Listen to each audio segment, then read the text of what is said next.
All right, thank you, everybody. I'll call to order the February 8th meeting of the Electoral Area Services Committee. I'd like to acknowledge that we're meeting on the unceded territory of the Comox First Nation. First up on the agenda is a delegation from the Royal Canadian Legion for a homeless veteran study for receipt. Move receipt. Moved, and I will second.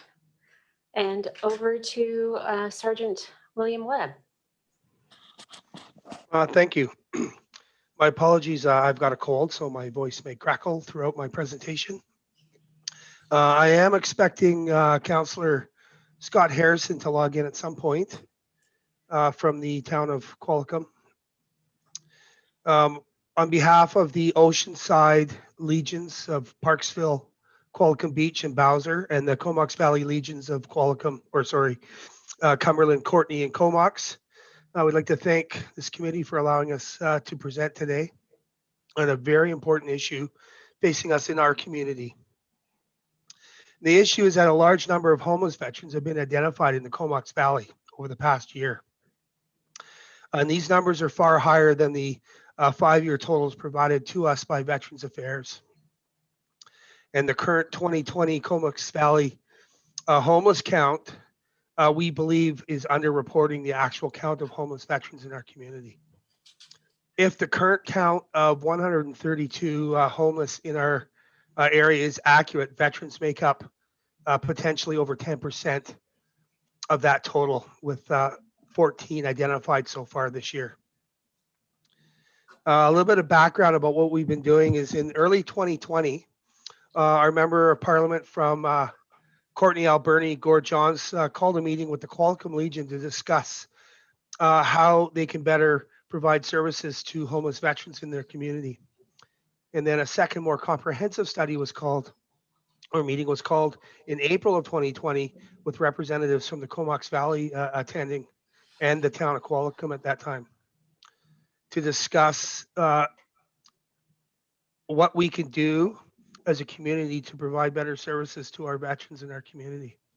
And it was found that because we had identified so many homeless veterans in the Comox Valley, that a needs assessment was needed, as well as funding for a study to obtain the hard data needed to be able to provide services to our veterans in the Comox Valley and Qualicum areas, and housing requirements for the hard to house through temporary or transitional housing, which have been identified in the local towns and cities and the regional districts plans for homelessness in our areas.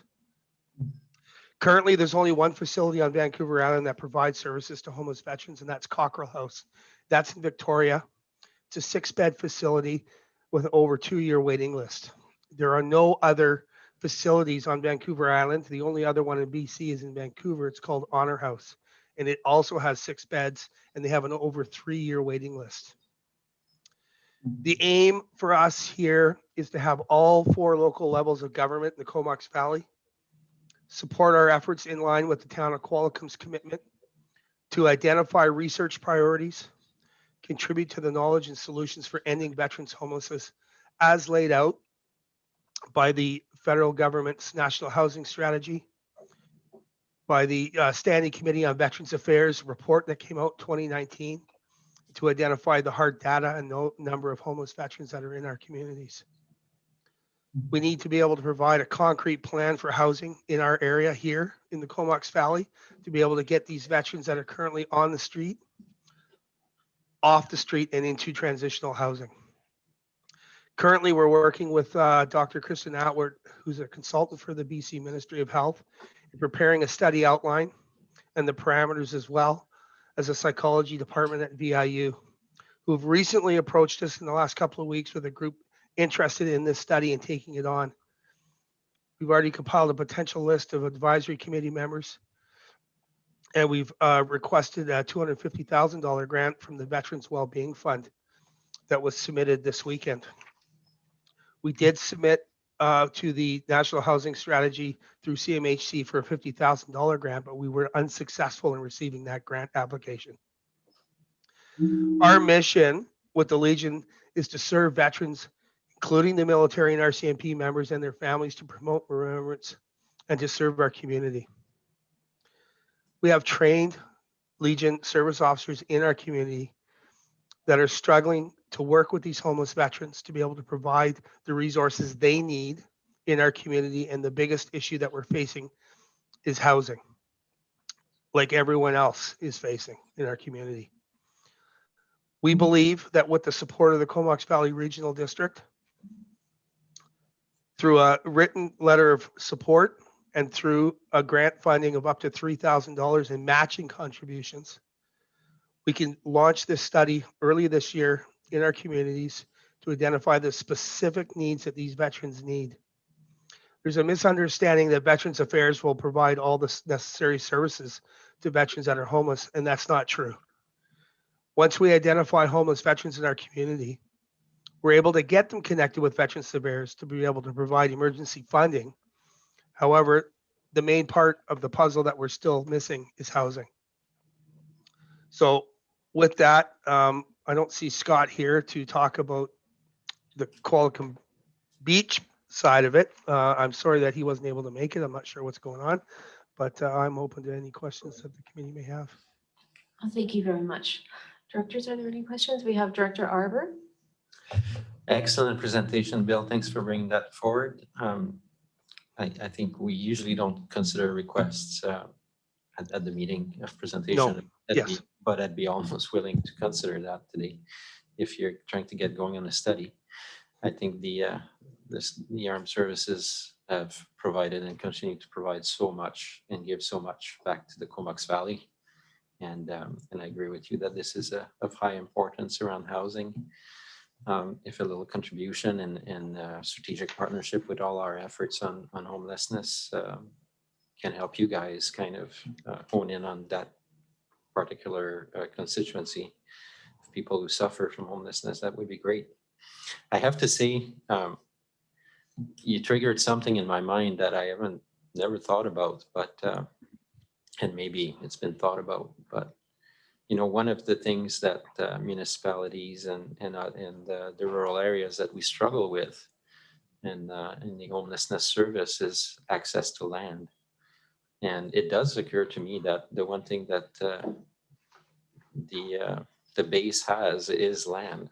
I wonder if there's ever been thought given to identifying some land for affordable housing project that address homelessness, targeting veterans and other members of the community if possible. I don't know if those conversations were ever had, if it's possible within a federal framework or whatnot, but that's just a thought for today, because land for projects can be difficult to identify and secure.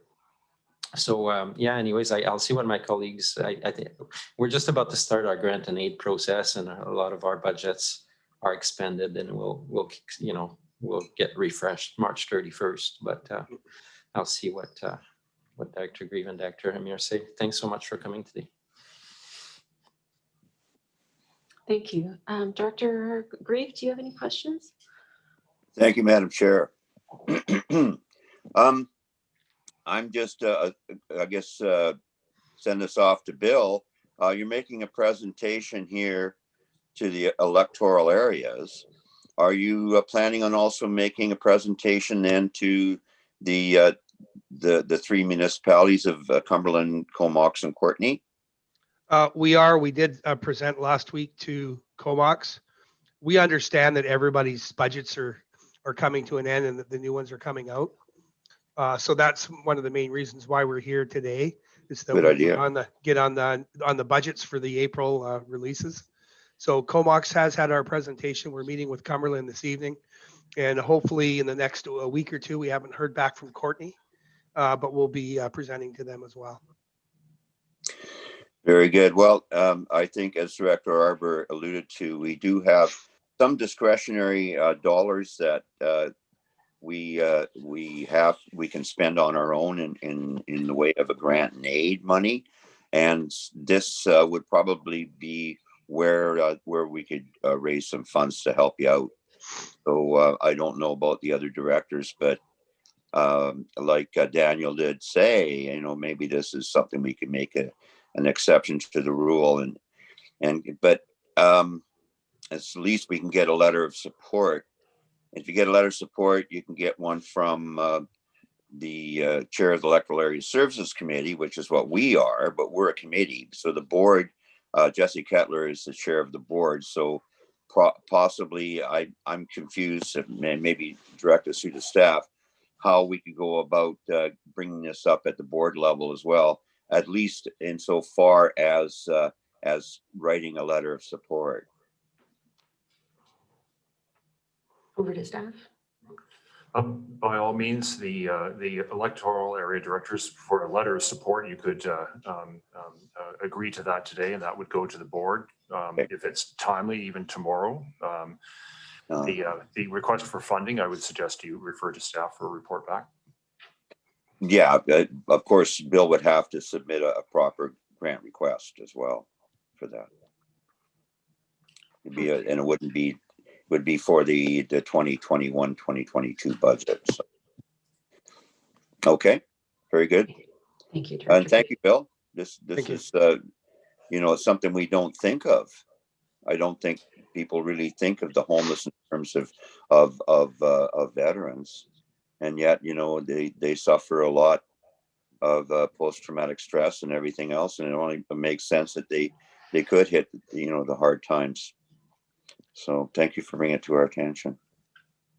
We want to be clear that the veterans are only one group of the homeless population that were identified as in need through the National Housing Strategy. There are women of violence, Aboriginal, Métis persons. There are a number of groups. We're just one of them that are really pushing hard to try to get these veterans off the street. Yeah, there's teachers and doctors and lawyers that have hit the hard times.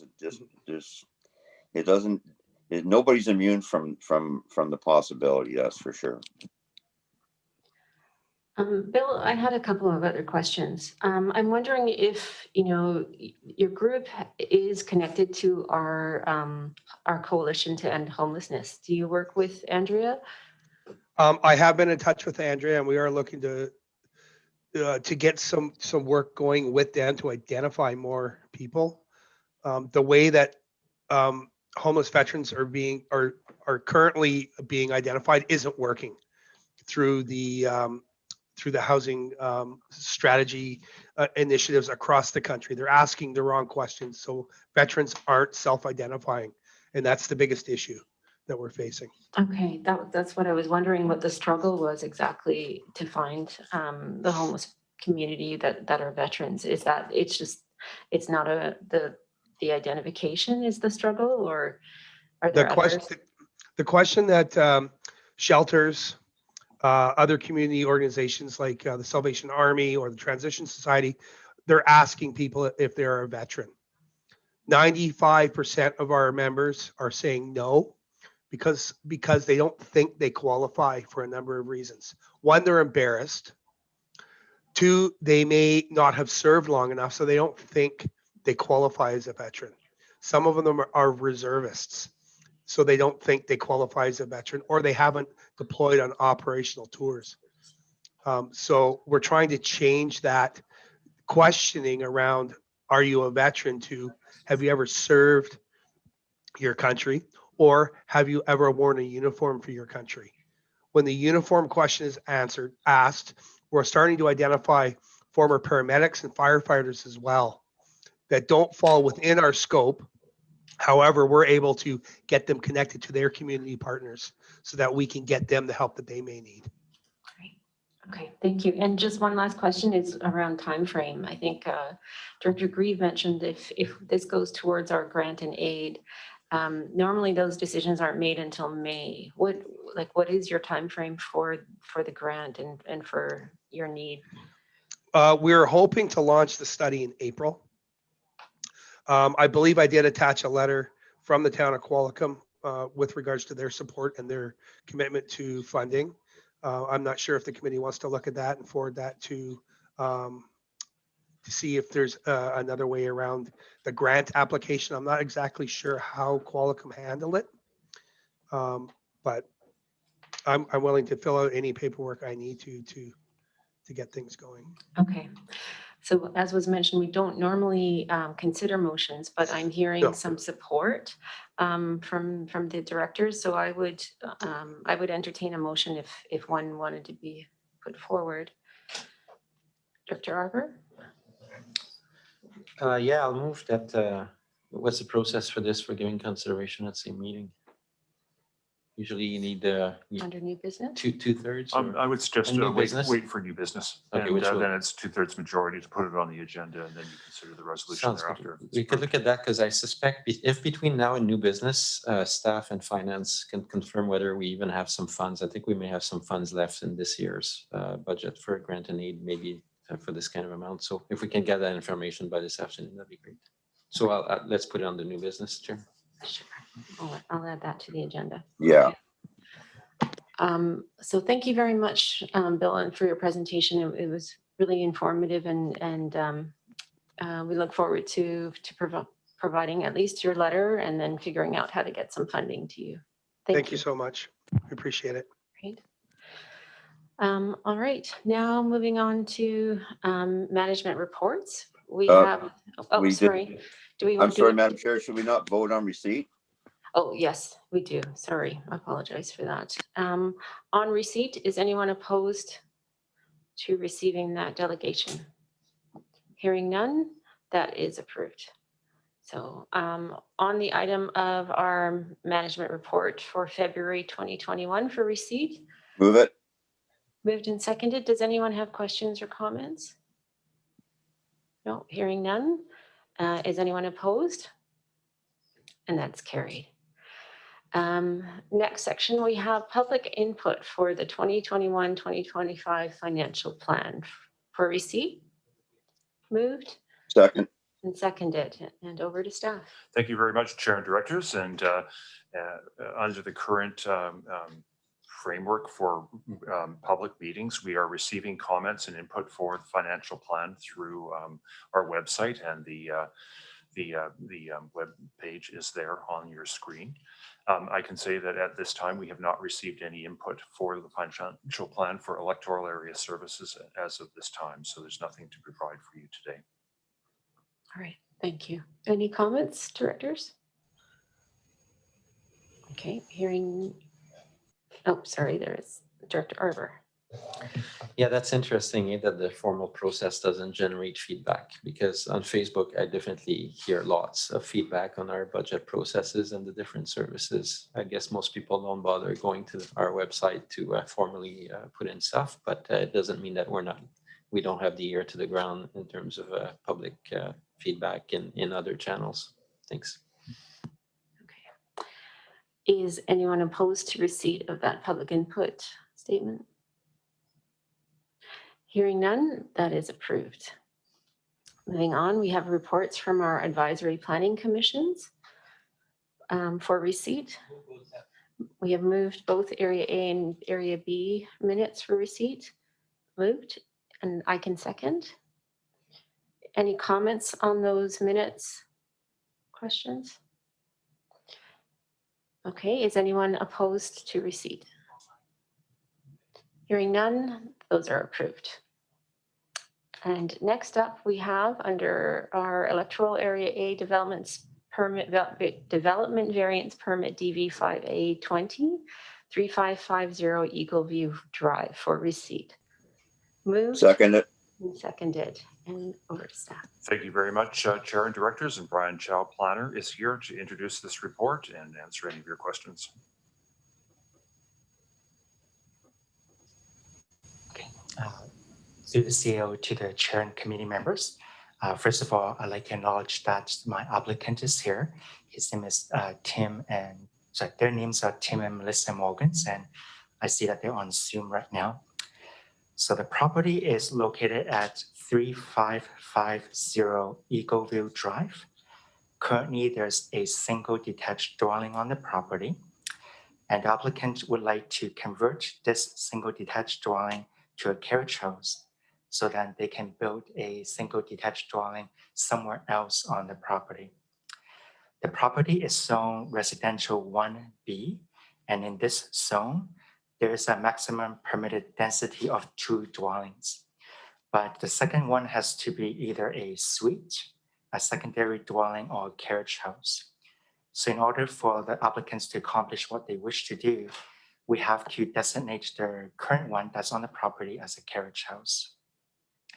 However, we cannot just do a direct relabeling of this building because this building does not meet the carriage house regulations in terms of the maximum floor area of 2.8 square meters for the interior entryway, landing, or similar space.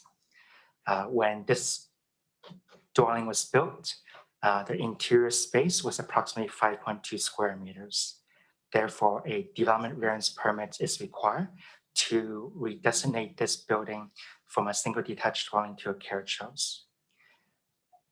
In the carriage house regulations, we now allow an internal staircase so that provides a safe and protected way to get to the residential use on the second floor.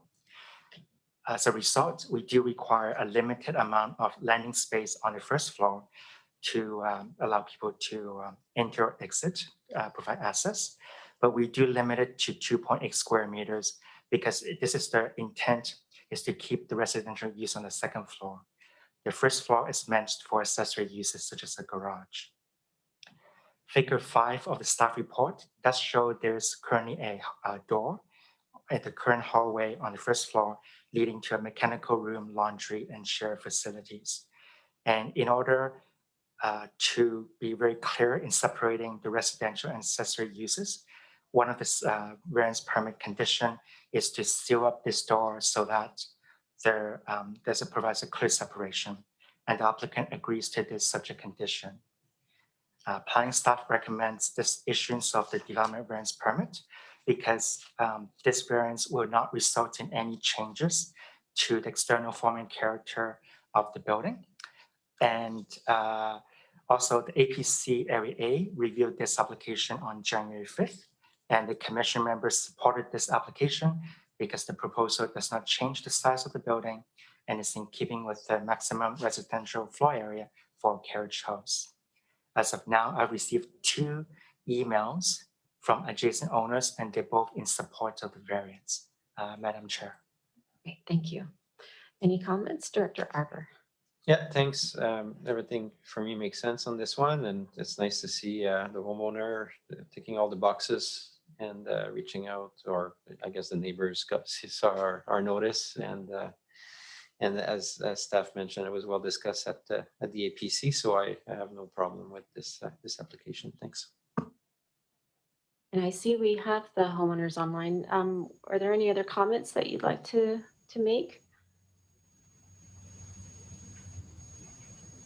Good morning, everyone. My name's Tim Morgan. No, I don't think so. Unless anyone has any specific questions, I think it's pretty straightforward. So thank you. Okay, thank you. Director Grieve, do you have any questions? Not at this time. Thank you, Madam Chair. Okay. And I don't have any questions either. So on receipt of the report, is anyone opposed? And that's carried. And I believe that's right. We have 2 pieces of correspondence for receipt. Move correspondence receipt. Moved and seconded. Seconded, yeah. Right. Anyone opposed? And that is carried. Move the recommendation. Okay, I believe, do I have to excuse there's nothing on the agenda. Do I have to excuse the homeowners before they vote? Yeah, I think we'll just say thank you to the homeowners for coming, and we'll excuse them from the table before we move the recommendation. So it has been moved, and do we have a second? Second. Seconded. And any comments on the recommendation? Hearing none. Is anyone opposed? And that is carried. Great. Moving on, we have Electoral Area A again, a DVP for 609 Lund Road. Move receipt. Moved Seconded. and seconded. Thank you, and back to staff. Thank you very much, Chair and Directors, and Dylan Thiessen is here to present this report and answer any of your questions. Thank you for that introduction, Retzel, and good morning to the committee and to the chair. This DVP application has been received to reduce the front yard setback to allow for the construction of a 2-story accessory building. The variance sought is from 7.5 meters to 5.5 meters from the foundation of the building, and from 5.5 to 4.5 meters for the eaves of the building. The file was considered by Area A's Advisory Planning Commission at their meeting on January 5th of this year. The APC decided to abstain from a vote and instead opted to provide comments, highlighting the importance of taking correspondence from neighbors into consideration. However, the original variance request was to go from 7.5 to 4.5 meters for the foundation, and this is the variance request that the APC members had considered. The applicant decided to amend the application to a lesser variance in order to avoid having to involve the Ministry of Transportation and Infrastructure in the process. So we don't know what the APC members would have said for this lesser variance. Staff sent letters to adjacent property owners within a 100-meter radius informing them of the request and providing owners and tenants an opportunity to comment. We received one piece of written correspondence from a neighbor who supports the variance application. Staff recommend that the variance be approved, as it will allow some vegetation to remain in place. Sightlines and safety measures that are improved by minimum setbacks are not impeded, and the variance is not likely to alter the rural forming character of the surrounding development. The applicant, Sherry, is connected, I see, and we are both available to answer your questions. And Sherry, would you like to add anything above and beyond that report? No, we actually submitted some pictures to Dylan earlier. I don't know whether those are available for you folks to see. Other than that, we've presented everything that we have. Thank you. And I believe those were included in the report, so thank you for that. Directors, are there any comments or questions? Director Arbor? Yeah, thanks. I think that was a good discussion at the APC as well around this proposal. And one of the main concern was sight lines, but I think both the applicants and staff did a good job of explaining how this were not affected. One of the diagrams in the application actually does not do justice. It's just one of those off the shelf kind of, and that caused a little bit of confusion. So I think it's good when people can actually show off the bat the pictures of the actual sites. It aids for people who haven't been there. And we're looking at a quiet street and kind of a dead end. And so in terms of, there was also discussion, I think, about closeness to the road and things like that. But overall, I think further with the adjustment that's being made to the application, I'm in support of this proceeding. Thank you. Thank you. Director Grieve, any comments? Just one, I'd just like to thank the applicants for jumping through all our hoops and taking time to do it right. And, it's especially in these trying times, it makes it a little more difficult. So, but thank you all very much for bringing this forward through the right channels. Thanks, Director Grieve. So with that, I'll excuse the applicants from the table. And on receipt, is anyone opposed to receipt of the DVP? Hearing none, that is carried. And we have correspondence to receive. Moved and received. Anyone opposed? And that is carried. And we have a recommendation. Move recommendation. Great. Second. And the recommendation's up on the screen. Lisa, could you scroll up a little bit? Thank you. That the CBRD approved the DVP for the reduction of the setbacks. It's been moved and seconded. Anyone opposed? And that is carried. Great, thank you, everyone. Moving on to now Electoral Area B, the rezoning of 5254 Langlois Road. Moved. Second. And seconded. Thank you very much, Chair and Directors, and Brian Chow is back to present this report and answer any of your questions. Okay, through the CEO to the Chair and committee members. First of all, again, the applicant is on Zoom. His name is Zachary White or Zach White. And this property is 5254 Landlois Road in Electoral Area B. Currently, the property has one single detached dwelling and two accessory buildings.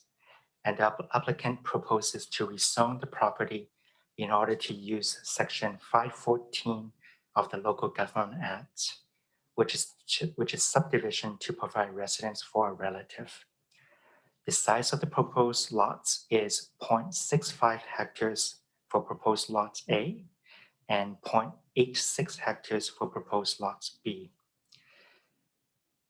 According to the Regional Growth Strategy and OCP, the subject property is designated within rural settlement areas. The intent of this designation is to maintain the rural character and functions of these areas.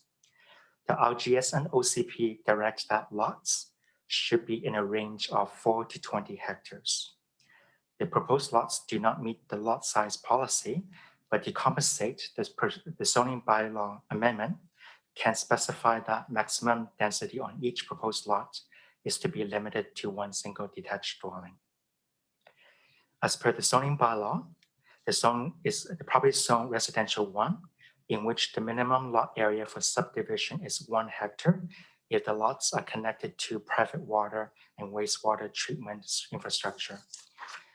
It's these reasons why the applicant would need to rezone the subject property in order to be able to use Section 514 of the Local Government Act.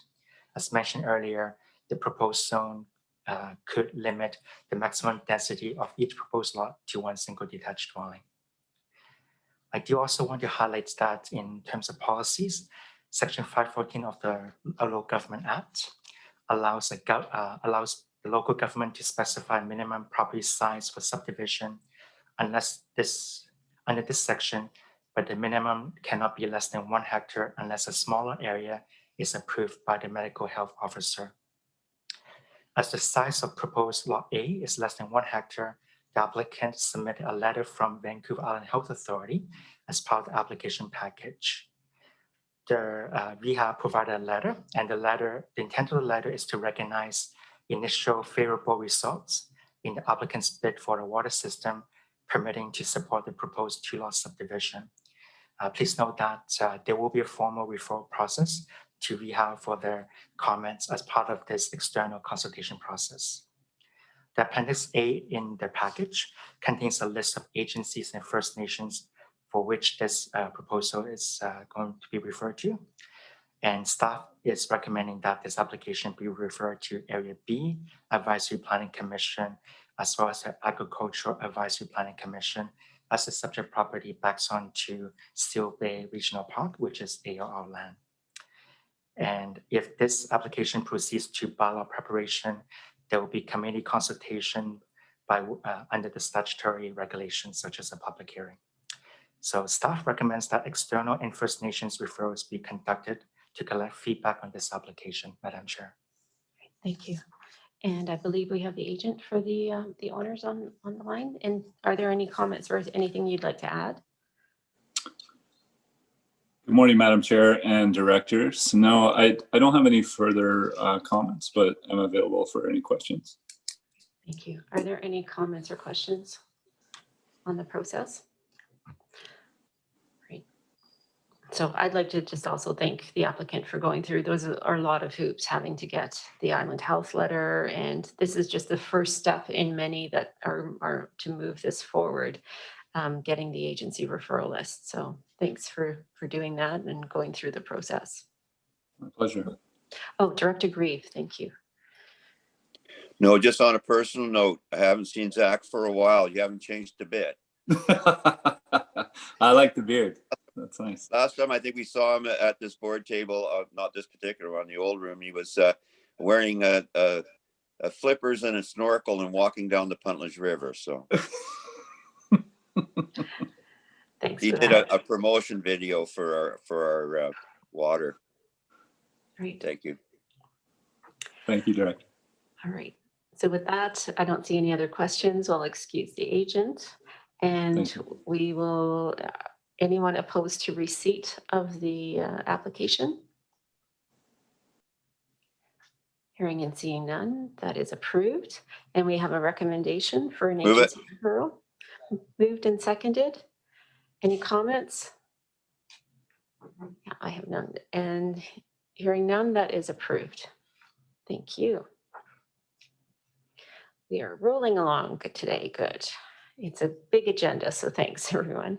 So on the next item up is the amendment to the Rural Comox Valley zoning bylaw number 520 for receipt. Moved Seconded. and seconded. And over to staff. Thank you very much. And Brian Chow will provide this presentation and answer any of your questions. Through the CEO to the chair and committee. This latest zoning bylaw number 520 is being the rural Comox Valley zoning bylaw was adopted on October 29th, 2019. After the adoption of this bylaw, planning staff discovered opportunities for refinements and corrections. Therefore, staff is proposing an amended bylaw with few changes and also include a board request to reduce the minimum lot area requirement for keeping of chickens and beekeeping on residential lots.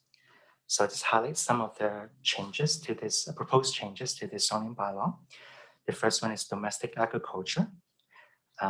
As you may remember, the zoning bylaw lists domestic agriculture as a permitted accessory use in the residential 1, residential rural, and country residential 1 zones, where the lot is at least 0.2 hectares in area. The proposed changes will eliminate this minimum lot requirement and will introduce a maximum number of chickens and bee colonies for lots less than 0.2 hectares to 4 chickens and 2 bee colonies. The current regulations of allowing up to 6 chickens and 4 colonies for lots more than 0.2 hectares will remain. The second overall change is to fix the IMAP link. Right now, there are some zones which provides a link to IMAP, but it just takes you to the main page of IMAP. And we discovered that it's actually preferable to link to static PDF map so that there won't be any technological concerns and issues. Another change is to just cleaning up the residential 1B zone. As part of the zoning bylaw review, it was proposed to combine the R1B zone to R1 zone. So the text was changed, but the mapping did not reflect this change. So the proposal is to update the maps so that all R1B zone properties will be part of R1. And no negative impacts on property owners will result from this correction. So staff make sure this will happen. Another change will be how we define front lot line definition.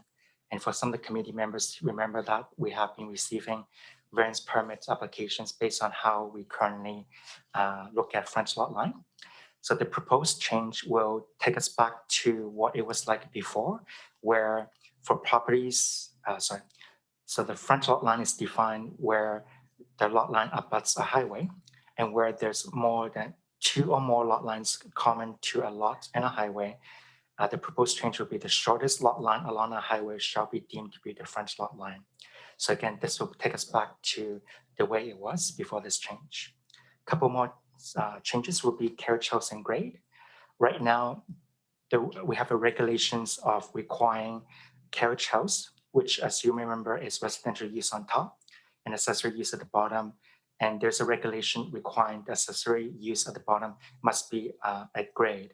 So that means that it has to be on a flat ground, which is not practical given the very geography here in the regional district. The intent of this bylaw or this regulation is to really manage to keep their second story, which is the residential use, at least above grade or higher, in order to allow garage parking for the accessory use at the bottom. So the proposed change will be to clarify this regulation to prohibit second story of carriage house to be at or below grade. And the last changes will be to introduce the campground use back to the Mount Washington zone. In the Mount Washington Comprehensive Development Zones, you notice that some districts throughout in the zone.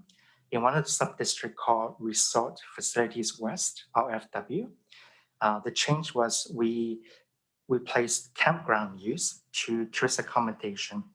The intent of this initial change was to broaden the types of tourist accommodation allowed on that region or that district on Mount Washington. But after consultation with the resort owner, it was found that they would like to have some campground there. And so the proposed change is to bring the campground use back in addition to the tourist accommodation zone. This proposed change is still consistent with Mount Washington as a settlement node where growth is encouraged in electoral areas. You notice in Appendix B, I created a draft mock consolidated zoning bylaw with the changes highlighted so that the committee members as well as the public can clearly see where the proposed changes are. Madam Chair. Thank you. And any comments from our directors? Director Arbour. You know, over the next 2 days, including today, we're going to make 50 important decisions for the Comox Valley. But you do realize that if we pass that, the title on the front page of the record on Thursday will be "Everybody can have chickens in rural areas," right? So I'm actually really excited to see that come forward. All the other changes make good sense.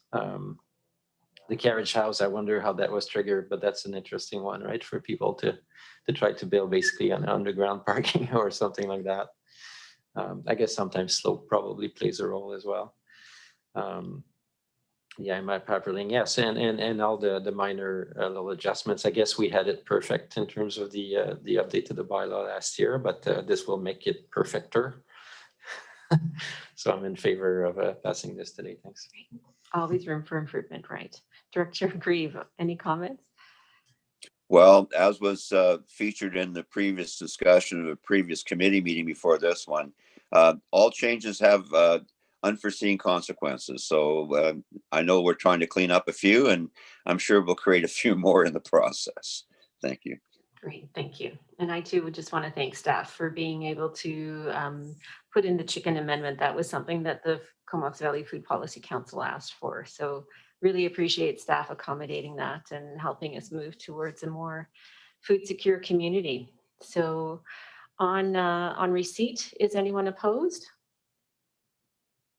Hearing none, that is approved. And there's a recommendation. Moved. Second. And seconded that the CVRD endorse the agency referral list as outlined in Appendix C. And finally, that the Comox Valley Regional District staff consult with First Nations in accordance with the referrals management program dated September 25th, 2012. Is anyone opposed to the recommendation?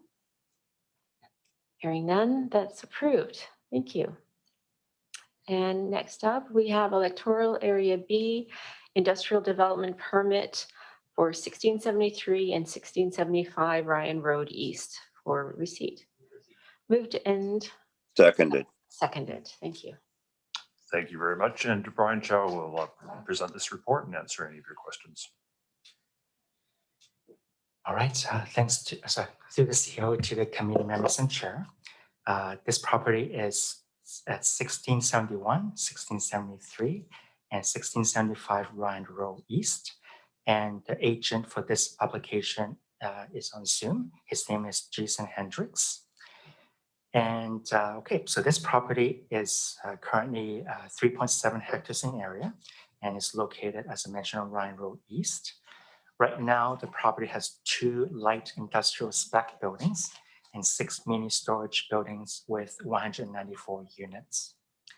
The applicant is now back to apply for industrial form and character development permit for 6 additional single-story mini storage buildings labeled as FGH-LNN on the site plan.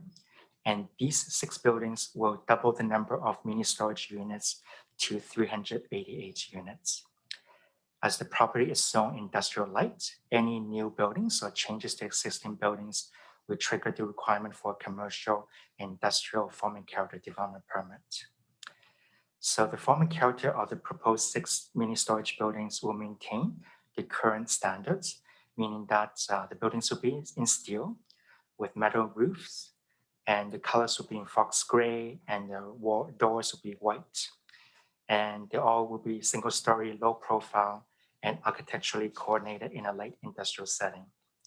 In terms of landscaping and rainwater management plans, as part of the 2018 development permit applications, the professionals, the landscape architects, as well as the engineers, they all contemplated these 6 additional buildings. So all of their plans include these features. And as a confirmation, these professionals provide confirmation that their 2018 plan would accommodate these 6 proposed buildings. So, and no additional landscaping or rainwater management concerns will need to be addressed. In terms of zoning bylaw analysis, as I mentioned, this is zone industrial light. In the current zoning bylaw, there's some properties identified in industrial light zones which allow for mini storage buildings, and this is one of them. And the proposed 6-story mini storage buildings will meet all industrial light regulations such as maximum building height and minimum lot line requirements.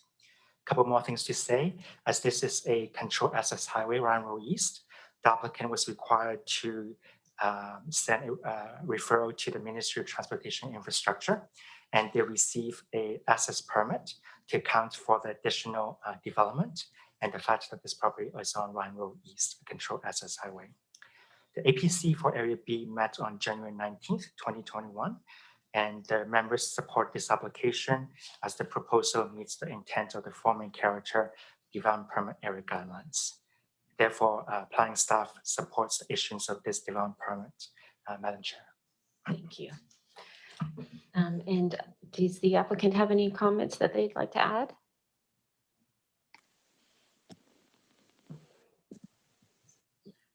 Who has their hand up? Sorry about that. No, good morning, Chair and Directors. Just thank you for this opportunity. It's been a pleasure to work with planning and with the Comox Valley Regional District, and I'm open for questions. Great, thank you. And I see that we do have a question from Director Grieve. More of a comment, actually. The famous Comox Valley comedian Todd Butler once said that we have more mini storage per capita than any place in Canada. In fact, we're the capital of mini storage in the whole country.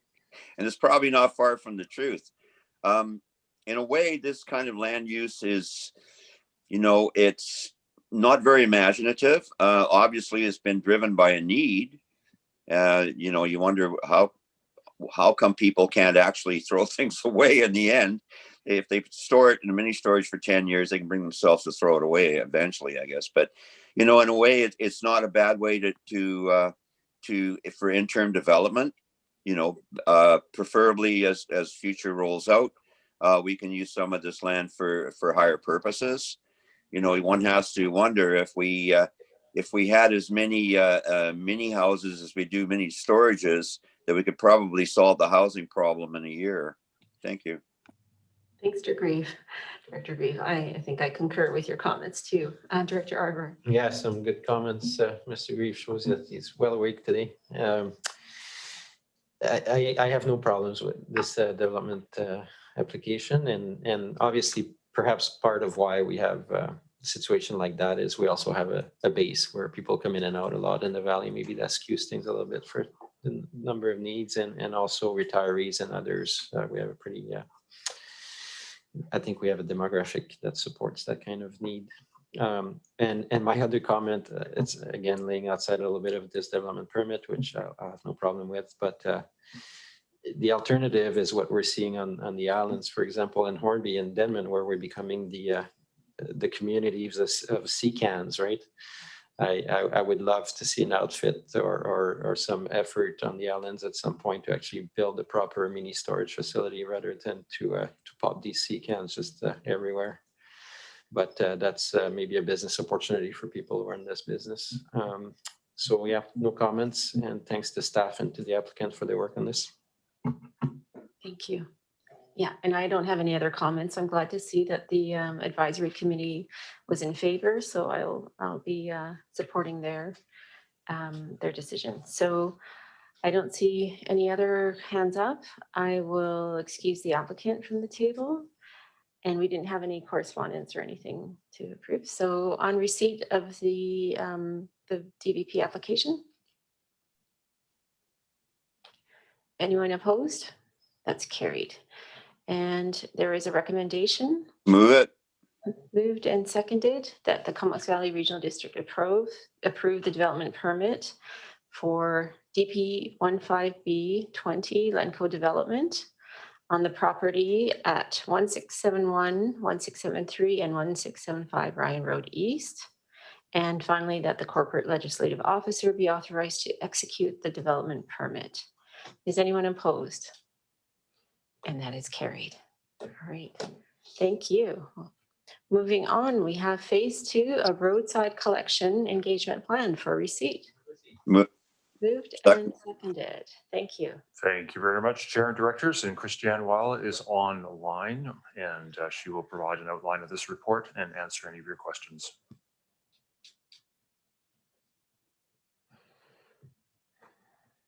Christiane, I think you're still muted. There you go. Good. Sorry about that. Thank you, Chair. We're pleased to present this report summarizing the second phase of public engagement for rural roadside collection. And Lindsay Fraser, our External Relations Advisor, is actually the author of this report, and she's here today to walk you through. Thank you, and good morning to the committee members and the chair. This public engagement plan provides an overview of our second phase of engagement on the roadside collection. And after the successful first phase of engagement on this project, we're bringing more details back to residents. This is going to include a refined service boundary as well as the specifics of the service level that would be offered for garbage, recycling, and yard waste. The primary focus of this phase of our engagement is going to be on increasing the understanding of and support for the proposed service. And this phase 2 will also include some consultation with residents on the possible exemptions to the service. And I'm happy to answer any questions you have on this engagement plan. Well, thanks for your presentation. And do directors have any questions? Dr. Arber. Just a quick question. Is it the same Lindsay that worked with us on the COVID response on the island as part of the AOC last spring? Yes, okay. It is. Okay, well, nice to see you in person. I think we just had phone calls at the time. So this is just a side note. I really appreciated your work at the time. So it's nice to see you pop into this project as well. Cheers. Director Grieve, any questions or comments? Not at this point, thank you. Great, thank you. And I just have to say, I mean, from the residents I've spoken to, they really want to see this moving along. So I'm happy to see that we're moving forward on this phase 2. So seeing no other comments on receipt, is anyone opposed? And that's carried. Thank you. Thanks to staff. And Madam Chair, if I could just take a moment, sorry. Joining us here in the room is Sarah Willie and also our new Senior Manager of Solid Waste, Vivian Shaw. So welcome to Vivian. They are, of course, working on the background on that last report that you just received. Great, thank you. And welcome to both of you. And next up, we have biosolids land application follow-up for receipt. Move it. Moved and seconded. And over to staff. Thank you very much. And we received a delegation of the Electoral Area Committee on maybe it was last month, and you had asked for a bit of information or otherwise, and staff have prepared a report. And sorry, Vince is here to present the report and answer any of your questions. Thanks, Vince. Sure. Thank you, Russell, through the chair and the CEO. As mentioned, the purpose of this report is to provide some follow-up information on biosolids management. This is in response to the delegation Russell referred to, and also a subsequent article that was published on a local news website. So the briefing note attached as Appendix A to the report includes several points clarifying the differences between the Class A compost that's produced with biosolids from the Comox Valley Sewer Services wastewater treatment plant and the Class B biosolids that were applied to land on a property near Ham Road. The additional treatment of biosolids achieved through the composting and curing process results in a sterilized, stable product that meets stringent OMAR and Federal Fertilizers Act standards. The level of treatment reached during production of Class A compost does make this material safe for unrestricted use for a variety of landscaping and gardening purposes. Class B biosolids, on the other hand, are essentially raw sewage sludge that is only partially sterilized. So due to the nature of this material, there are restrictions on how it can be used. For instance, the requirement for a land application plan that's prepared for a qualified professional. And with that, I'd be happy to answer any other questions the committee may have. Thank you to staff. And Director Arbor has a question. Yeah, thanks for bringing this back. That was, I mean, it's good that the gentleman came to express his research and opinion on the matter, but I do like that we take the time to clarify a little bit what our skyrocket product is and what it isn't, and I think the evidence seems to suggest that it is actually a good product to use. In fact, I think at the CSWM we were even started to talk about other applications for the product, and I guess the only thing that I see in this report that will raise further community questions is if the pharmaceuticals don't end up in the crust, in the crust, and end up in the liquid, there will still be a question as to the fact that we're sending that liquid down into the Salish Sea, and so I think there may be a need. Not saying it's an emergency, but there may be a need in the future to again go back to that risk scale so the public better understands the volumes and amounts that are being released and the potential impact to the marine ecosystem if most of it ends up in the liquid. And as for the skyrocket product, to me that kind of puts it to bed. I did spend the last couple of years studying it, used it at our place and things like that, and I think we are, well, the research seems to indicate we're probably doing the best thing. The alternative of burning carbon, to me, was, in this presentation, was a suboptimal solution. And I think we may not have the perfect solution, but I think we have the best solution as to what to do with the cross from the switch system. Thank you for bringing that report forward. Thanks, Director Arbor and Director Grieve. Thank you, Madam Chair, and through the CAO to Vince. Now, presently with these Class B applications, we get kind of just a cursory notification. So the regulatory body is the Ministry of Environment, correct? That is correct, yeah. And what kind of notification does the CVRD get when they're bringing stuff and applying it on property? I'll just refer back to the report from last May. There's some information here on how that rolls out. My understanding is, in regards to the Ham Road property, we will be provided additional information in advance of any future land applications on that property. Because I know not all the adjacent farmers are happy about it, but it seems to me that this has come up in other regional districts as well, concern over this, and I believe it's gone to UBCM via Powell River. I think Carol Ann Leishman actually brought something forward, but it just seems to stall at the province. They kind of have a blind spot on this thing. So outside of, they always say follow the money. So who pays and who gets paid? We'll leave it there, Dr. Heath. Okay. Thank you for that. I had a couple of comments and questions too. I just wanted to comment, I fully support staff in the way that this skyrocket product is being handled here in the Comox Valley. I really want to express my thanks to staff. We do produce a very high quality Class A compost product, but I guess where I have a few concerns is just looking at some of the research that was it has been done in Europe on repeated applications of biosolids on land, that we do have the accumulation, not so much of pharmaceuticals, but of some of those PFAS and aromatic compounds that do not break down in the environment and begin to start developing levels. Many of the compounds, which I don't think we even have any kind of restrictions or any kind of guidelines.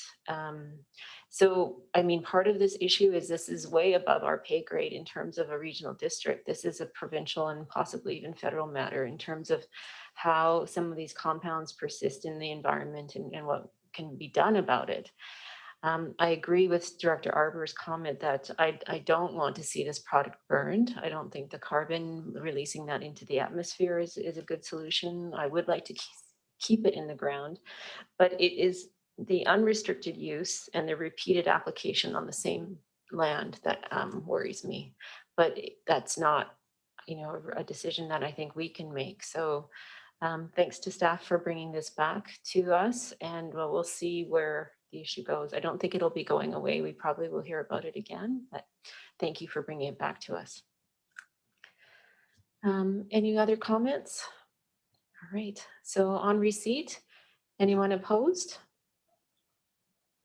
And that is carried. And next up, we have the Hornby Island Arts Council request for operational support for receipt. Moved. Second. And seconded. Thank you very much, Chair and Directors. And Doug DeMarzo is just joining us here at the table to provide a summary of this report and answer any of your questions. I also see the Hornby Arts is on too. So.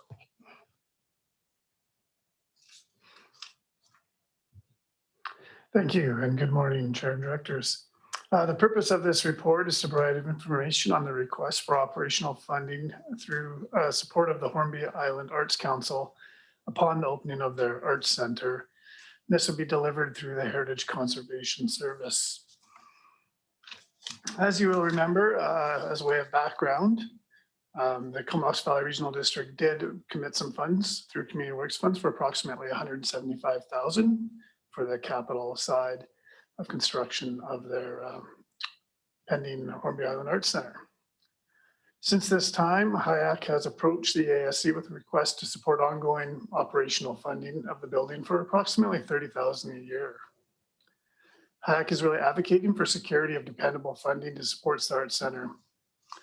And the funding will be primarily used for infrastructure as well as access to essential staffing.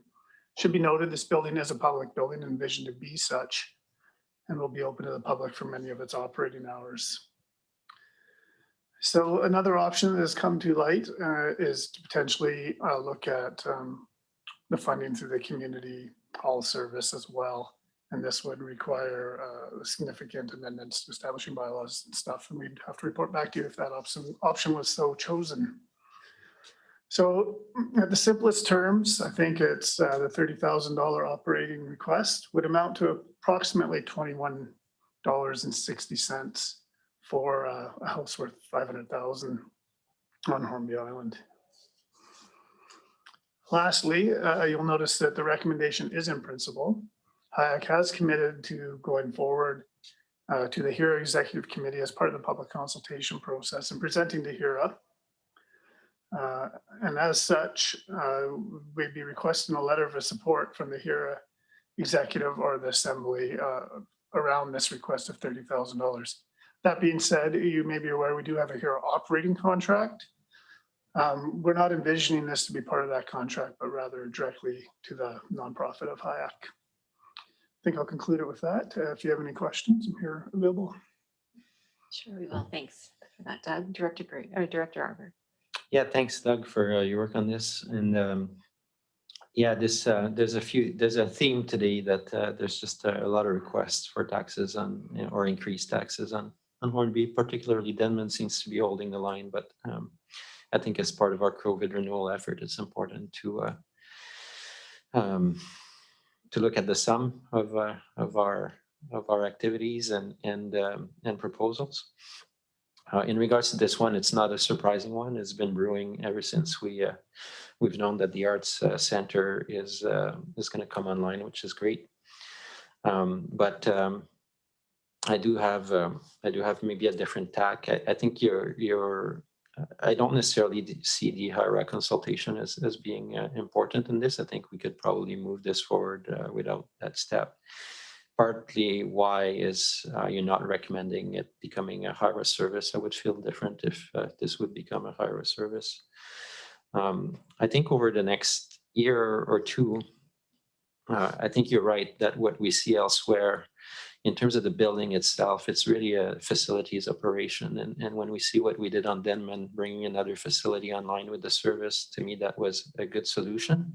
And I also believe that we could probably do that cost neutral. I think that the budget of the hall in Hornby is very healthy and could potentially make room for, say, 10,000 or something like that, or 15,000 for the arts center. So I would, if there's going to be a discussion with HIRA, I think it should focus on that and not on adding a service that's unrelated to them in a direct contract with HIAC. Another part on the operation side, because I fully support the Arts Council desire to provide some support to their operations. I think in the next 2 years, we'll also see opportunities emerge around if Hornby moves ahead with MRDT and things like that. I'm making a long story. I'll make it shorter. I think there's a bridge to the next 2 years, and I think your solution of looking at the heritage conservation, even though it's a little clunky, but you're right, the mandate is broad, could allow in those 2 years to see if we can work towards the community hall as a long-term solution. And second, with the collaboration with the High C group and others on the operations side to build that in, or a standalone and go to Electoral Ascent just for the Arts Council. Part of my concern around the amount too is I don't think we've resolved other needs on the island. So I haven't seen, if we approve an amount like that today, I think I would have the festival, the Hornby Festival, knock at my door pretty quick. They are really impacted by COVID and how they're going to rebound from this. And I haven't seen any kind of proposed contribution or solution to that in the staff report. So what I'd suggest is that we provide 20,000 for the next couple of years, if staff thinks that's workable under the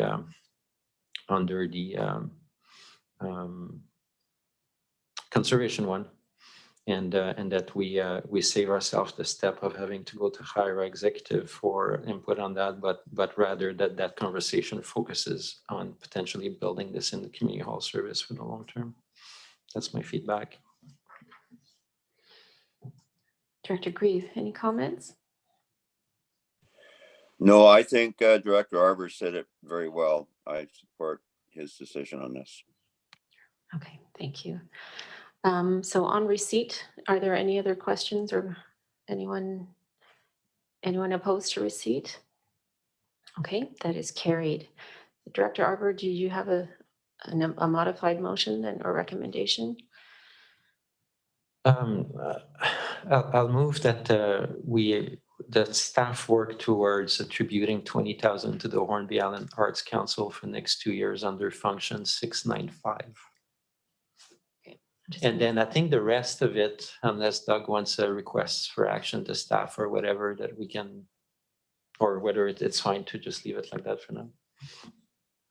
Just one comment. I think where staff were coming from with respect to the public engagement through HIAC was just that there should be some form of public engagement on Hornby, and we are relying on them as being the best, through HIRA, being them as the best ones in terms of connectivity and processes that are in place.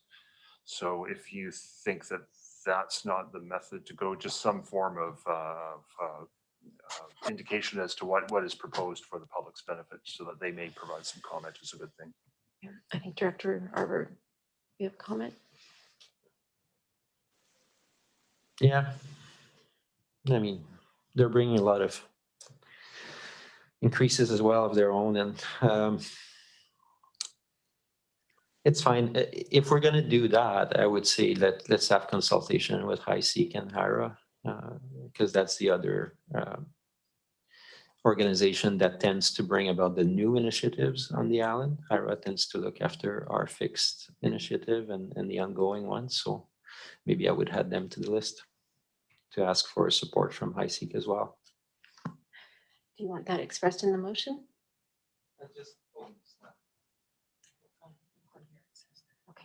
Okay. My initial motion was just to bypass that, but I hear the CEO, and if we want to take a step, then I will withdraw that motion and ask that the board support in principle the provision of operational funding, not the 30,000, 20,000, and then add the HiSeek to the list, HIRA and HiSeek support letters. Okay, I see Hornby Arts is here, and I neglected to refer to them before we made any decision. So maybe we'll hear from them first.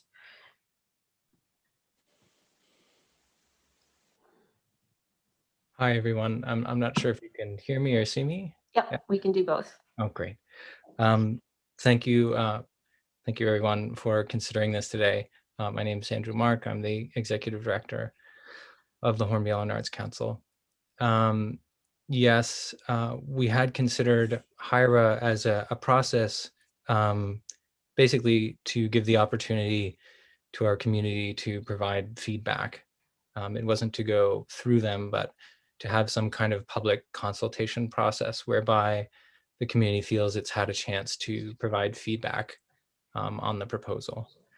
And with respect to HiSeek, this is really about maintaining a piece of infrastructure. And our feeling is that with respect to operations, in a programming sense, we might be looking to consult with HiSeek more fully, but that this is really about maintaining a structure and public access to it.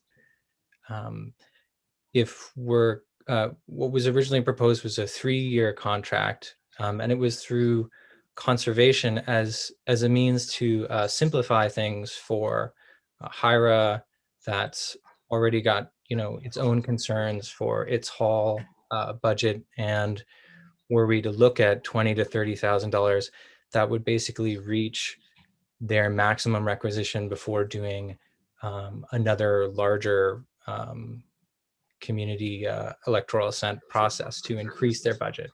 So this is how we worked with staff to come up with this particular proposal in front of you. Thanks, everyone. Thank you very much. So just confirmed with staff, Director Arbor, we didn't have a seconder for that motion that you made. So I just want to confirm, or which motion would you like to put forward? Okay, because I've got all my acronyms. HIAC would like to do that public consultation. I can stick with the recommendation as written with the 20,000, but just in going back, I think the proposal that's before the board was a combination of capital and operation support. I think it talked about having 8 hours a week for a staff person of HIAC, and on that basis, perhaps we want to have a discussion with HIRA on the capital side and with HiSeek for a letter support on the operation side. So I would still maintain that both organizations was consulted. I was originally going to propose that we just move forward today, but what I'm hearing around the room and from the applicant is they do want to have some more public consultation, and that's fine. So I will propose the recommendation as stated on the board with a lower amount, and then had HiSeek letter of support as being part of the public consultation process. I'll second that. Okay, so it's been first and seconded that the motion, which includes HiSeek as part of the consultation, but for a lower amount of 20,000. Is that just confirming with everybody? Okay, that's been moved and seconded. Is anyone opposed? And that is carried. Thank you. Moving on, I think we'll do one more, and I'm just going to let folks know today we do have a long agenda, so I've requested or I've spoken to staff that maybe we have break for a couple more extra breaks just to get people to stretch and stand up. So we'll just finish the animal control feasibility study for Hornby and Denman Island for receipt. Moved. And seconded. Seconded. And over to Amanda. Thank you very much, Chair and Directors. And Amanda Yasinski is here to present this report and answer any of your questions.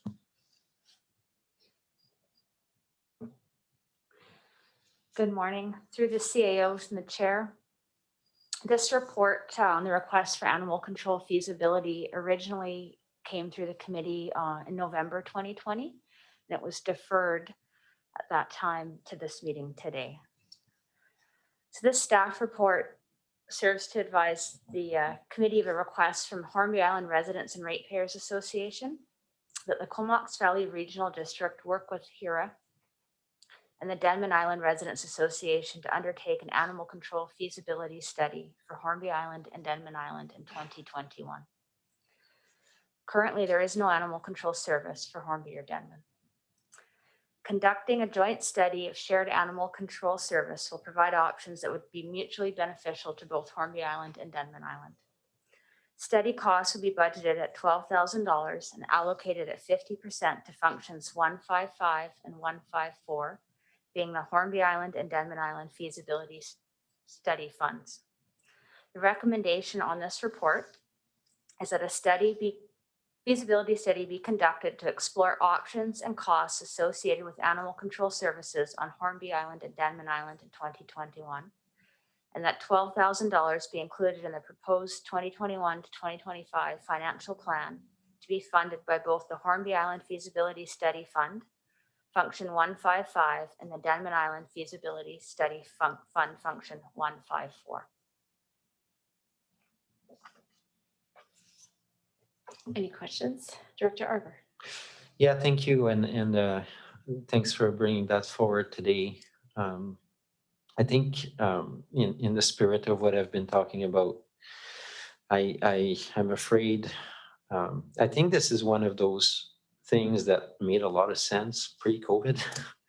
And now I'm seeing cost increases around Hornby, concerns around taxes, concerns around increased assessment, and frankly, concerns around regulation. I was actually reached out by a constituent yesterday, and we had a conversation about this one, and it feels like keeping things steady is important right now for some of the island's residents, and introducing new things. I think we should introduce new things that are critical and COVID related, and this one, even though we've done staff has done some good work on bringing it forward, and I know there was support from DERA and HIRA, I would say we just can't keep added services and regulations in this era, and expect that everybody will be on board. So I would actually ask if we can just actually defer this indefinitely, and let HIRA and DERA know that there's some of the other things that they've brought forward, we're happy to continuing working on.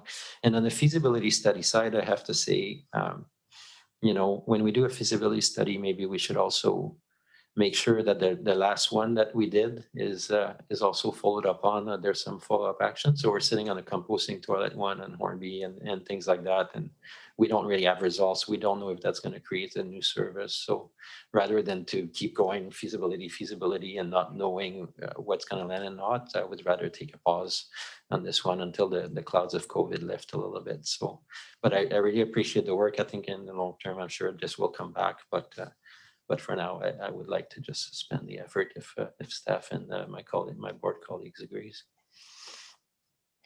Director Grieve, any comments? Just that I wouldn't want to be sitting on a compost toilet study for too long. Right, thank you for that. All right. I don't have any other comments. I would defer to Director Arbor on, the decisions over Denman Hornby. But how about we'll vote on receipt first? Is anyone opposed? Okay, so the study's been received. So we could have no action or move deferral. What would be the preference?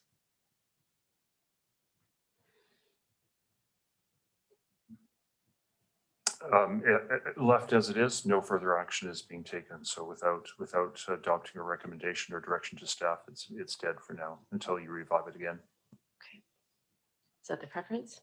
Okay. All right, so then we will move on to a short break. Allow people to stretch, Director Grieve, if that's okay, 5 minutes. Warm up some tea or coffee, and then we'll be back and getting into the financial plan. Sounds good.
Director Brief, are you back?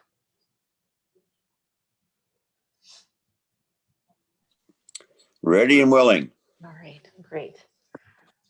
And is everyone back for staff that needs to be here? All right, I'll call the meeting back to order.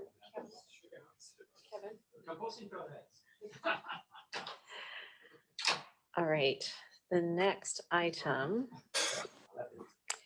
is item number 11, proposed financial plan, budget presentations for receipt. Moved. And I can second, and over to staff. Thank you very much. And Kevin Duval, Manager of Finance, will give a brief outline of where we're at. Thank you very much. Through the CAO to the directors, good morning. So yes, we are well underway with our annual financial planning process.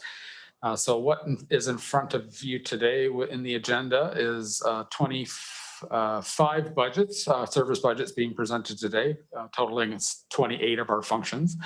At the January 28th EASC, we did approve 24 service budgets, with one being referred to a future meeting. So that will be brought back to you in early March, and that's with respect to the EA Comfort Station service.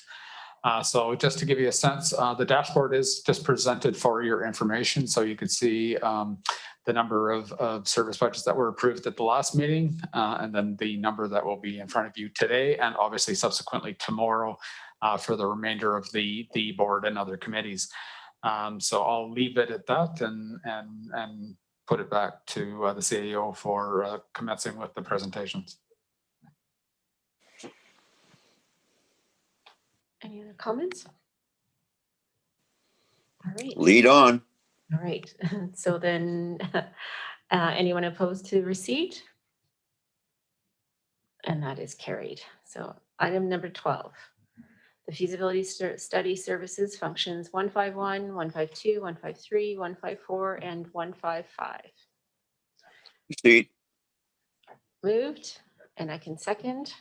And over to staff. Thank you very much. And Derry Monteith is here to present the feasibility studies budgets for you and answer any of your questions.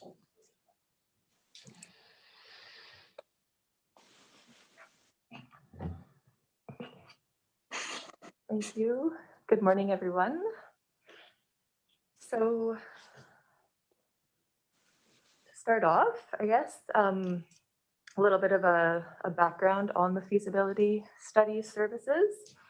So the EA feasibility study services are really used to analyze the potential creation of future CDRD services. They have a very small tax requisition ranging from approximately $2.25 to $7.60 for a home assessed at $500,000. The revenue is generally supplemented with grant funding for larger studies within these services. And they don't include, or the services don't include personnel costs, capital works, or reserves. If a feasibility study ends up resulting in the creation of a new service, any expenditures incurred from that work are transferred to the new service upon its creation. And much of the work completed within these services includes consultation with multiple stakeholders, First Nations, and the general public. Climate impacts and environmental protection are often significant drivers in the creation of new services in the electoral areas. And these services were identified as services predominantly supported by grant funding and with various scopes facilitating ongoing and necessary initiatives. And as such, were not included in this year's COVID-19 response and renewal planning. Sorry, I'm gonna take this. So I'm going to start with work plan items for each of the feasibility study services listed on each slide. And much of this work is also going to be discussed in function 340 or the liquid waste management planning presentation as well. So starting off with function 151, this service includes electoral area A, excluding Denman and Hornby Islands, which each have their own function. The requisition for this service remains at $30,000 for 2021 through 2025, which equates to a tax impact of $7.60 for a home valued at $500,000. Function 151 also includes community work fund allocations towards Area A wastewater management planning. So the 2021 work plan for this service includes continued work towards improved wastewater management for the communities of Royston and Union Bay. Also continued work with the Ministry of Transportation and Infrastructure to evaluate sustainable infrastructure development and service delivery options for the Union Bay settlement node. A watershed protection scoping study, that was also carried forward from 2020. And this work will allow us to better understand potential watershed management roles of the CDRD to best serve the needs of the electoral areas. And this work is proposed to be shared between 151, 152, and 153. And additionally, the electoral area curbside collection study, which is also being carried forward from 2020 and also shared between 151, 152, and 153. For function 152, electoral area B, Lazo North, not quite as many projects for this year. So we have the requisition for this service remains the same at $12,114 throughout the financial plan. This equates to a tax impact of $2.70 for a home valued at $500,000. And the 2020 work plan for the function includes both the watershed protection scoping study and the curbside collection study, both carried forward from 2020 and shared between 151, 152, and 153. For function 153, the requisition for this service also remains consistent for 2021 at $13,000 with a tax impact of $2.25. Additional revenues for this service include the remaining carry forward amounts for Community Works Fund and Investment Agriculture Foundation of BC grants for the Phase 2 Solom watershed planning work. And the Community Works funds for the Solom project are provided from both Area B and Area C. The 2021 work plan for 153 includes the completion of the Phase 2 study work in the Solom River watershed. This work was intended to be completed in 2020, but was delayed by COVID-19 because engagements with producers, which was originally scheduled for March 2020, had to be delayed until after the growing season. So also to be completed under this service in 2021 and carried forward is the boundary expansion for the Black Creek Oyster Bay Water Local Service Area to include the Watuco system. We will also see continued work towards the establishment of a Saratoga Miracle Beach mosquito control service with funds budgeted to support an AAP in 2021. We also have funds allocated to Electoral Area C liquid waste management studies, which includes servicing options for liquid waste management in the Saratoga Beach settlement node, should they be required in parallel with development in the area in 2021. And finally, as already discussed, the watershed protection scoping study and curbside collection study being cost shared between 151, 152, and 153. So function 154, Denman Island. The requisition for this service remains consistent at $3,783 for the financial plan. And this equates to a tax impact of $4 for a home valued at $500,000. And the 2021 work plan for this service includes 2 carry forwards from 2020. The Grand Lake Improvement District Conversion Study and the Denman Island Bulk Water Feasibility Study Review. And finally, for function 155 for Hornby Island, the requisition for this service remains at $8,145, which equates to a tax impact of $5.85 for a home valued at $500,000. And we completed the Hornby Island compost toilet feasibility study in 2020 with identified next steps to be completed by internal staff resources. So as such, there's no work currently identified in this service for the proposed financial planning period, leaving an unallocated amount of around $19,000 available in 2021. And with that, I'll take any questions. Thank you, staff. Any questions from the directors? I had a question myself around the watershed scoping study. Yeah. Is that in conjunction with the Solom River watershed work, or is that a separate, like, maybe the question is which watershed and what's the scope? And Yes, certainly. To answer your question, Madam Chair, the work is intended to be larger in scope, so to cover all of the electoral areas. And essentially, it's a bit of a follow-up and identified within the Solom work is need to kind of better identify the potential for either a watershed service or improved watershed management and governance within the electoral areas. And that work's also been identified within our electoral area rainwater management plan as well. thank you for the clarification. Do directors have any other questions? Director Grieve?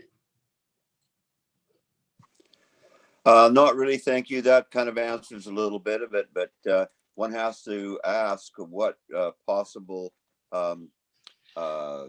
interest and jurisdiction would electoral areas have over private forest lands and their operations, because you talk about the Solom River watershed, you can see all the active logging up there right now. So, you know, I don't think we have too much to say on the matter. We just have to observe and maybe document what's going on.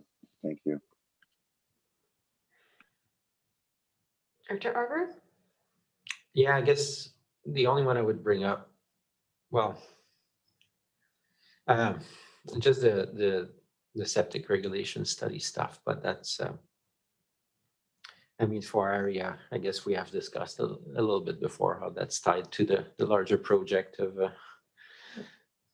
servicing to the south area, but I don't know if you have any further comments on that or.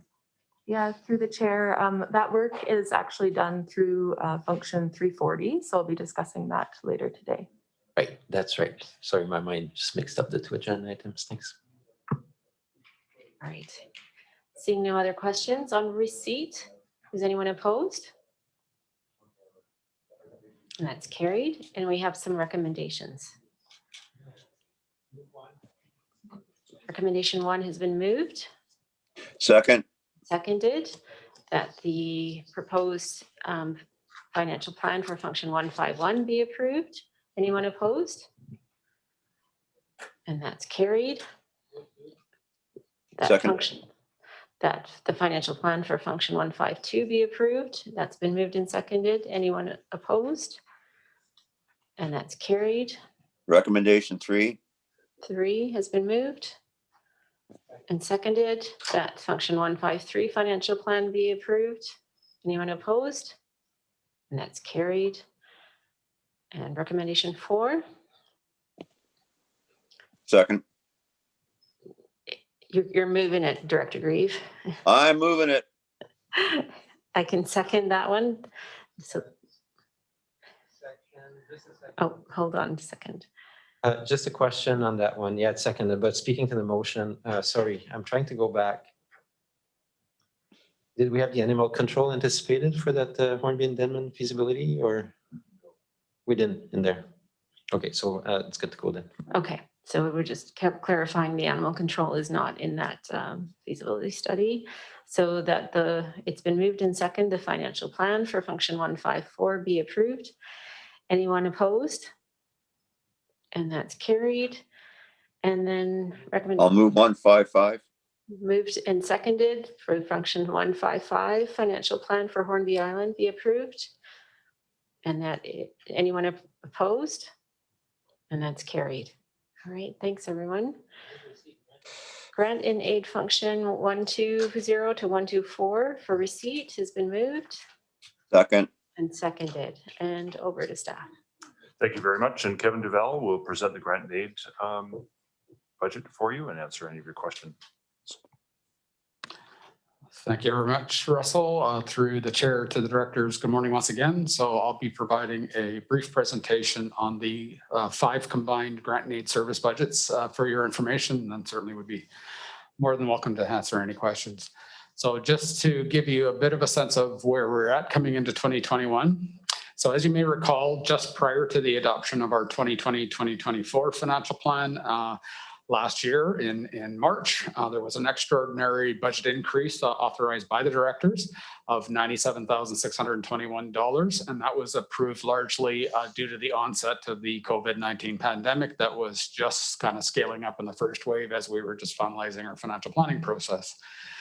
Of course, these service budgets are here to provide annual grants to numerous nonprofit and charitable organizations. Those organizations have a variety of mandates, as I'm sure you're all aware, and therefore there are a significant number of both community partnerships and community supports that the regional district provides annually as part of the delivery of these services.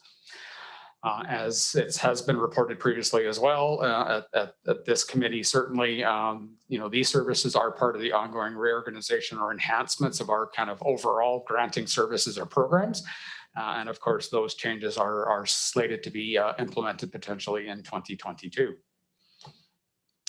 So just wanted to provide you a bit of a sense of kind of what the impacts from these services were last year. So in 2020, a total of 51 community organizations received some form of grant and aid funding from these services. That totaled $273,110 overall. And of course, that total does include the $97,600 in COVID-specific funding that was allocated. Those 51 community organizations were part of 61 overall applicants that put forward applications to these grant and aid services last year. And the overall funding available for distribution last year was just under $279,000. So that largely meant that 98% of all of the funding, our unconditional grant funding available, was distributed last year. That did leave a small balance of about $5,800 that we will then carry forward into the 21 financial planning year. So at this point currently for 2021, a total of $176,419 in grant and aid funding across these 5 services is currently budgeted to support community applications.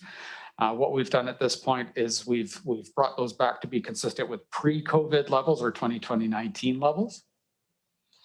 And just to give you a sense of what that breakdown, per service is. So on the table on slide 4 here, you can see that for each of the areas, that has represented a bit of a change from the previous year because we did bump some of those up quite substantially in response to the COVID-19. So as you can see, there was 278, just under 279,000 available last year. Currently within the proposed financial plan, we have scaled that back to the 176,419 I mentioned previously. So to give you a sense of the overall tax impacts and comparisons, this table kind of provides you that at a snapshot for each of these 5 service areas. So for example, you can see for Service 120 Part Area A Bay and Sound, we did bump that requisition up to,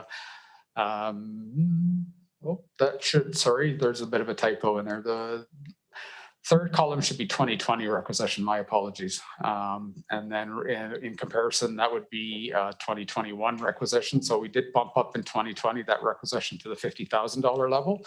We have scaled that back to pre-COVID-19 levels at this point currently to $19,908, and then subsequently for the remainder of the services. So that does mean that the requisitions overall do decline at this stage of the proposed process by approximately $100,000. One thing I did want to mention as well, and that was mentioned in the staff report, just speaking to any kind of potential economic recovery task force action items.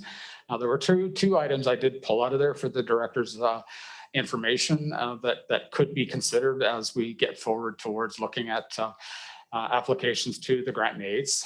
So one of the action items that was identified in the ERTF action items was the creation of local government pandemic response grants for regional child care sector. As directors may be aware, we have provided some funding to childcare agencies in the past, specifically on Denman and Hornby Islands. And I believe there was also, as part of the COVID-19 response, some additional dollars that we provided as well, largely Union Bay as an example. So those would certainly fit within the auspices of this, obviously keeping in mind we'd want to look at senior government responses to supporting childcare as well before making those kind of decisions.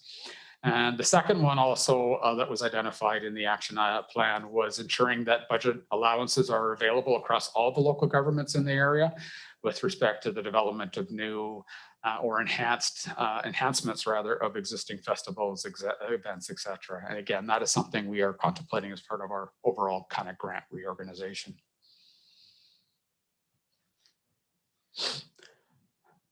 So anticipated next steps at this point, again, it's important to remember we're at the proposed budget stage. If the directors do, wish to request any additional increases to these budget levels, given we are still kind of, dealing with the impacts of COVID-19, staff can certainly, take any of those recommendations back. We would then incorporate that into our recommended financial plan and then kind of build it there. As you're obviously aware, the annual budget bylaw must be adopted prior to March 31st. So we'd obviously want to make sure those are done by that time. Sense of process. So under the current process, we would entertain any kind of community grant applications from the community basically now till the end of February, as typically has been the case. All of those submissions are then distributed to the electoral area directors for your review and consideration through your director's intranet page. And then, of course, as part of our enhanced grant service process this year's, what we're recommending is that the funding allocations, be determined at a future meeting of the Electoral Area Services Committee with ultimate distribution by August the 15th at the latest, once the regional district does receive its tax requisitions from the province. Typically, we have met with directors in May of every year to kind of do that kind of review. So we're anticipating a similar timeline at this point. So I will certainly leave it there and certainly welcome any questions. I believe I saw Director Grieve had his hand up. Thank you very much, Madam Chair, and through the chair and the CEO to Mr. DeVille. It looks like my requisition this year is going to be $87,922, and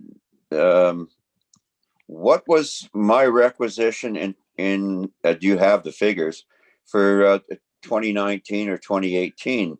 I'm sure it was more than that. Again, we did put these back to the 2019 levels, but I can certainly pull that up for you quickly. So in 2019, the requisition for the Area C grant and aids was $88,034. Okay, it seemed to me it was a bit more than that, but that's 2018, you say? That's for 2019.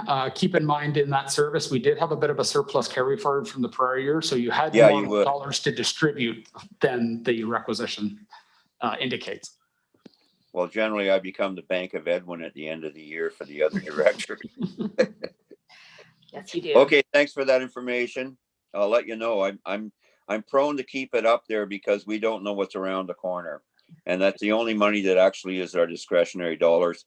If I may just quickly, in conversation with other electoral area directors and other regional districts, they all very much value their discretionary dollars. Thank you.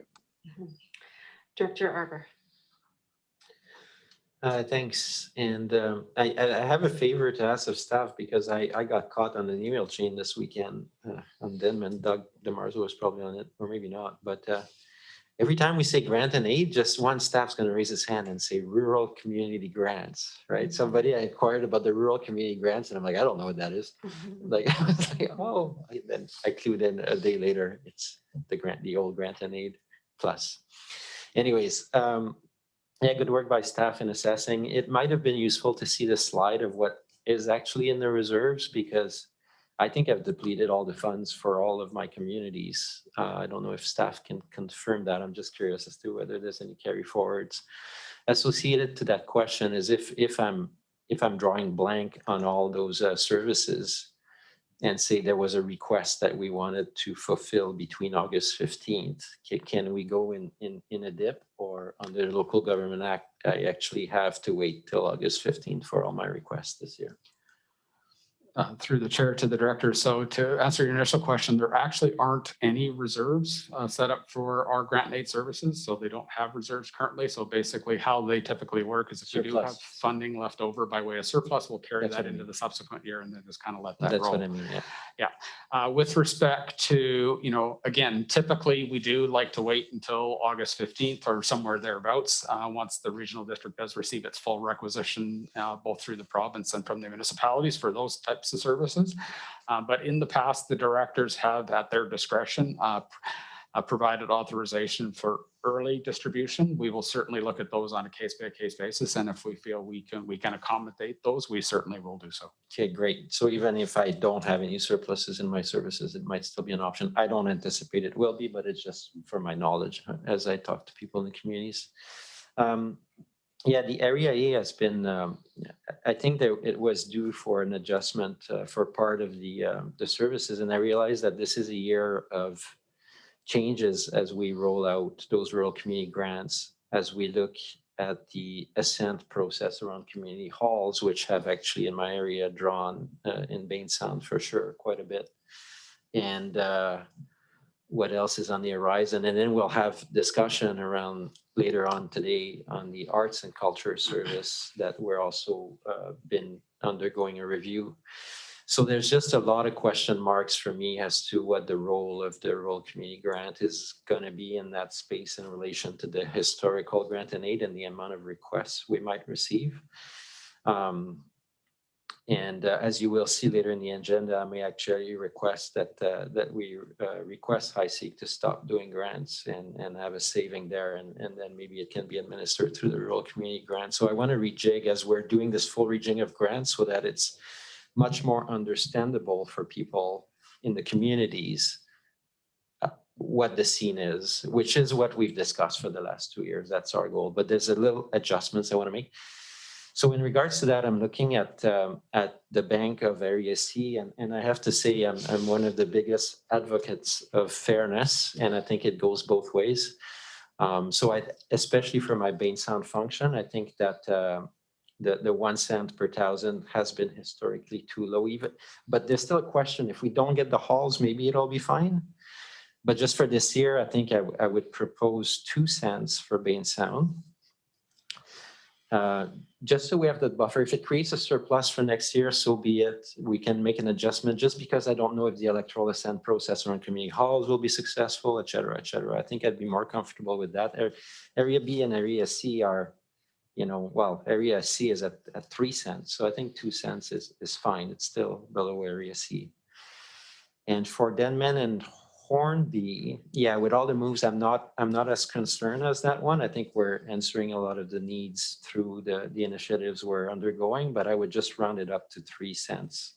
So 2 cents for Area B for Bain Sound and 3 cents for Denman and Hornby. And I think that will provide just a bit more flexibility in case some of those initiatives we have going don't move forward. It would still provide a pot of fun, and if it creates a surplus this year, it wasn't the case in my first 2 years. I think we had the demand for the funds we put out there. So that'd be my thoughts for my areas. By the way, I want to thank staff for bringing this in a formal forum. In the past, this was at individual meetings with directors, and I actually really like that that the public, if they so choose, can hear the rationale and thinking and discussion around how we set those rates. Thank you. Thanks, Director Arbor. And I too have some comments around, grants and aid. I think one thing to keep in mind for the directors and everybody else, speaking to some of our friends in the nonprofit sector, one of the grants that many of them relied upon just simply collapsed, and that was the gaming grant. So many of our nonprofits that do all of the good work in the community were relying on those gaming grants. And with the casinos closed, I mean, that source of funding just evaporated. So I am looking at our grant and aids for at least one more year, providing, some of that emergency kind of funding to keep the lights on for many of our nonprofits.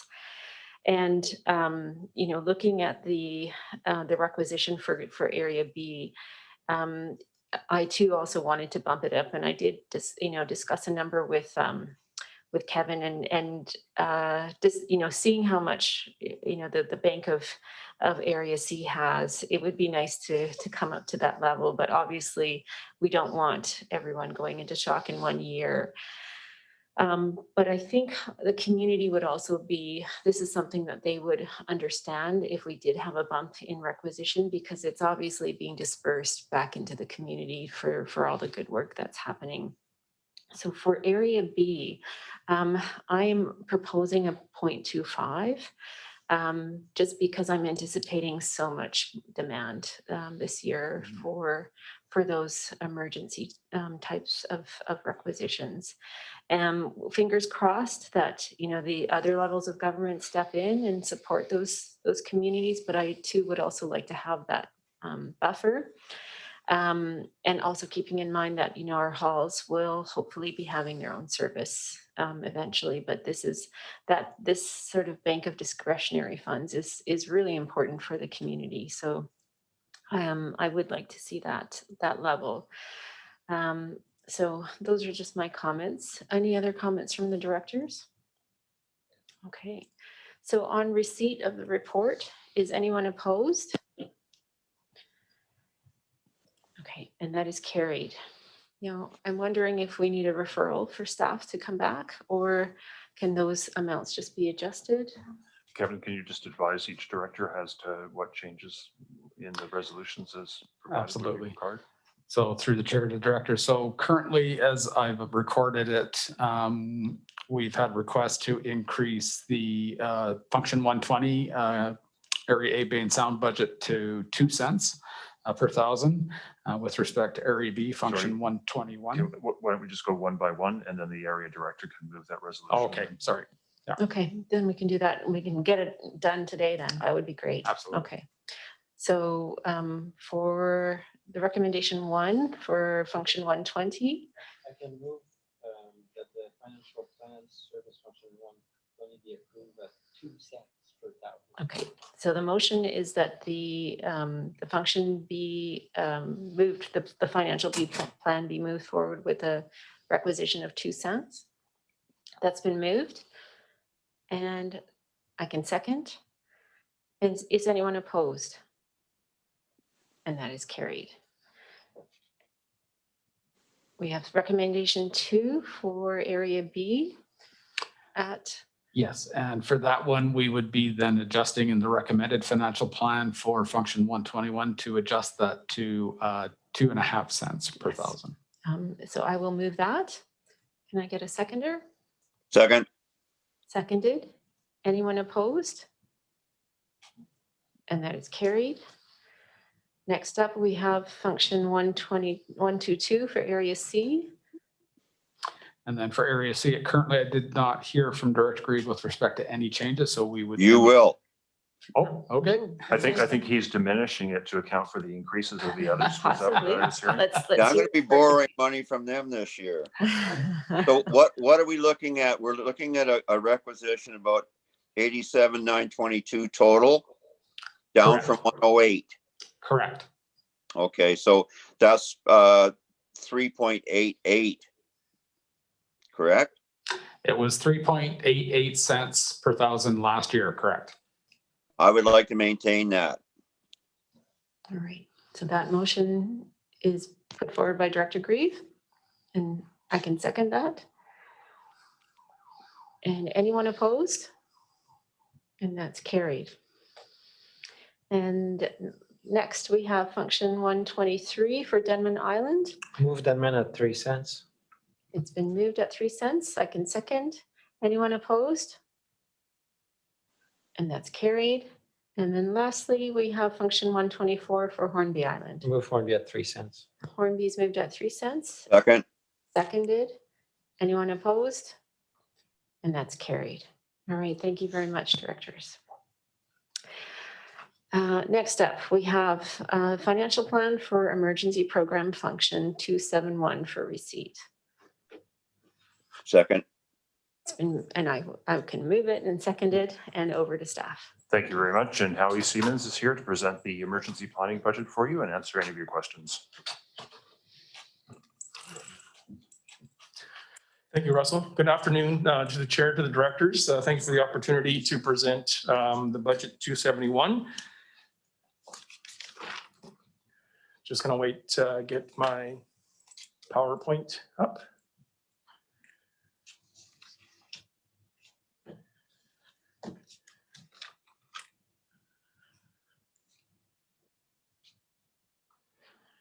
Great. I'm just going to do a test to make sure I have the button correct. Okay, great. We're all good to go? Okay, thanks. So today is the budget for 271. The purpose of this service is to provide for the rural residents of electoral area A, B, and C, emergency planning and coordination, and in the addition of business continuity to support the essential services for the regional CVRD's regional services delivery.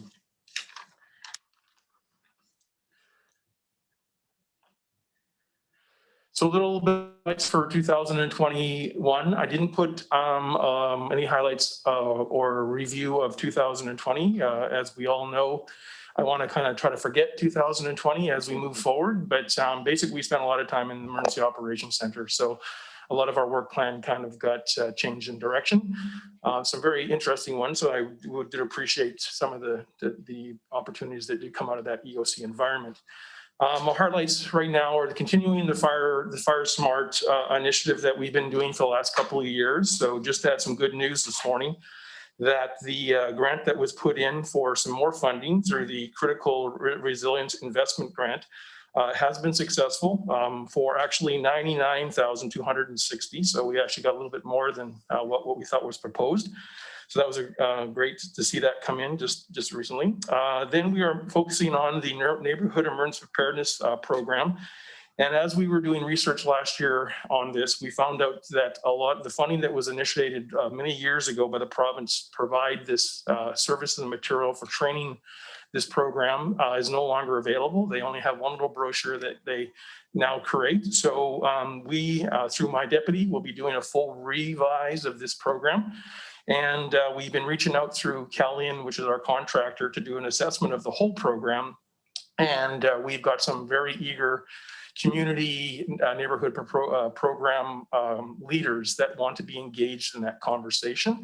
And I think that's really great because they all have a different model view than what was the program was before. So we really want to build this on their interest level and what they want out of this program.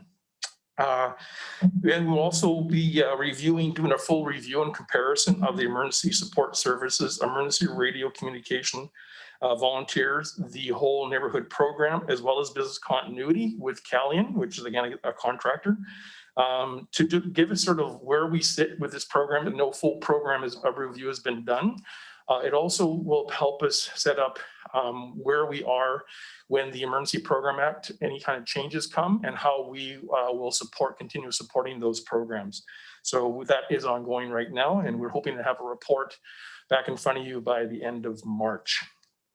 We are also continuing our work with the planning department on the National Disaster Mitigation Program, Stream 2. So again, this is looking at regional flood risk, climate change, and sea level rise initiatives. So we're continuing that going on into the new year. So the next, not sure. Okay, there we go. Oh. Okay, so just reviewing the 271 budget for comparison from 2020 and 2021. I have to start out that in October of 28th of 1991, bylaw 1341 was created for electoral areas A, B, C, emergency program extended service, established in bylaw 1991. This was adopted through the Comox-Strathcona Regional District to establish an extended service for electoral areas A, B, and C to provide preparation for emergency services and support. The maximum levy for this service was set at that time at 0.03 per thousand. of the taxable assessed value. In 2012, to support some challenges to budgeting, 270 budget function was created and would be shared with the common establishment bylaw 270. Due to the ongoing growth and importance of the emergency services program, and now being a core service, an additional maintain the service level in both these functions, an increase to the maximum requisition of 25% for 2021 fiscal year is going to be recommended. This will result in a maximum levy equal to the greater of 281,809 or 0.0375 per thousand taxable assessed value. The overall proposed budget for 2021 totals 188,000, a decrease of 16,746 from 2020. With these changes, these are mostly because of grant activity. We did not apply for a lot of grants that we normally do in the process. The proposed 2021 tax requisition is 153,000 at 13,000, or a 9.3% increase from 2020. Initial prior year surplus estimated at 20,000 has been included in the 2021 and will be further refined as the 2020 year end is complete. Operational costs for 2021 are proposed to decrease by 7,141 for 2000. This is mainly due to the deputy focusing on a lot of work time, reassessing and evaluating the program, and working on documents, and not a lot of project work where it comes to actually operational costs that were involved other than staff time. Personnel costs for 2021 are proposed to decrease by 2,665 over 2020. These costs are broken down into the deputy coordinator's role at 80%, the emergency program coordinator being 10%, and an equal of the further 0.3 full-time equivalent is also allocated to the service comprised of the CVRD support services, as well as the general manager of community services. In our reserves, the estimated balance in the service full future expenditure reserves funds at the end of 2020 is 23,883. Reserve contributions of 4,033 are budgeted in 2021, with an annual contribution scheduled through 2025 to continue funding the replacement of emergency 271 program vehicle, as well as to increase the business continuity and asset management for replacing generators on Denman and Hornby Islands that are used for emergency planning and response. Anticipated in 2025, a balance of 23,534 is going to be sitting in the reserves. Our capital projects is really the only one is the emergency management replacement vehicle that we have for the program. We're estimating that will be 48,000 in 2025 to purchase if it's required.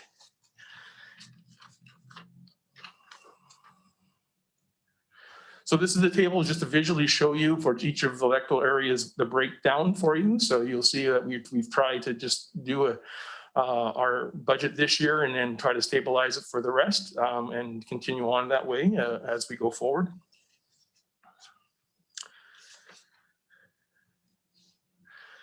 So the tax impacts for this budget right now is based on the 225 completed assessed roll. The estimated resident tax rate for this service is 0.0185 per thousand. In 2021, it was 0.0179 of a taxable assessed value. In 2020, residents with an equal assessed value of 500,000 will see a total tax information of $9.25. Before you today, there are recommendations being proposed are that the board consider the 3 reasons and subsequent adoption of an amendment to the bylaw number 1341, being electoral area A, B, C, emergency extended service establishment bylaw 1991, to increase the maximum requisition by 25% to be available for the 2021 fiscal year, in accordance with the Local Government Act, the Regional District Establishment Bylaw approval exempt regulations. And further, that the directors of electoral areas A, B, and C, being participants in the service, consent to the amendment of the bylaw in writing. And next recommendation, that the proposed 2021 and the 2025 financial plan for the Comox Valley Service 271 be adopted. Thank you. I'll take any questions. Great. Thank you, Howie. Any questions from directors? We have Director Arbor. Yeah, thanks. It's a good presentation, and obviously we're also appreciative of what the service did in the last year in regards to, well, not just with the electoral areas, but for the entire Comox Valley. And it's, yeah, it's the kind of service that when there's no emergency, nobody thinks about it. Then when we have big ones like COVID or floods, all of a sudden it's so critical. And everything you mentioned makes sense. I appreciate it too. I want to give another kudos for the work with Hornby and Denman in the last year. Lots of positive feedback and community members saying that they saw a lot of value in that work. And I know it's happening in other areas of the district as well. So good to see the budget. I'm in favor of the 25% bump as well. I think we heard from Chair Amir in the past that emergency is perhaps going to grow in importance and lastly, I'd like to say, I'd love to see the collaboration with planning around some of the climate change and flood and all these changes that we might see over the next number of years. For it. So, no, am I speaking for too long, Dr. Grieve? I'm passing you the mic. Over to Director Grieve, if you've got any comments. No, that's my purview. Just to Howie, through the chair and the CAO, I know that I've been waiting with great anticipation since about 2008 for an emergency response exercise that would simulate an earthquake. And I know I guess it's been put off to the future again, but I do maintain that is probably the #1 single biggest event that might occur. We have no way of telling when it would occur, but to bring that forward, and I know we're in COVID and all this, but to keep it on the radar, because we need to have some real firm plans around the inevitability of an earthquake. Through the chair to the director, yes, this is 271 in our my 270 presentation tomorrow. We will comment on the exercise in a little more detail. And I'll just let you know, we are working with Callian, who is our exercise design, and we are trying to modify it at some form of tabletops, as well as some virtual versus face-to-face opportunities will be presented. We're just having to watch the orders very carefully. Do you then anticipate this exercise coming forward in the next few years? We're working through the chair to director. We're working really hard to deliver a form of exercise right now for the earthquake that is in relationship to COVID, because that might be the reality that we're facing. So we are in discussions right now of modifying the exercise to not do so much out in the community, but do a lot for the operations center and the regional policy group component, which is we feel will be a big piece of it. Boy, you're ambitious. Thanks. Thank you, Director Grieve.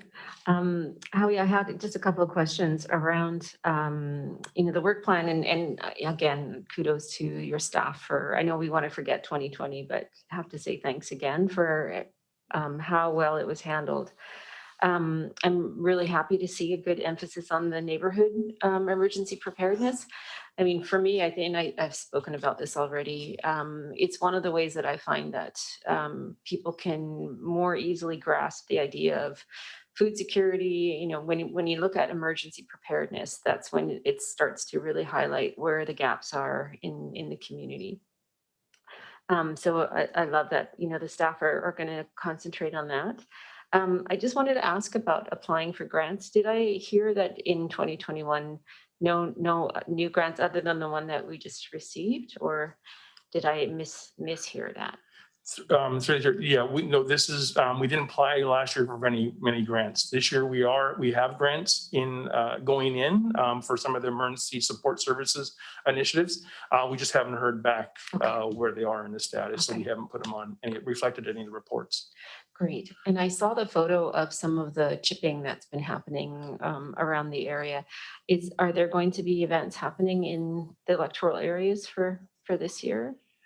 From my understanding, I'm working very closely with our fire services manager, James Best, and we are looking to deliver some more of that chipping initiative. It seemed the communities really supported that initiative, so that it was part of that grant funding proposal that we just been successful to get. So. Oh, that's great. Can't wait to hear, whereabouts, because I know that's something else that the community is really asking for. Great. Just for a follow on that, the chiefs have taken, the fire chiefs have taken a lot of the key role on this, and they're actually working with each of their communities to find out where those programs and events will happen. Excellent. Great. I don't see any other questions. So on receipt, is anyone opposed? And that's carried, and we have a couple of recommendations. So the first recommendation has been moved that the board consider 3 readings and subsequent adoption of the amendment of bylaw number 1341 to increase the maximum requisition by 25% to be available for the 2021 fiscal year. And further that the directors of electoral areas A, B, and C consent to the amendment of the bylaw in writing. I can second that.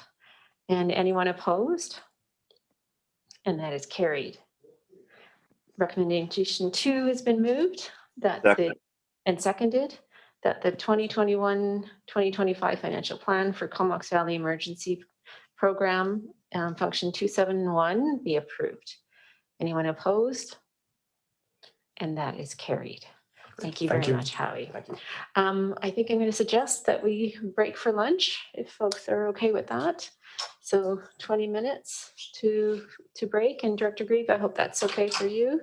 We will meet back here then at about 22. Is that all right? Yeah. Lost y'all. There you go. All right, we'll talk to you in a few minutes, Director Grieve. By the way, Madam Chair. Yes. Your name at the front says Edwin Grieve. Thanks. Good catch. Not near gray enough, my dear.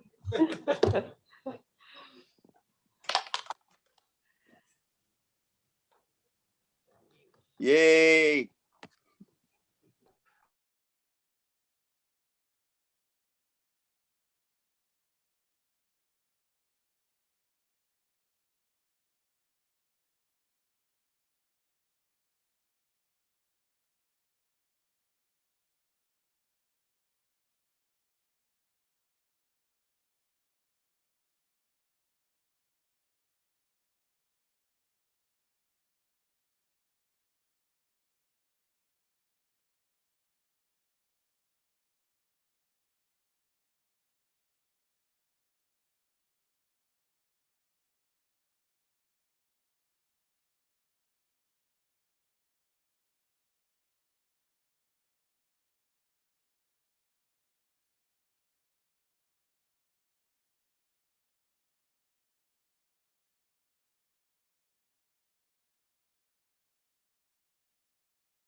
Director Grieve, are you okay to start again?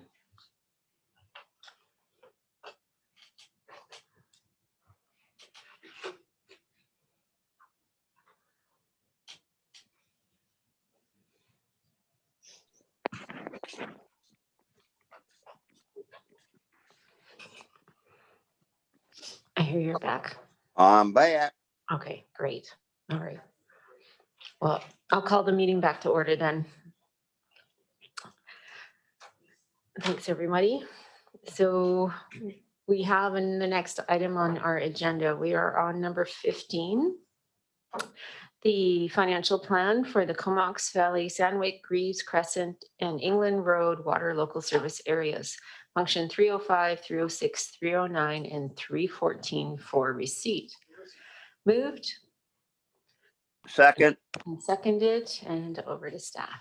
Thank you very much, Chair and Directors. And Chris LaRose is here to lead you through all the water budgets that are on the agenda. And once the water gets dirty into sewer, we'll ask Derry to take over. Good job.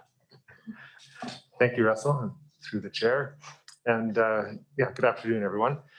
So as Russell mentioned, we've got the financial plan for Service 305 and several of the older, smaller services up on the agenda now. And I've also got Mike Hirschmiller, I believe, who's on the Zoom line, who's going to help. We're going to tag team through this. He's going to provide an overview of what we were up to last year and on the agenda for this coming year. And I'll stick to the highlights regarding the financial plan.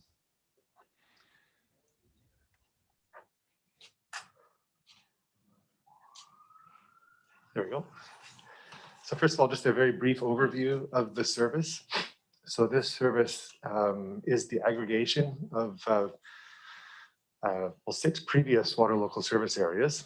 It distributes bulk water from the Comox Valley water system to properties in the surrounding rural areas in all 3 electoral areas. So in 2018, these were aggregated into the single pre-existing Comox Valley water local service area. And 3 of the pre-existing water services still exist, but only in the capacity to collect a parcel tax and then pass it on to the Comox Valley water local service area to complete collection of reserves to bring all services up to the same level. Here's a photo of our Noble Water Services crew led by Mike Hirschmiller, tall guy in the middle, who will take over for me right now to give a little overview of what we were up to last year. Mike? Thanks, Chris, through the CAO and to the directors. I'm just going to give a brief overview of our highlights from 2020, as well as what we're looking forward to in 2021. And I know that the amalgamation of the service areas has made a bit of a difference for us operating and for maintenance, and also for I'll talk a little bit about the CMMS and the collector app that we've used, and having one kind of amalgamated surface area for these has made it a much more I'd say more streamlined for our maintenance and for the planning of that maintenance. So in the 2020 work plan accomplishments, much like everyone, COVID's made our interactions, I suppose, with our customers a little more challenging, as well as for maintenance tasks that we do that typically take more than one operator. But we've developed some plans, and the procedures that we've been using have been working out quite well. So that being said, we did get all of our preventative maintenance completed this year with regards to fire hydrant maintenance, air valve flushing and maintenance, and PRV work as well. And one of the things that we did while we were doing this maintenance was we were completing our asset inventory for our collector app, and that was kind of an app, a GIS-based app that works with all the maintenance that we do and getting it into our GIS so that we have easy access to all of our maintenance records historically moving forward. And that ties into the next one, which is we have purchased our new computer maintenance management system, which is called CityWorks. And CityWorks dovetails very nicely with the collector app, as well as it's a GIS-centric software that's going to take over how we currently do our work orders, service requests, how we cost and track our jobs. So that's been purchased. It's a multi-function purpose, so it's we'll be using it with all of our water systems, as well as the Regional 300, as well as 312 in Royston and 313 in Black Creek. And that's been purchased, and we're in the throes right now. We have next week there's 2 full days of workshops where we're setting up our templates and whatnot, and seeing how we're going to integrate it into the into our day-to-day work. And just we got the last sample station upgraded, which is nice, and basically taking it from the old way of sampling through hydrants or various outdoor hose bibs, and now we're 100% onto all of our sample sites are upgraded with these new kiosks. And as well, just one last thing, there was a slope stability assessment. We noticed one of the water mains that come through a property from Wilkinson down to, or Waveland down to Wilkinson, the slope looks like there's been some movement there. So we got an engineering firm in to come and do a slope stability assessment on that water main. So here's just some photos of some of the infrastructure. There's a sample kiosk next to the hydrant there, and that gives us a nice clean. It's locked, and it gives us a disinfected port to do our bacteria samples from in the distribution system. The other one is just basically a meter kiosk that we're upgrading the majority of our kiosks. Anything in the last 5 years kind of looks like this, but we're also upgrading some of our older kiosks, and those are just for more accurate, kind of streamlined meter reading, getting the information back to the yard instead of having operators go and actually look at the numbers. We'll still always have to do inspections of the infrastructure, but this will just avoid any kind of errors in meter reading. And the bottom picture is just a shot of where we've done our test pits for that slope stability assessment. 2021 work plan priorities. The City Works is really going to be a laborious thing this year that we're undertaking and rolling it out into the service area.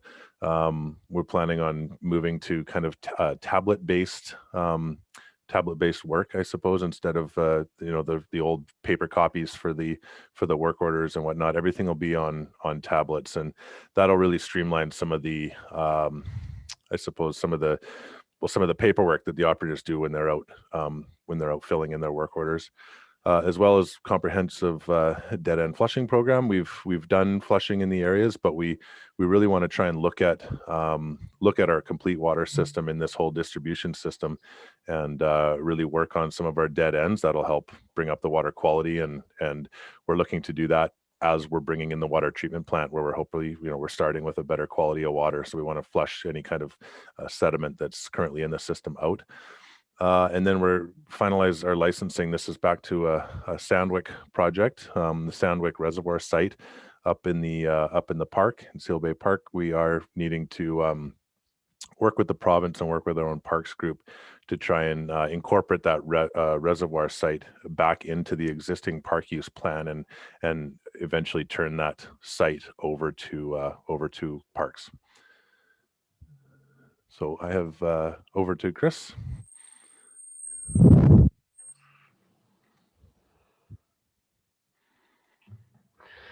Thanks, Mike. Bit of a feedback here. Okay, seems to be resolved. Yeah, so this is the budget summary table. It's also in your staff report. Just want to highlight.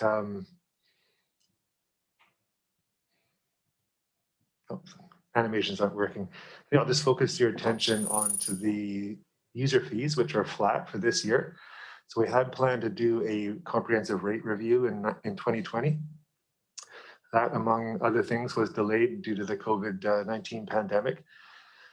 So we are expecting to do that this year in 2021.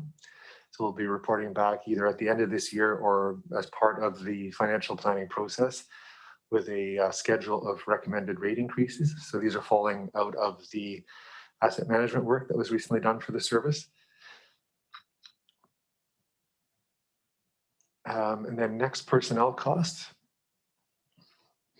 So we are flagging a 13% increase in personnel costs for this service. So in addition to the regular increases that come about through the QP collective agreement, we're also, we've taken the opportunity this year to correct a misallocation. So to fully fund the support provided by the finance department for the service. So that's a one-time adjustment in allocation for one of our financial technicians. And then finally, the contribution to reserve. So we're including approximately, or just under an average of 300,000 per year for this service. So this is, while significantly below what was flagged by the asset management plan for this service, it's still in a healthy range, which is good.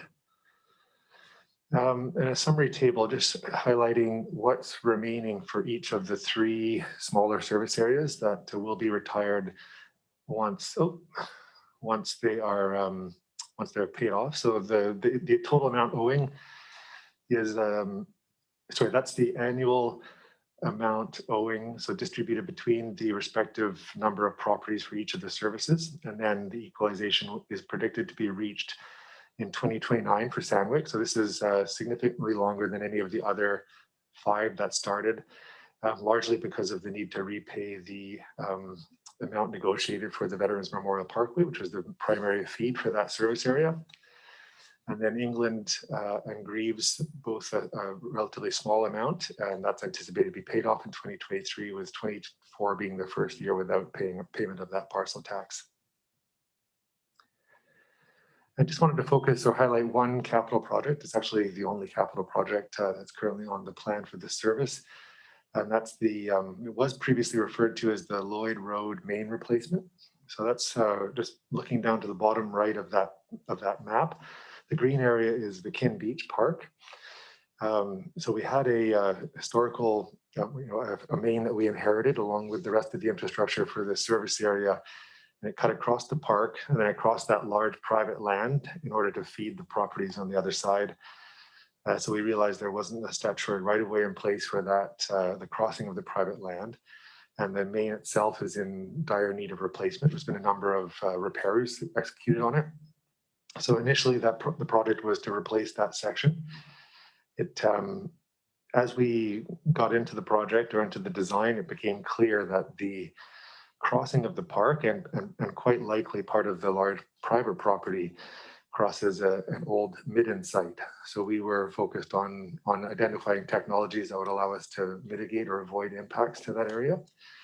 So we did spec out an alternate horizontal directional drilled approach after comparing it to diverting around, which was significantly more expensive. But as a result of all of that, we also became aware through the asset management work that the line along Astra Road, which is, it runs parallel to the park and then up along the water. So that main is also in need of replacement, and the delay that we've had to the Lloyd Road project just kind of raised the prospect of combining these 2. So they're now scheduled for 2022. And this will provide us plenty of time this year to work with the Comox First Nation towards compliance, or to work with them and compliance of the cultural heritage policy to ensure that we avoid any impacts to this area. And we've also suggested or recommended in the report that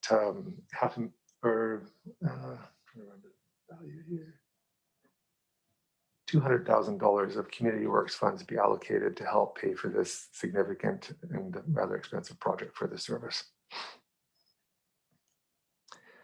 And finally, in summary, so from the fiscal responsibility strategic driver, we did have the rate increase in 2019 that came into effect early 2020. We have realized savings through this service, in part due to the bulk water rate reduction that was driven by the COVID renewal plan for the Comox Valley water system. So we've opted to channel the savings from that change in bulk water rate into our reserves, which is one of the reasons why they are a little healthier than predicted last year. And we've committed to do that detailed rate analysis in 2021.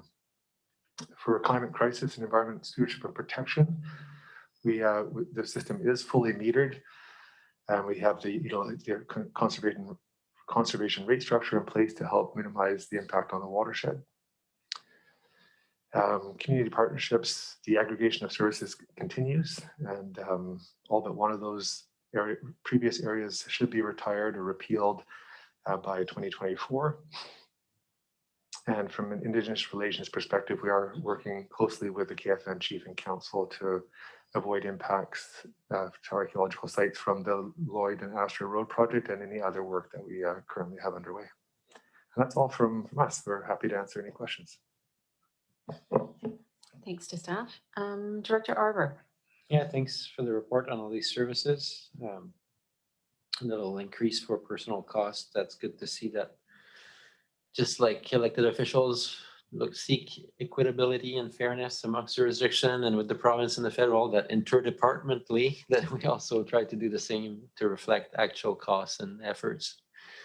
The Community Works Funds, I brought it up last meetings, and though it's Area B, I think in the future, I still don't believe we have updated our Community Works Funds reports in September.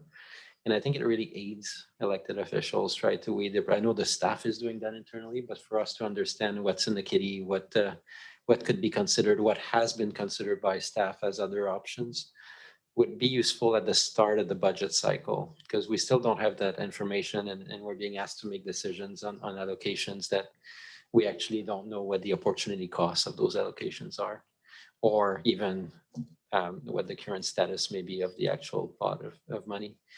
And really glad to see though the approach obviously on the cultural heritage policy. I see that Chief Rampol was on Hornby today on something that isn't going so well on that front on the development, and she seems pretty upset about it. So I'm glad that we're getting ahead of those things, and I fully realize that this can add cost.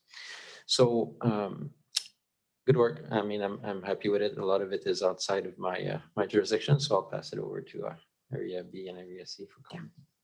Thanks, Director Arbor. And to that was my only question was, are the Community Works Funds being used primarily to offset the costs of the Midden site, or this is just more general in terms of like capital costs?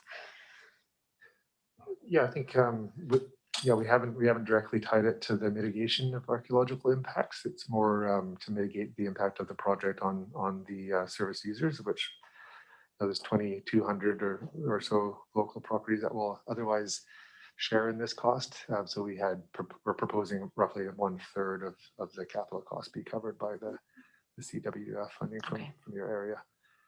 Yeah. Yeah, I don't have, I mean, considering where the CWF funds have been spent in the past, this seems like a good choice, but I too would love to see a list of, or just an overall plan for the funds. So yeah, Kevin, do you have a comment to make on that? Yes, thank you very much to the chair, to the director. So yes, there is a Community Works Funds report coming forward to the directors at the end of this month. So we do apologize it wasn't ready for today, but certainly more than happy to respond to any questions with respect to where your current balances are estimated at this point. And I am certainly keeping track of all of the requests that have been born out of the financial planning process to this point.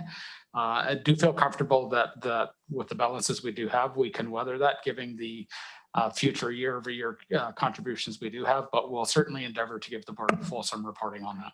Thank you. Just from this is back to Chris, the description of how the main is going to be repaired on Lloyd and Astor. It sounds like there won't be like a cut and cover. It's going to be as minimized as possible. The reason I was asking is I have had members of that community approach me to say, to talk about some of the flooding that's happening along Astra. I think it's maybe a little bit further around the corner. So was wondering if there could be something done during the process anyways, if there was going to be disturbance, if we could look at some kind of drainage, but it sounds like this may not, the way that we're going ahead may not allow for something like that. Yeah, thanks for the question. The horizontal directional drilling is just being looked at for the section of pipe that falls within the Midden area, which at the moment we believe is within the Ken Beach Park and the large private property to the east. There will be large sections of cut and cover within the project, including the entire length of Astra Road. Okay. So I was just trying to remember the details regarding. I know that there's been an investigation done regarding the groundwater issues along in that area, and I feel like the DND was involved as well as the Ministry of Transportation Infrastructure. So what we can do is we can reach out to both of those to see, just to refresh on what the outcome of that work was, and understand from either of those who do have jurisdiction over that work whether there's anything that can be any synergies with our project. That would be great. Yeah. Be great. I mean, I think if there is going to be that kind of disturbance, the community will be super happy if they see a sort of a benefit in the end of overall, less frequent flooding if we can look at something like that. So thanks for that. Director Grieve, did you have any other comments? Just a few, Madam Chair. First of all, I remember when the idea was first floated of joining all the various smaller local water service areas into the Comox Valley, and it seemed like it was a distant date where it would all come together. And now, of course, it doesn't look like it's that far off at all. So it takes a while to get there, but we got there. The only question I have is moving into the future now with, we've still got some of the other smaller water services, like we got about 1,000 people on the Black Creek Oyster Bay system. Royston's its own. Union Bay is likely to come in. With Mike and his crew, are they basically servicing all these water local service areas?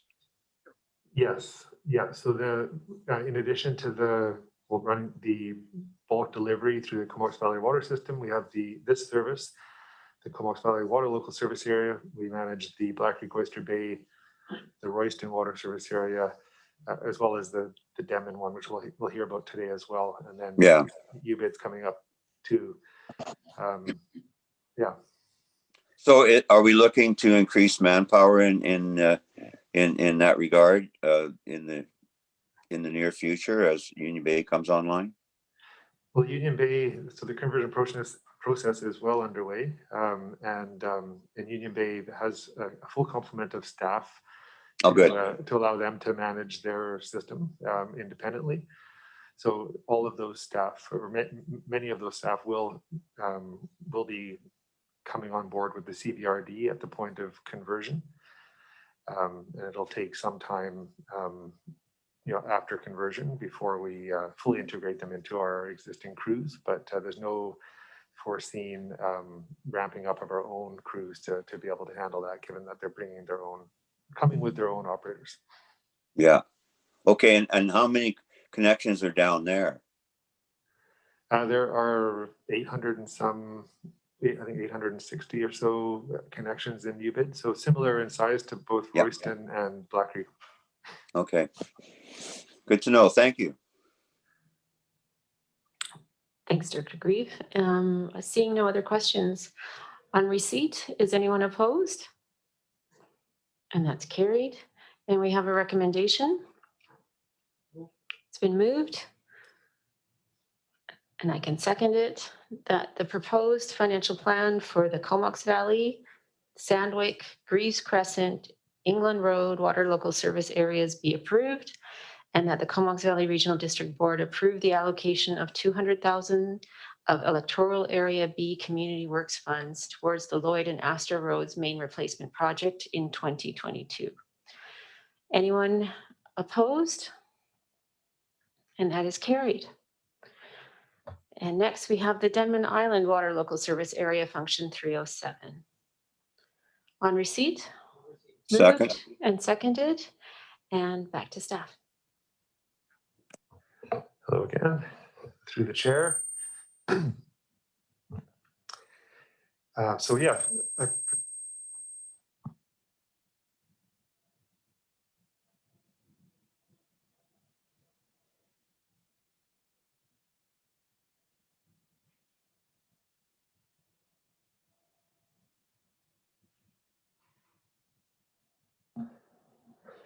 It sounds better.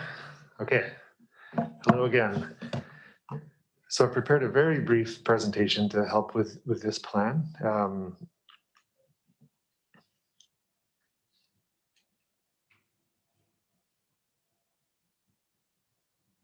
There we go.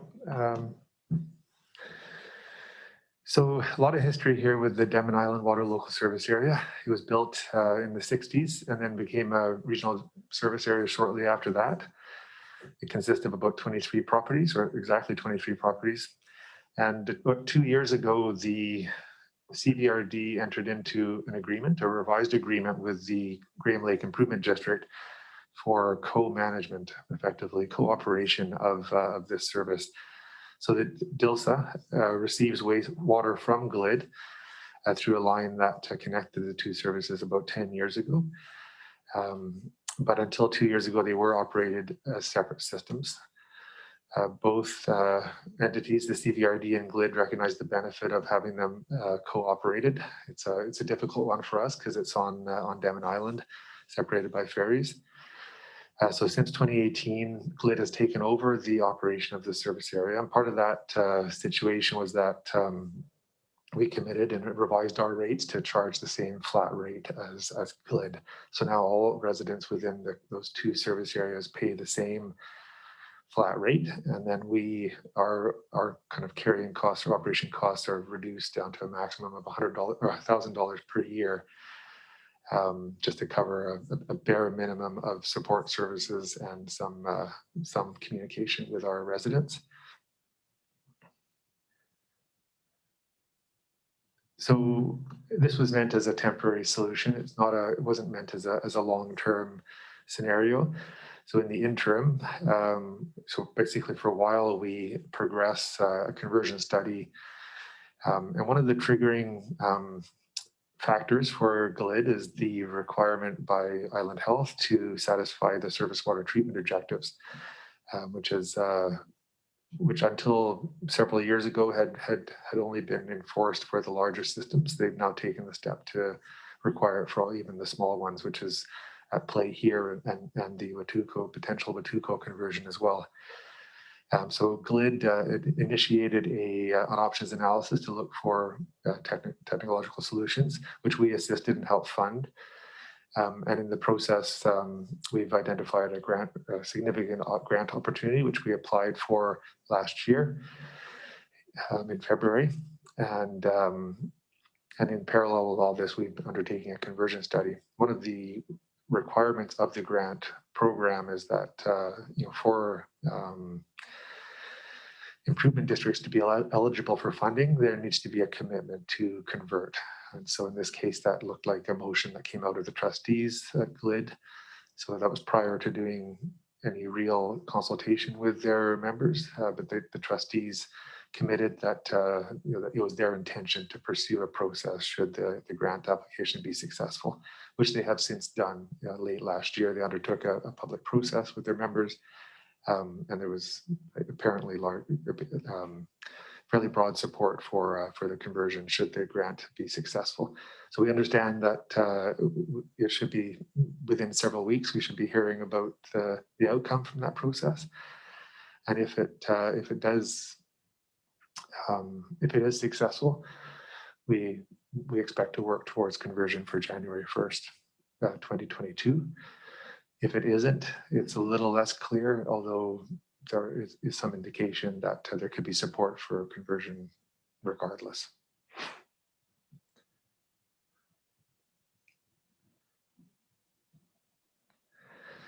And so as I just summarized, so our work plan really is quite dependent on how this grant fund rolls out. But we'll be continuing the discussions on the amalgamation, and at some point soon be bringing forward that conversion study and the outcome of the grant fund process. So the budget summary table looks pretty simple for this service, as it's as I mentioned, our own costs are limited to roughly $1,000 per year, which we recover through an invoice to GLID. Otherwise, all other revenue passes through us to Graham Lake Improvement District. And then a final summary slide. So we'll continue with the business as usual pending the outcome of the grant. Look to tidy up the conversion study in case that's the direction we go in.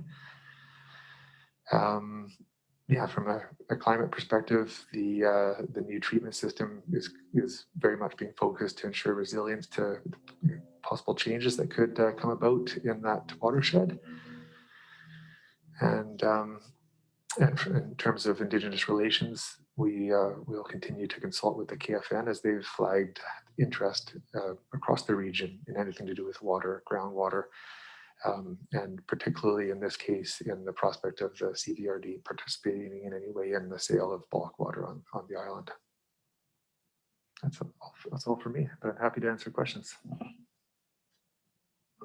Thank you very much. And I see Director Arbor has a question.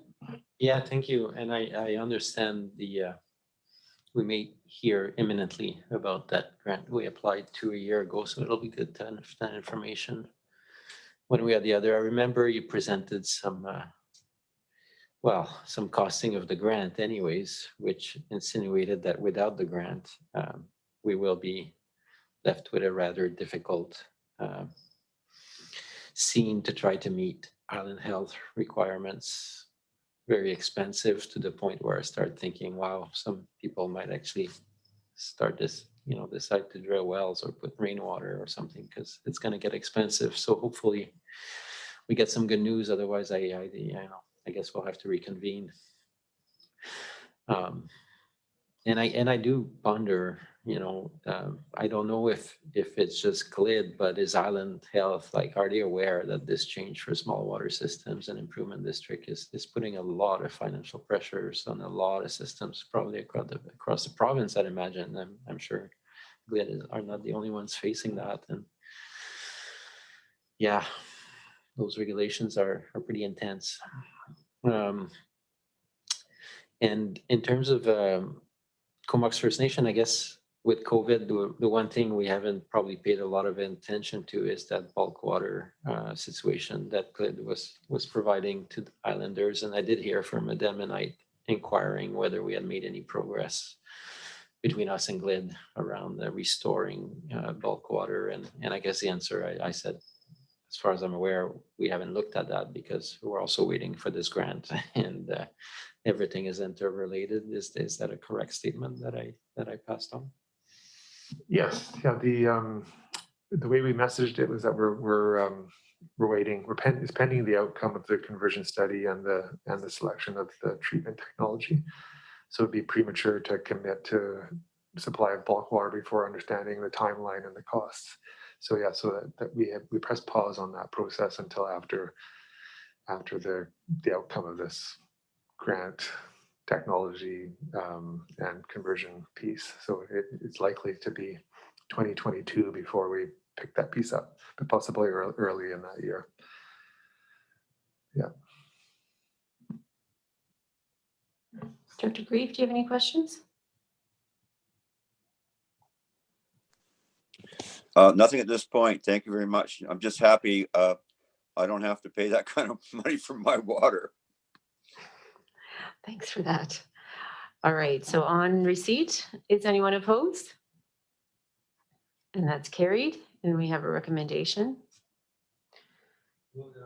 It's been moved and seconded that the financial plan for the Denman Island Water Local Service Area Function 307 be approved.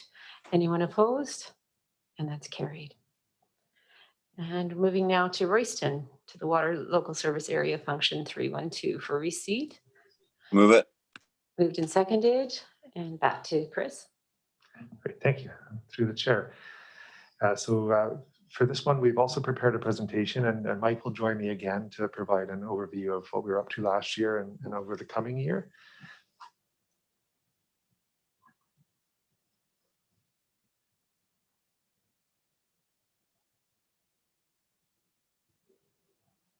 It's Royston. Yeah.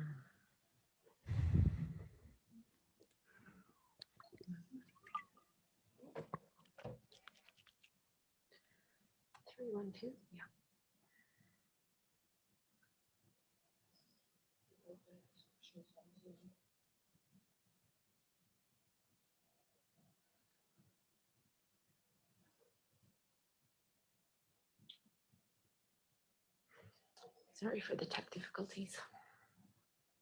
There we go. Thank you, Lisa. Okay, thanks everyone. So, thanks for your patience.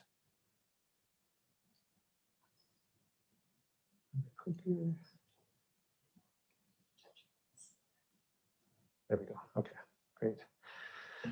So just to start, again, a brief overview of the service. So this service started out as an improvement district, similar to some of the more recent conversions that occurred in 2010. So conversion to a CVRD service. There's, as we just discussed, there's just over 900 properties within the service area. And at the moment, bulk water is supplied from the village of Cumberland under a water supply agreement, within which is embedded an obligation or a commitment by the CVRD to explore opportunities for finding an alternate water supply, because the village has signaled the desire to essentially take back that water capacity within the near future. So that's something that we've been up to, and we'll provide an update later on in the service. So revenue for this service is similar to the other, is through a combination of user rates and a parcel tax. So again, here's our water crew and Mike to walk you through some of our operational highlights. Thanks, Chris. To the CEO and Chair. Some of the work accomplishments in 2020.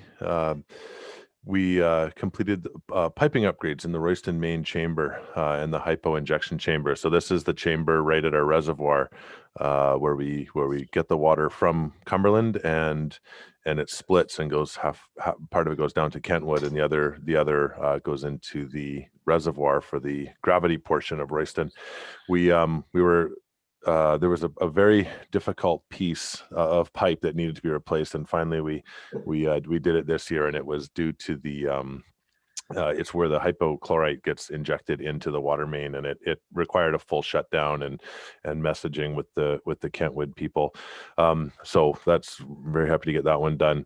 We've also done quite a bit of prep for the highway meter exchange. So just like up in Black Creek, we're taking the touch read meters and exchanging them with the cellular meters for safety, as well as these meters, much like Black Creek's, are old and they're at the end of life. And one thing about these type of meters, they're nutating discs. So instead of a magnetic meter type, they're discs, and what they generally do when they wear, the paddles on the discs will wear as they get older, and then it starts under reading quite substantially in some cases. So this is again a 5-year project, and with the first year pegged for this year for the highway meter exchanges, 2020 we got the prep done, which was basically identifying where the meters are, looking at which ones are going to be a simple exchange and which ones might need some construction associated with it.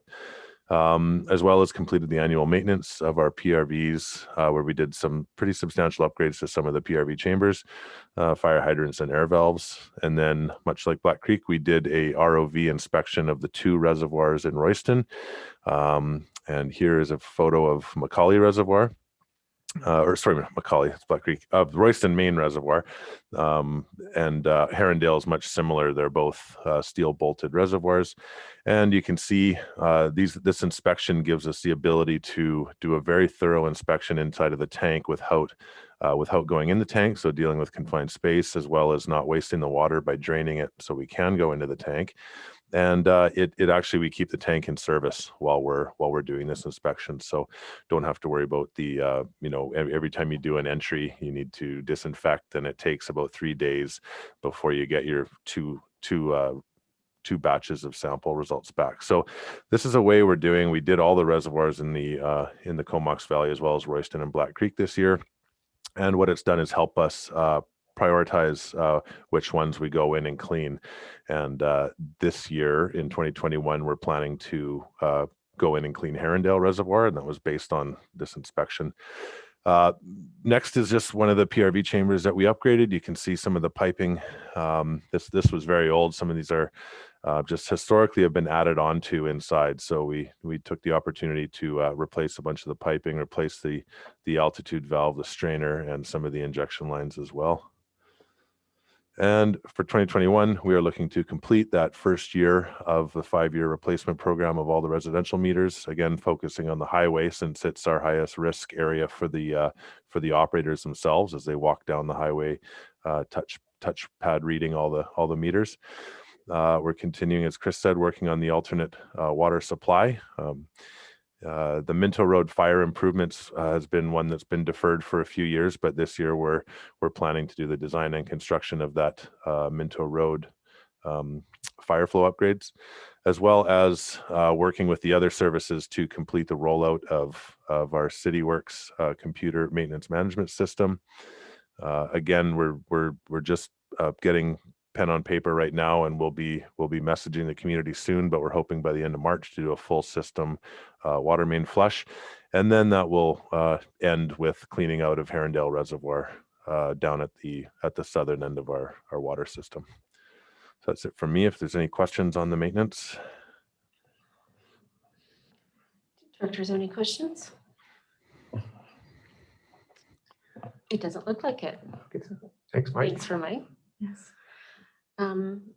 So on receipt then. Oh, actually, yeah, Oh, sorry, do you have a- I'll carry on. I've got the Yeah. financial plan. Of course. Yeah, thanks. Keep on going. Yeah, just some highlights of the plan. So starting with never mind, the personnel costs. So for this service, similar to 305, in addition to the regular QP increases, we're also flagging I believe it's a 17 or 18% increase in personnel cost arising from the reallocation of the finance technician to correct that historical misallocation. So that's a one-time increase that won't be repeated in future years. On the operating side, we've effectively stayed flat, in part due to one of our biggest line items is the purchase of water from the Village of Cumberland, and we revised or renewed that agreement for another 3-year term. And one of the changes was a locking in of the volumetric rate from them for the 3-year term, so holding steady at 81 cents, whereas normally we would see an increase there. So that was excellent. We're holding flat on the user fees for the service as well, just backing up. Again, as I flagged for the last service area or in 305, we do plan to do a rate review in 2021 and bring back any recommended changes, likely looking at a bit of a program of increases for the subsequent years based on our asset management work. The contribution to reserves, I think our average of just over 200,000 for the service. And that's something we're hoping to address with the rate review in combination with our asset management work to ensure that the service is in good shape into the future. And a little additional detail on the alternate water source study. So this is a bit of work that's been happening for a number of years since the Village of Cumberland first embedded that requirement into our water supply agreement. So we did undertake a study, and this was prior to the Comox Valley Water Treatment Project, and that identified several options for how to get regional water down to the service area. Then we embarked on the water treatment project and partnered with the Comox First Nation through the Mutual Benefit Agreement. And it was clear that there were some synergies between the KFN's development for servicing of their lands in the south and the Royston's need for an alternate source. And along the way, we also spotted some synergies with the City of Courtenay's Buckstone development and the Ridge. So they've got temporary water to that area, but they're looking for a long-term supply. So there's a tripartite kind of agreement coming together, which is very likely, seems likely at this point to result in a larger extension of water services south that'll feed and benefit all three of those partners. Oops. Sorry, Lisa, could you? Oh, there we go. Press the wrong button. So In the coming year, we're going to continue to support Courtney and KFN in their decision-making process. So the KFN's community decision on their treaty is looking right now like it may happen in early 2022. Now, based on that timeline, we're anticipating beginning some consultation, working towards an eventual assent process in late 2021 or early 2022. Which if both of those timings work out, then we will initiate design and construction in late 2022, and to have it complete by the grant funding deadline, which has now been extended to March of 2024. So as part of this report, we're recommending allocation of $500,000 of electoral area A community works funds to help fund the estimated $2.5 million expense for the Royston Water Local Service Area. And finally, in summary, there was an interim rate increase in 2020, which has kept us in good stead to carry us through until the detailed rate analysis is complete this coming year. We'll also be reviewing the operator allocations, so the allocations of our operators between services to ensure that we've optimized that the balance between the budgeted and actual costs, with a reminder that only actual operator costs are billed to each of the services. For community partnerships, we're going to continue to support and explore the partnership with the Courtney and the KFN to reduce the cost and maximize the viability of the alternate water supply to Royston. And in terms of Indigenous relations, we're working closely with the KFN Chief and Council on this delivery of water due to the synergies between this water service area and the KFN's development plans in the south. And as I flagged in the last report, we'll also be working closely with the KFN Chief and Council to ensure that that this major infrastructure project works in full compliance with the KFN's cultural heritage policy. Any questions? Director Arbor, sorry. Okay, thanks. Yeah, we're getting into the bigger considerations with this service.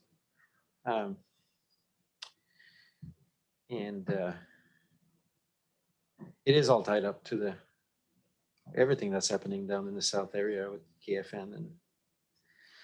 And just regarding that $500K request of Community Works Fund allocation,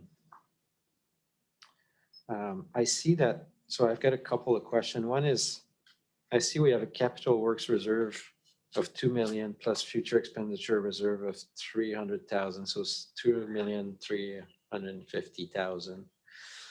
And your project requests add up to about 2,800,000.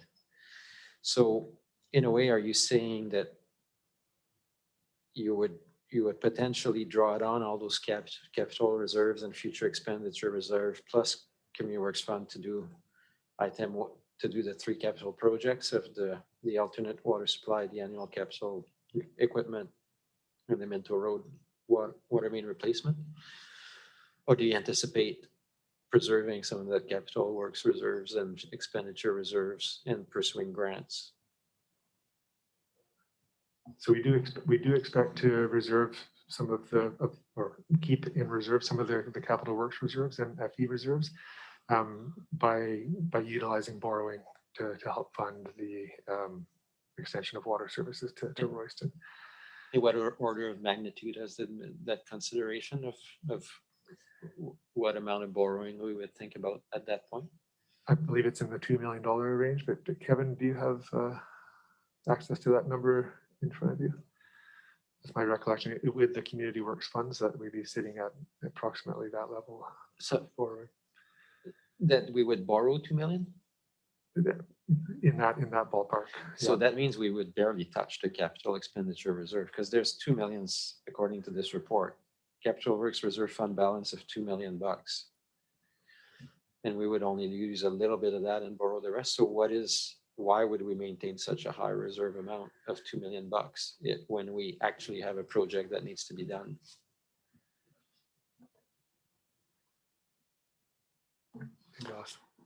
Through the chair to the director, so I can give you a little bit of idea here. So currently in the Capital Works Reserve, we have a balance coming into 2021 of about $2 million, as Director Arbor alluded to. Over the next several years, we're looking to withdraw just over about 1.1 million of that. So over at the end of the 5-year financial plan as it sits currently, we would maintain a balance at the end of year 5 for 2025 of about 1.1 million in that Capital Works Reserve. We would still have a little bit left over as well in our future expenditure reserve.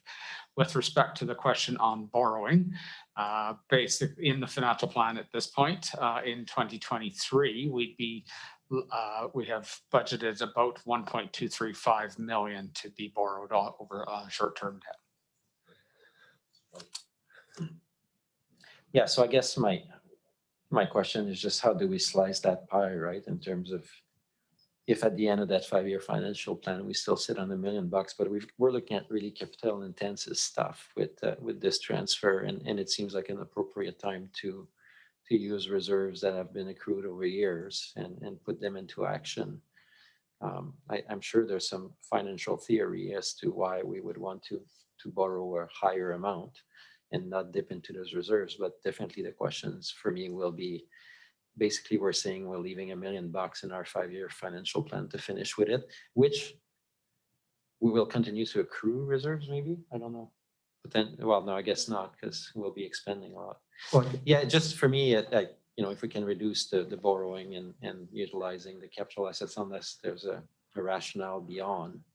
What I can highlight, Director, is that through our asset management planning work that we've done for the service, it's really highlighted the aging and poor condition of a large portion of the distribution system in the Royston system, particularly in the lower lying areas along Marine Drive and up around Cameron Drive.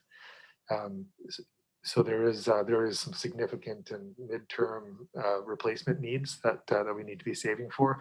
But then there's also the unforeseen repairs, the potential for major leaks in that area, in addition to the smaller ones that we regularly see. So I guess we were looking to strike that balance between borrowing and reserves to retain some in reserve for the known and unknown risks associated with our distribution system. Yeah, that's fair. $1 million seemed a little high, and I could argue that we could always borrow for those items later once we've exhausted more of the reserve. But okay, the reason why I'm asking all that is there's a second part to my question is I dug out the September report for Community Works and there's about $1.3 million in the Bainson function that's currently unallocated. And of course, we're about to learn about the Royston and Union Bay sewage. So I'm wondering if we don't need to make that recommendation today, because if we hear that we get a go ahead on the bigger project, we may need to assign more Community Works funds to that to make it happen, to give it the best chance at a referendum. So I'm having a hard time tying up the 500 when I see all this reserve money that could be utilized in the next 2 or 3 years to facilitate the transfer over from Cumberland to our service. Feels like we're planning too far down the future in this service and thinking about, let's keep $1 million for the 5 to 10 years window when we have such potential demand. And if we don't get the Royston and Union Bay sewage project, then I think it becomes a slightly easier decision to allocate the 500. So I'll just be a little reluctant, I guess, to go with recommendation 2 for today and just maybe pass recommendation 1. That'd be my preference. If the committee decides that, we fully respect that. And I hear your perspective that you're looking bigger picture and wanting us to have a plan for the potential cost of sewer as well as water and more of an idea in hand before we make such commitments. So let us reflect on that and see how we can accomplish the design work that we need to have done, if possible, without those funds, and get back to you at the next EA committee. Thanks for that. Director Grieve, any comments? Well, yes, Madam Chair. Actually, I was quite intrigued to listen to the director talk about that spare $1 million, because I still have an IOU scribbled on the back of a napkin from the Bisque restaurant from a former director for the $1 million that I lent him back in 2011. So just in case he needs a place to park that $1 million, you know, Area C would be happy to get it back in the bank of Area C.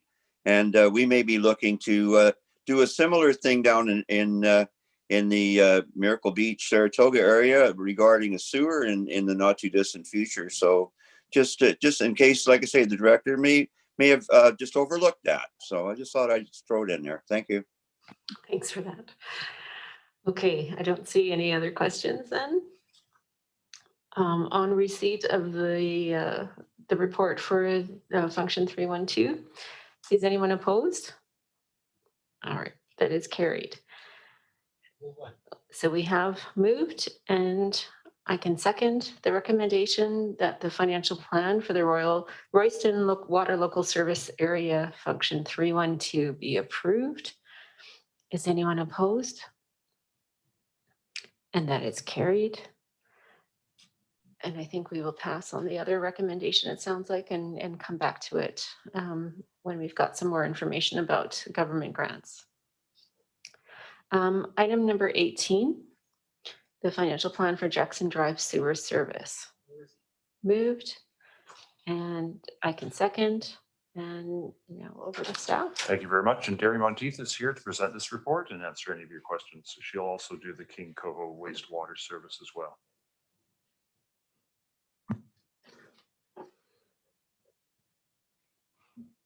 Thank you. So just starting with a quick overview of the Jackson Drive service. Oh.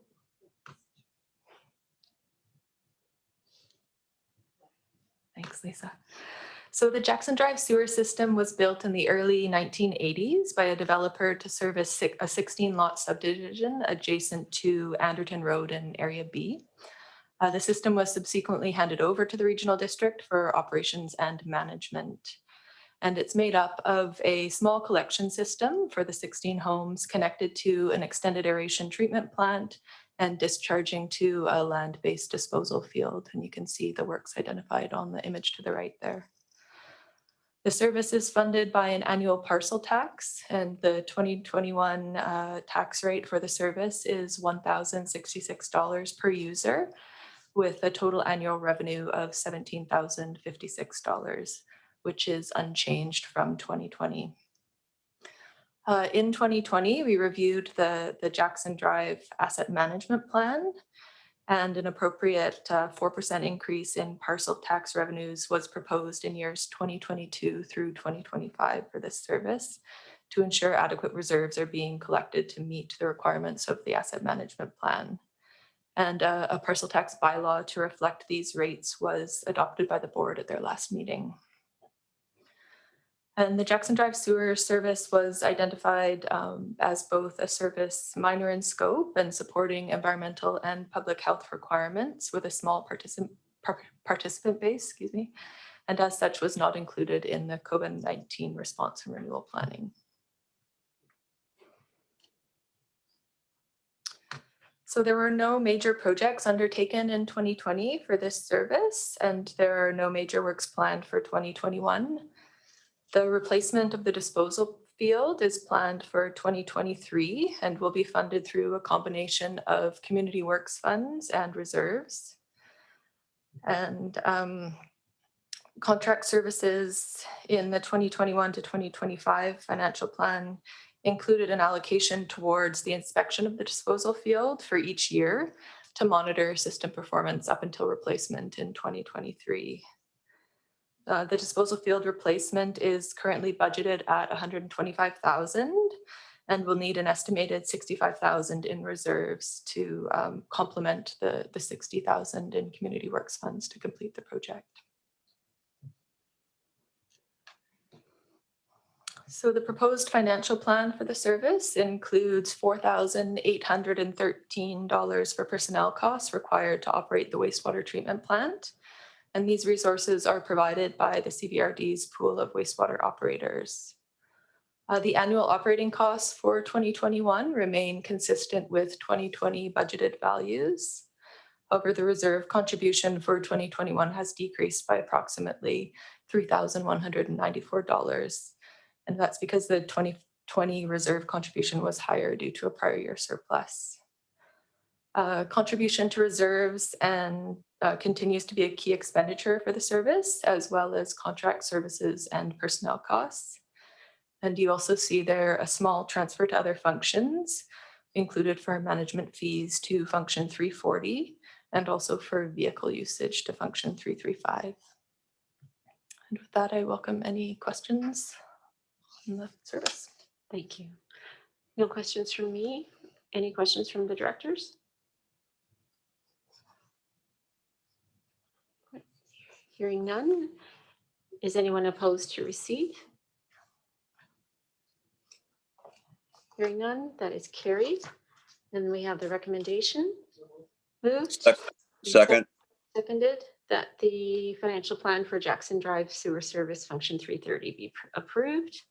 Anyone opposed? And that's carried. Moving on to King Coho, Function 331. Move it. And seconded. And back to Derry. Thank you.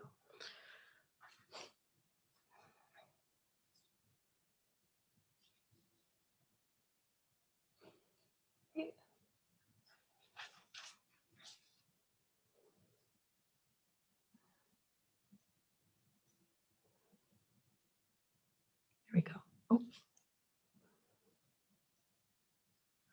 So again, just starting with a quick service overview. The King Coho Wastewater Service was established in 2018, so it's a fairly new service. And it was established to provide wastewater treatment services to 37 strata units in the King Coho development near the Little River Ferry Terminal. We, however, did not take over ownership of the system until October 2018. And so 2019 was the first full year of CVRD operations. The system includes a rotating biological contactor treatment plant with a marine outfall. You can see in the photo in the middle is the RBC drum with the small treatment building, which houses controls, piping, and a sand filter. The system also includes a small pump station shown in the photo to the right, which pumps wastewater across the Little River. The 2021 parcel tax rate for the service is $1,786.41 per user and is consistent with the 2020 rate. This includes an estimated $194 in debt financing for this year for short-term borrowing to be repaid over 5 years. And we've got some capital improvements planned for 2021. To convert the emergency storage tank to an equalization tank to allow for primary solids to settle out, therefore reducing loading into the RBC, while also delivering the wastewater at a consistent flow rate. And this is expected to improve the effluent quality and also reduce the risk of enforcement action because we're currently not in compliance with our operating permit for this service. A total of $90,509 has been carried forward from 2020 to complete the conversion project. An amendment to the MOE discharge permit was required to construct the upgrade project, and the time required for consideration and subsequent approval of the revised permit has resulted in a delay until spring 2021. We had previously identified this project for 2020. And again, the King Coho Wastewater Service was identified as a service both minor in scope and supporting environmental and public health requirements with a very small participant base, and as such was not included in COVID-19 response and renewal planning. So this year, we completed some compulsory emergency repairs to both the marine outfall and the RBC unit in early 2020, and new signage was installed for the outfall shown in the picture here to comply with ministry requirements. Capital expenditures of approximately $187,000 are proposed for 2021 to complete the conversion project. And as I mentioned, that includes $90,509 in community works funds carried forward from 2020. So despite minor increases in hydro, water, and lab analysis for this year, the proposed budget shows a moderate decrease of $1,931 in operating expenditures with the completion of the compulsory repairs in early 2020. There was also a decrease in the future expenditure reserve contribution in 2021 and in each of the years across the 5-year financial plan. And this was due to a revision of the discharge permit in 2020, which changed the outfall inspection frequency from once every 2 years to once every 5 years. The capital reserve allocation for the service has increased in 2021, largely due to a prior year surplus for 2020. And we will be reevaluating the asset management needs for this service once the system upgrades are complete and the remaining reserve fund balance is known. We are playing a bit of a catch up for this service with regards to capital reserves, as there were no reserve funds transferred to us at the time of system acquisition. And with that, I welcome any questions. Thank you, Terry. Any questions? Yeah, and I know I've said it before. I mean, wow, this is quite an extensive service for a small number of people, but and expensive for them, I would think, for their sewer rates. But it is what it is, and we've adopted, a service that, as you mentioned, wasn't well capitalized when we received it. So thanks to staff for being able to work with it and bringing it into compliance. I see Director Grieve has a comment. Yeah, just one. It's kind of general, and that's we've had a few of these surprises where we've had local services we've had to take over, water services, small sewer. I'm just wondering, is there any more looming on the horizon that we're aware of? I'm looking at staff. Nope. Doesn't look like it. I guess we caught all of them so far. Because I know there's a small local water service down at on Williams Beach Road that's been on again, off again. But to my understanding, I wonder if they've ever approached us, and maybe other ones out there like that, But I guess Fanny Basin Improvement District, they got their own. But just like these things keep coming up, so I'm just curious. And of course, the poor residents have no idea that what they've got is not meeting the current regulations, and it ends up being dumped in our lap, and then we have to be the ones with the bad news that raise their fees up to $200 a month or something like that. So it's just something to keep an eye open for. I didn't expect that, an answer right off the top, but just to plant the seed. Maybe if we do have any potential stuff coming forward, you can inform this committee when it does happen. Thanks. Thanks, Director Grieve. Any other comments? Okay, seeing none. Anyone opposed to receipt? No, and that is carried, and the recommendation's been moved. And I can second that the King Coho Wastewater Service Function 331 financial plan be approved. Anyone opposed? And that's carried. And now we're going on to the Liquid Waste Management Planning Service Function 340 for receipt. Move it. And seconded, and back to Derry. Yes, thank you very much, Derek.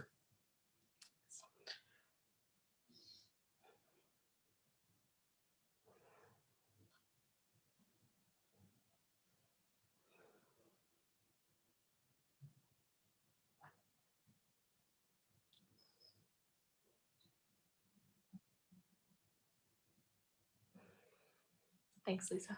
So starting again with just an overview of the service, the Liquid Waste Management Planning function was established in 2002 to provide management, staff resources, and funding to support liquid waste planning processes for the electoral areas. And this includes both rainwater and wastewater planning. All property owners in the electoral areas pay a tax requisition for the service. and there's no change to the requisition plan for 2021 with an estimated tax impact of $25.65 for a property assessed at $500,000. The 340 service provides for planning and analysis only with no provision for capital expenditures. And as such, much of the work completed within this service includes evaluation of improved rainwater or wastewater management through the creation of new services and the installation of the required infrastructure.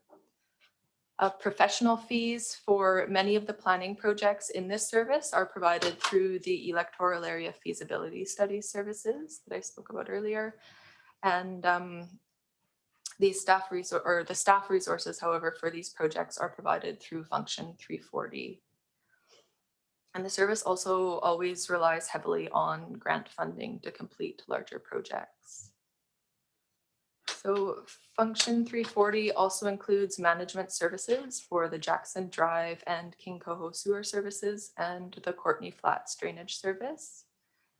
Many of the projects undertaken in this service are complex, multi-year, multi-jurisdictional projects requiring significant public stakeholder and First Nations engagement. And the climate crisis is also a significant driver for this service, as there are significant implications to water management as a result of climate change.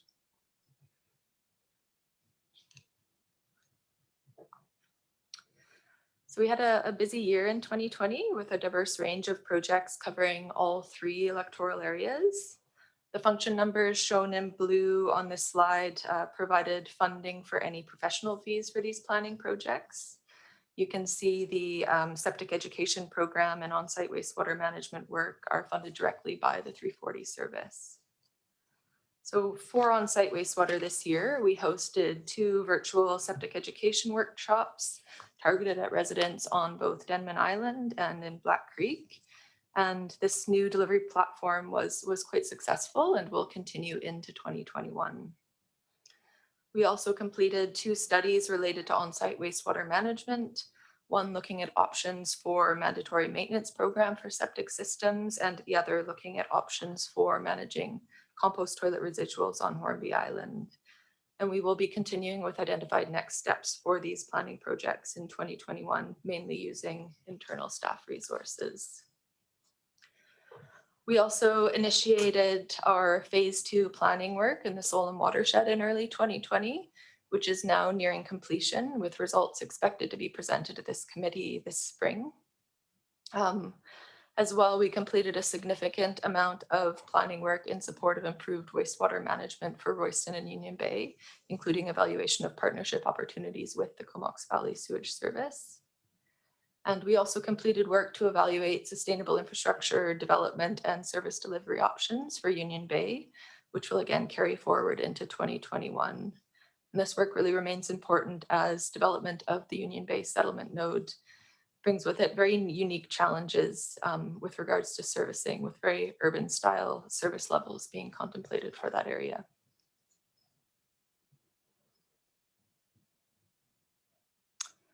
So 2021 work plan priorities.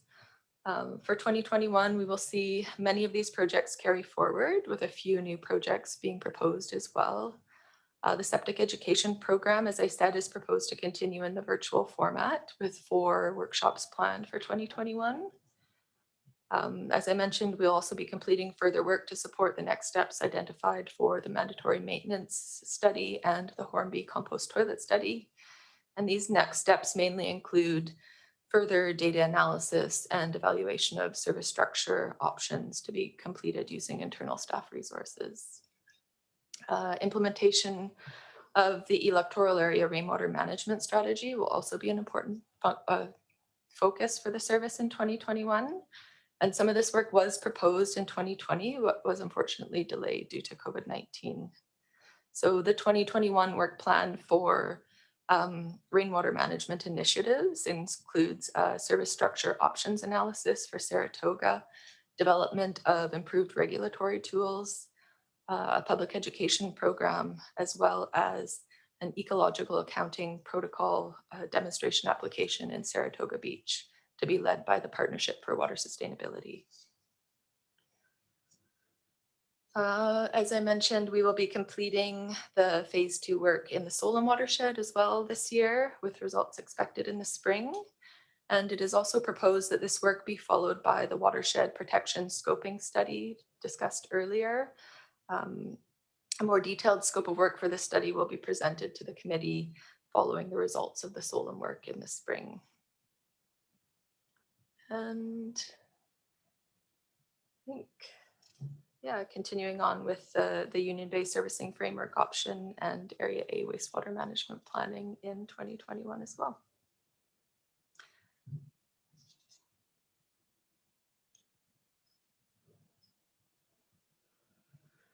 So in addition to the tax requisition for function 340, community works funds totaling $64,595 are being carried forward to fund both the on-site wastewater management program and the implementation of the rainwater strategy in 2021. While the majority of 2021 expenses remain unchanged from the 2020 budgeted values, some accounts have varied. So we see a decrease in 2021 in personnel costs due to the reallocation of positions within the engineering services branch. For operating expenses, there have been some minor increases, including a larger allowance for legal services relating to sewage and drainage issues and development, as well as a larger allowance for GIS services to provide for additional GIS support in continuing to evaluate the mandatory maintenance program options. However, operating expenses have decreased overall by $73,612 in 2021 due to the completion of some 2020 work plan items, as well as COVID-19 renewal actions, which included deferred expenditures for the septic education program, including deferring the planned rebate program until 2023, as well as a minor reduction in professional fee allowances. So these actions will really assist in maintaining reserve fund balances for the service.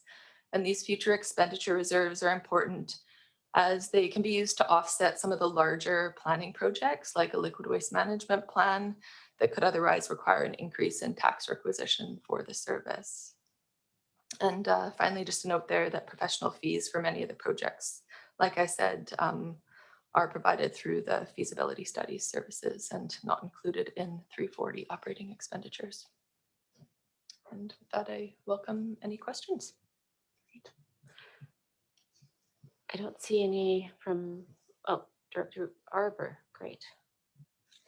Yeah, thanks. It looks good. It's there's no items in there that I don't like really. I think they're all very important. The more intriguing one is I'm really happy to see that you're seizing the reins on the scoping study for the watershed protection.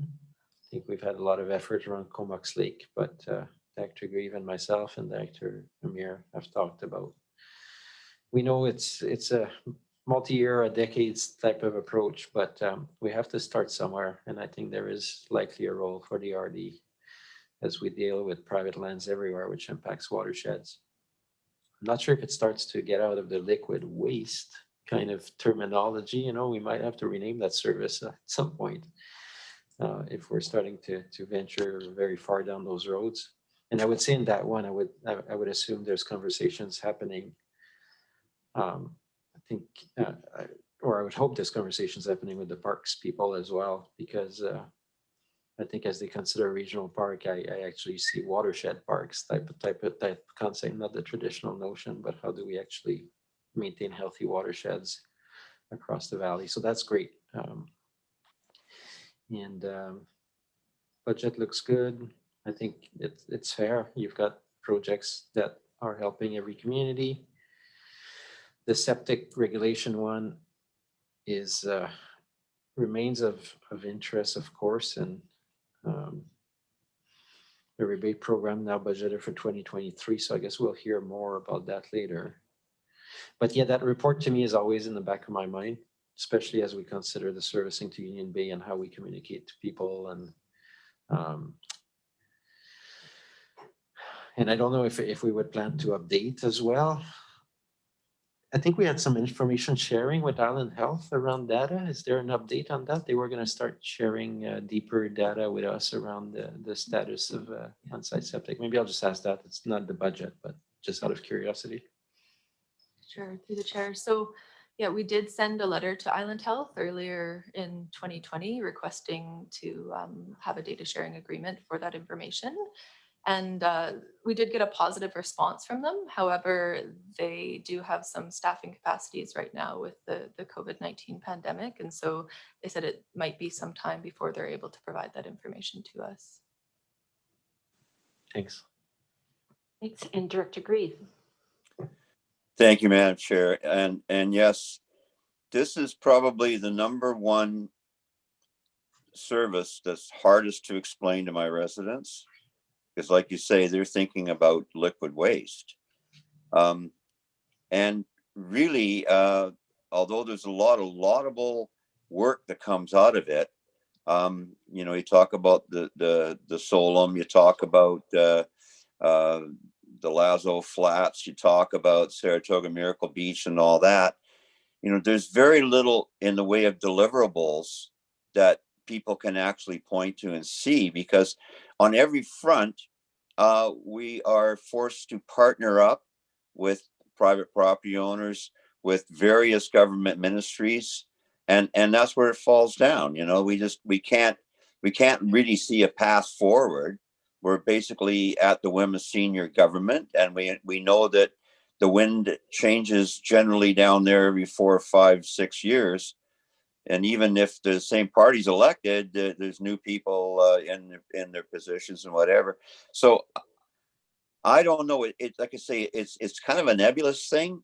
Like I say, we produce a lot of really good data, but as far as, you know, getting legs and making it into something tangible, we don't really have that much to show for it. And it's a substantial piece of tax dollars. So it's, for me, it's always been a conundrum. I've never really realized the value of it. I mean, it does have value, but what I'm saying is, in practical sense, try explaining that to Farmer Joe down the street. You know, he doesn't understand. Why am I paying this one? You know, so, you know, just a comment. It's a tough one, and like I say, not to belittle the work that we've done, but you know, do you really think that we're going to come up with a solution for the Lazo Flats? So you think something's really going to go forward, Saratoga Miracle Beach? You know, if it does, it's like you say, very, very long term. So I guess what we're doing is we're doing the groundwork to lay the baseline data for something to come later, maybe. Thanks. Madam Chair and Directors, I really appreciate your commentary on this, and I fully agree with everything that is said. I think very often in the public, say it fast sounds easy. Why doesn't the regional district just drain Lazo Marsh, right? It sounds easy. It's the study work and the analysis that was undertaken to demonstrate how complex and how costly that actually would be, that was required to refute it. Say it fast sounds easy. So while a lot of what we do in this service may not lead to tangible results, a lot of what we do in this service helps to explain how complex things are, and maybe prevents us from spending money or going down the road of creating services that really shouldn't be created in the first place. Having said that, there's an incredible investment that's been made in this service in terms of better management of people's responsibilities with septic systems. There is incredible investment that's been made to find a solution for servicing the South. We're not there yet, but without that investment and without advancing these things as we have done, they would never be realized.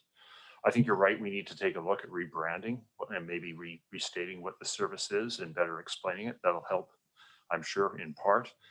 But it is one of those things that we do that we won't get a lot of credit for, but it is so valuable in the background in terms of what it does and doesn't do for you.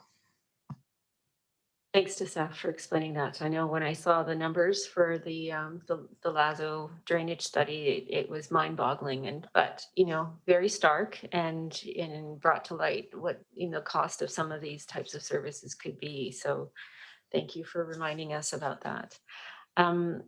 Derry, I wanted to ask about the Solom River watershed planning, and I know the results haven't been finalized yet, but in terms of process, do you see, like, from the results that it would go into the watershed scoping study, or is there a feasibility project, you know, that needs to come out of it? What are you seeing from the results that you have seen? Yeah, so we're still in the process of developing recommendations from this phase 2 work, but I would say we are seeing, again, quite a need for additional data on water and particularly groundwater within the watershed. And with that, we need, you know, to potentially look at long-term funding opportunities to provide us with better information for our watersheds. And so that would kind of be where the watershed scoping study may come in. We will also hopefully expect to see, you know, a few tangible results for producers in the area, hopefully, that can help them in the interim to better manage water during the dry summer months. Right, and would Yeah. that come out of this service, or would we require a new service to support those producers? What are staff thinking? I think right now we'd be looking to support them by way of, you know, assisting with pointing them towards existing funding opportunities. And the federal government has recently announced the potential for additional funding for agriculture. So we're kind of waiting to see what comes out of that. But I don't think we don't have the opportunity with the services we have right now to provide financial support to them. Yeah. All right, thank you. I don't see any other questions. So on receipt, is anyone opposed? And that's carried. And with the recommendation for 340 liquid waste management planning service. Move it. Moved. And I can second. Anyone opposed? And that is carried. Thank you, Derry. Next up, we have the financial plan for the Hornby Island Refuse Disposal Service Function 360 for receipt. Moved. Seconded. Seconded, and over to staff. Thank you very much. We have 3 solid waste or garbage services that Mark Rutten will lead you through and answer any of your questions on the reports that are provided for each one of those. Okay, thank you, Russell, through the CAO and through the chair. First of all, I just want to let you know that Jesse Lee is also on the call, and he's able to answer any of the detailed questions that you might have about these next 3 reports and the operations of these services.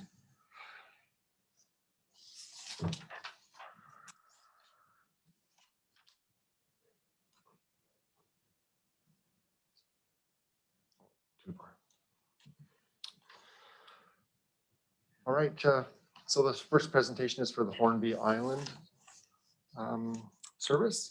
The service is fully funded by tax requisition. There are no other revenues besides tax rec. The service is operated by the Hornby Island Resident and Ratepayers Association by agreement with the CBRD. And HIRA works closely with the residents on Hornby Island to set the service levels. And the CBRD's role here is to collect revenue and then pay that back to our service provider. The Hornby Depot is a full service depot with solid waste disposal, recycling, household hazardous waste program, all at a single location on the island.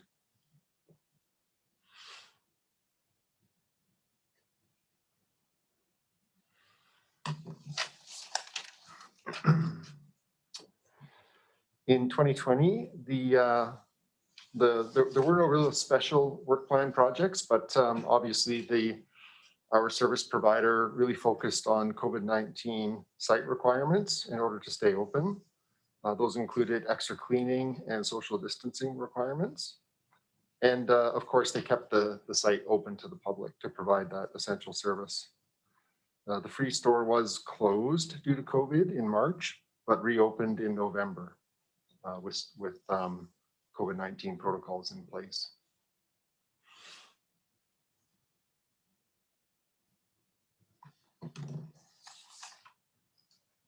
For 2021, in terms of work plan priorities, HIRA will continue to follow all COVID-19 protocols.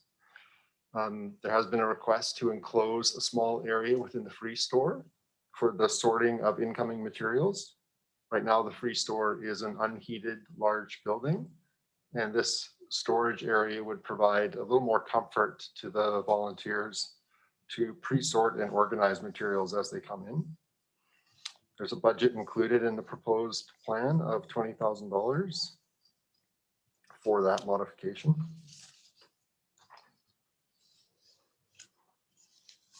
So just comparing the 2021 proposed plan to last year's budget, tax requisition is proposed to increase by 45,000 in 2021 and then 15,000 in 2022. Following that, the increases are quite small, just a few percent per year. The budget increases are driven by, mostly driven by HIRA's budget request. And in their request, they have reduced surpluses, which contribute to the increase. They have a higher transfer to core services and higher wages and benefits. Also, the capital project for the free store contributes that $20,000 request in 2021. So last slide here, the proposed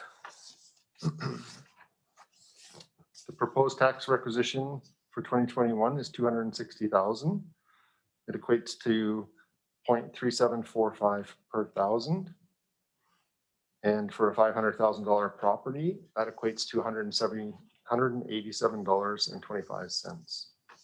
And I'm happy to answer any questions that you have on this report. Thanks, Mark. And Director Arbor. Yeah, thanks for the report. And it was quite a year for the depot, and I think they did a great job adapting to COVID and keeping things going through the summer. And yeah, so that's kudos to staff of the depot for that. In terms of I do hear from residents about the increase in budgets at the depot, and I mean, I don't know if we have the figures, but if we look back a couple of years ago, I think we were at 160 or something like that. And even then, people were comparing to the next budget we have to us today, which is the Denman one, which requisites about 88,000 a year, and they also have a recycling center and they get roadside pickup. So of course, residents in Hornby wonder why it is so expensive to operate the depot.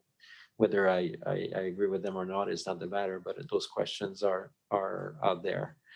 And I think it was a huge jump with the unionization, and I think we're seeing a couple of large increases at a time where I know all the CVRD departments and everyone is trying to hold the lid on things.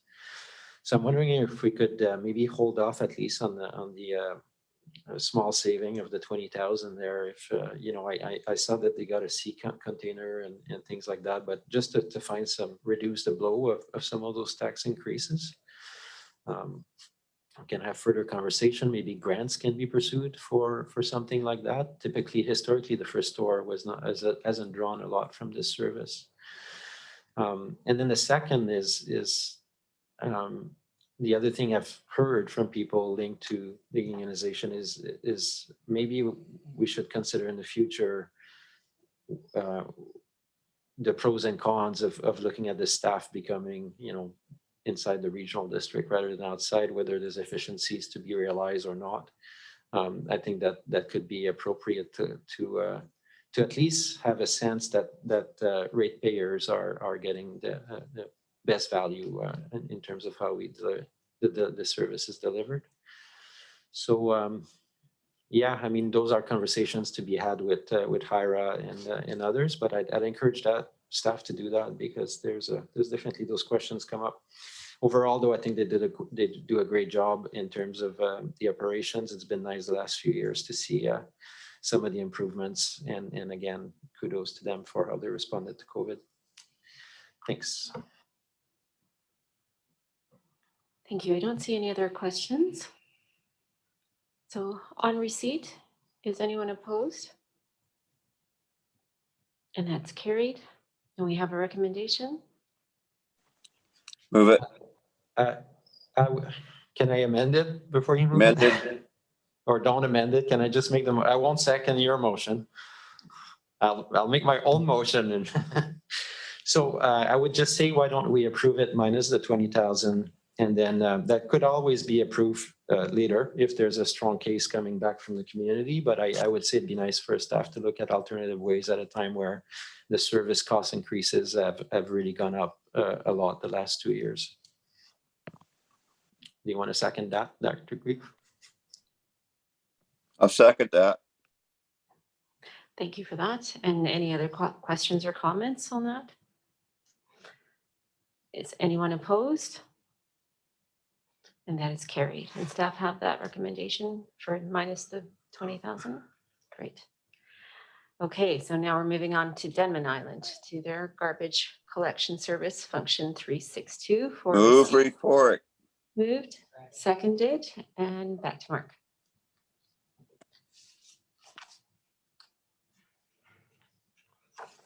Thank you.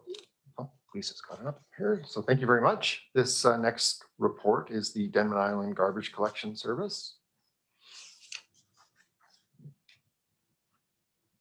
So a little bit of background about this service. Sorry. Established in 1973 and also funded by tax requisition. It's operated by the Denman Island Ratepayers Association. This service includes roadside collection plus a full service recycling depot. Similarly to Hornby, DERA essentially sets the service levels and costs, working with residents on the island.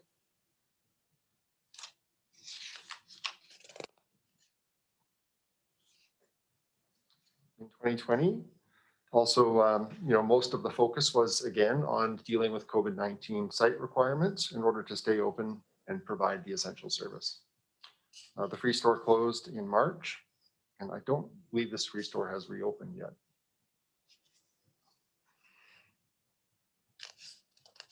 There are no special projects for 2021, and work plan priorities are to continue to follow the COVID protocols and provide the service.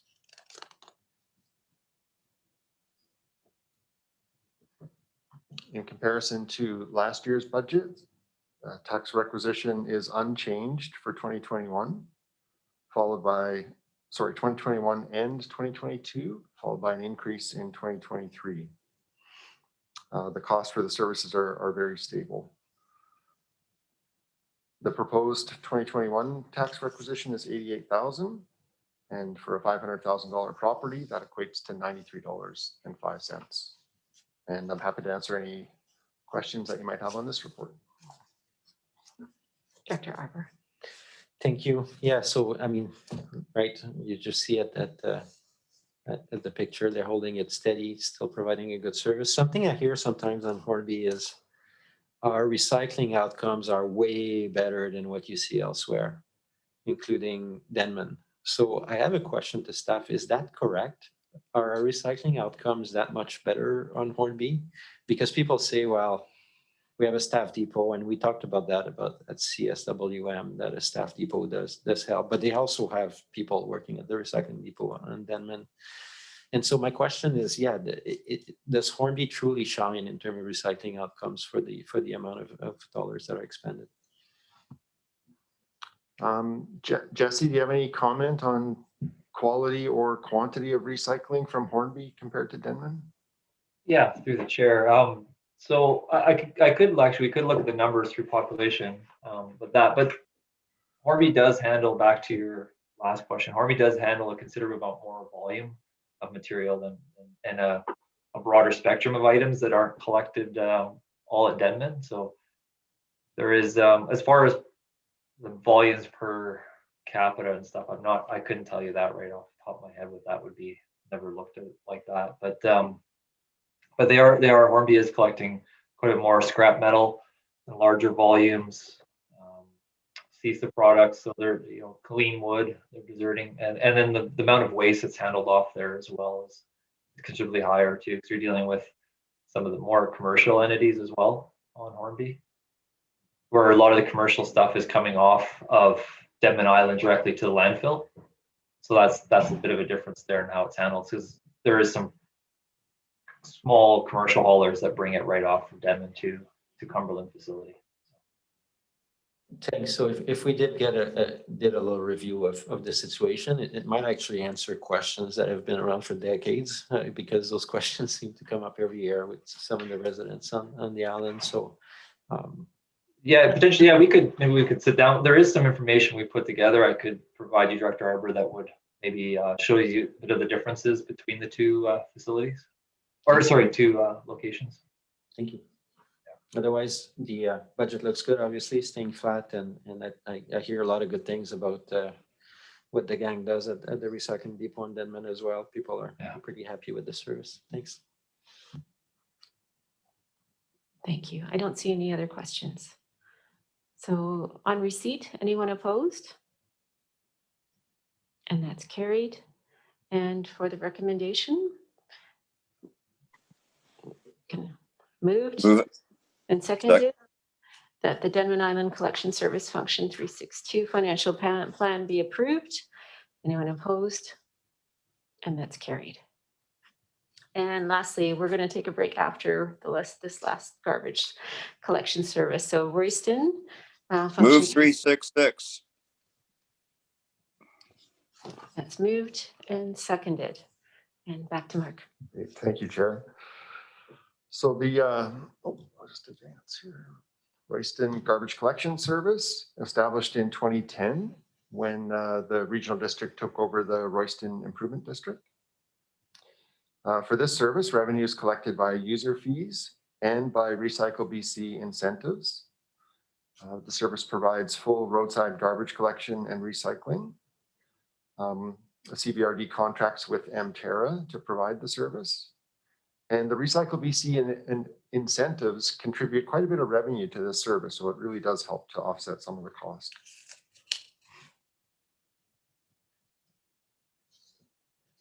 In 2021, next slide. Yeah, in 2021, we do plan to continue to monitor interest in roadside yard waste. And I put this in there because in last year's staff report for the budget, we mentioned that we would do this, monitor people's interest in receiving yard waste collection at the roadside. And we have, and Jesse gets, probably a dozen calls or maybe more a year with people asking if we would consider this kind of a service. But considering our other project to provide roadside across all three regional districts, I think we will hold off before we, formally engage the public to see what they want to happen here, just so that we don't have two things happening that are not aligned. But we will continue to keep track of this, but not planning a formal engagement with this service on this particular topic quite yet.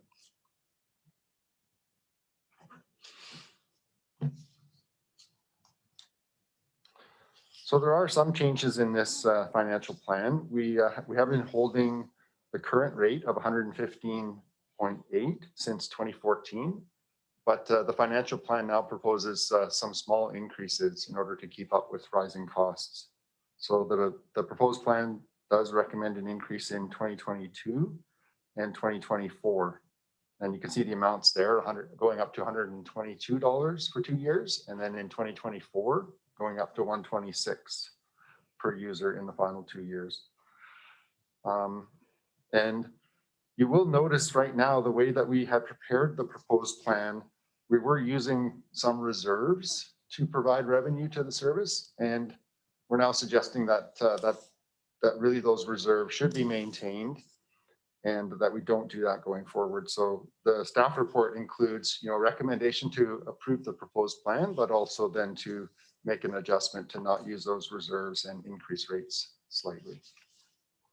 And I'm happy to take any comments or questions that you have on this report. Thank you. And Director Arbor. Thanks. That's great. I mean, I just hear happy people in Royston, and I think that's spread around if we look at the percentage of support so far for potential pickup elsewhere. people do talk in area A from Royston to Fanny Bay, and I think a lot of satisfaction with the service. My only question, which I ask at CSWM too, but will we ever see electric trucks or Natural gas. which Natural gas. natural gas trucks or anything like that on the road with our contractor, or is that are they just putting that on the back shelf? That's a good question. I don't have, so I don't know exactly what MTER's plans are or what their, objectives are for the future in terms of electric vehicles or compressed natural gas. Yeah, something that we can follow up on. For our service, I wouldn't suggest that we could write that in as a requirement for such a small service, but maybe for something larger, that could definitely be something that we look at. Yeah, if I may, as we look at potential, if the referendum was successful for the rural areas, I think we would have more weight in those discussions. We'd probably need the municipalities on site as well, but always something to think about with our climate, being on one of our drivers. Thanks. Thanks. Thank you. I don't see other questions. On receipt, anyone opposed? And that is carried. And for the recommendation? Moved. Second. Seconded that the financial plan for the Royston Garbage Collection Service Function 366 be approved as presented. And further, that an increase in the user rate revenue over 2021 by 7,000 in 2022 and 23, and a further increase of 11,000 in 2024-25 be approved in order to reduce the service's reliance on its sole future expenditure reserve to support operations. Anyone opposed? And that is carried.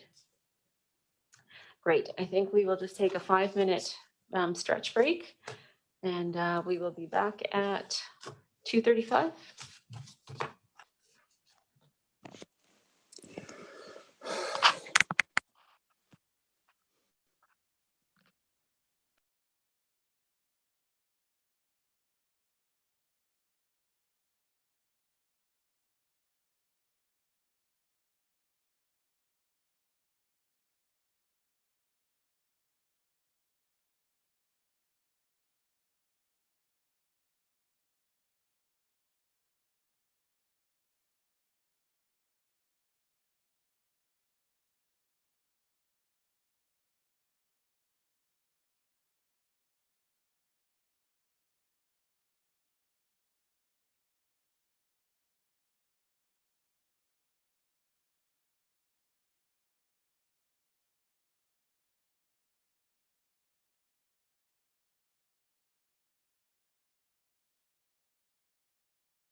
We're mostly ready to go again. I think we're muted. You're unmuted. I'm unmuted. Great. Thank you, everyone. Hope everyone had a good stretch break. I'll call the meeting back to order. We are on item number 24, the financial plan for the Denman Island Economic Development Function 555 for receipt. Moved, Second. seconded, and over to staff.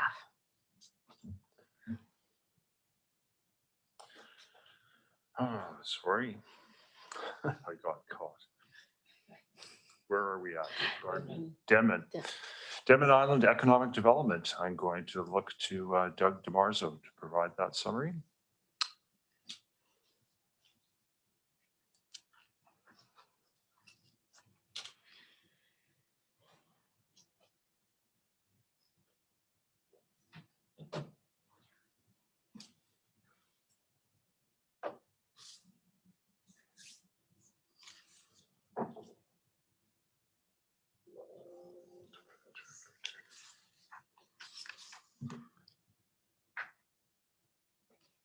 All right, thank you. Good afternoon. To the chair, to the directors, I'm here to present the Denman Island Economic Development Service 555 as part of the financial plan this year. So first off, we'll look at some of the board strategies. And most importantly, I think the two that are highlighted in this service is fiscal responsibility and community partnerships. Through fiscal responsibility, supporting operating through Denman Works. This is the method that really delivers economic enhancement on this island. And in community partnerships, Denman Works receives an operating grant. And together with the CVRD grant, proposals are awarded in alignment with island priorities to other community organizations. On the Rethink Comox Valley front, CVRD staff work closely with Denman Works when reviewing the grant proposals. The following key 5 board principles help guide any actions moving forward.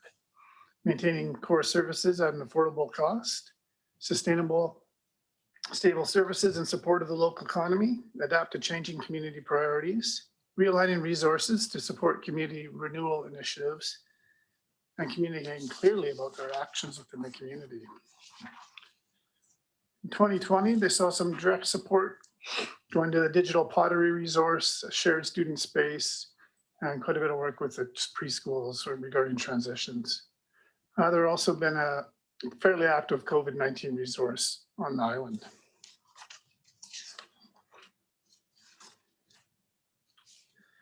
Finally, not a lot of huge changes on this one. So for a property assessed at $500,000, the 2021 tax impact would be $54.40 for this service.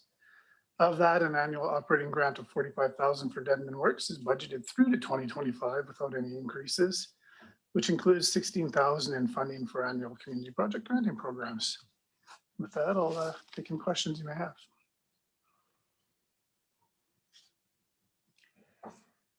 Waiting for the lights to go on. Director Arbor. Yeah, just a quick one. Is I think last year I mentioned I would love to see from these guys some kind of strategic plan from these folks, sorry, at some point. And I think as we look at the contract renewal for 2021, it'd be good if they could lay out a roadmap, not just the financial plan for 5 years, but I realize that a lot of what they do is grants, but you know, is that the course that they want to stay on, or do they want to consider other things? So just something to raise for yourself, Doug, as you talk with them. Thank you. Thank you. I also had a question similar on that, in that vein. I know both Denman and Hornby aren't part of the larger economic development service, but what is the relationship between them and the ERTF or with our strategic planning?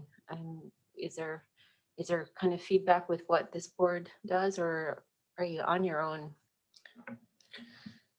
Unless Doug corrects me, they're on their own for the most part. Sometimes there's sharing of knowledge and resources. Like for example, when High Seat looked at the MRDT project, they consulted with CVEDs quite a bit and had a lot of phone calls. So but those are far and few in betweens. Mostly they tend to focus on the island. Don't know if Doug has a different perspective. No, I have nothing further to add to that.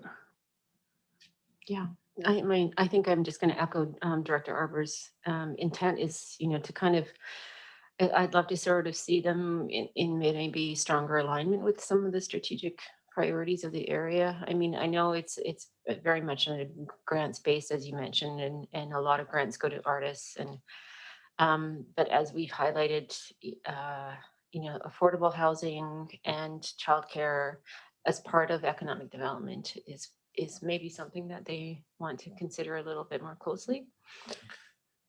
If I may, something I didn't mention to the full board, I think there's a lot of pride around the Coalition for Homelessness, and sometimes there is a discussion on the island whether there should be a tax service for housing on the islands. But I look at it from my perspective. I didn't say that on the board, but I'll say it here amongst the rural areas.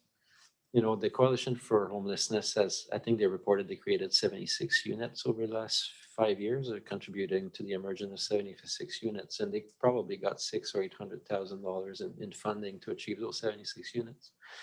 On Hornby through High Seek, there was about $40,000 or $50,000 attributed, and that led to the creation of 26 units that are about to break ground this year. So I think the return on the dollar has been pretty amazing for Hornby.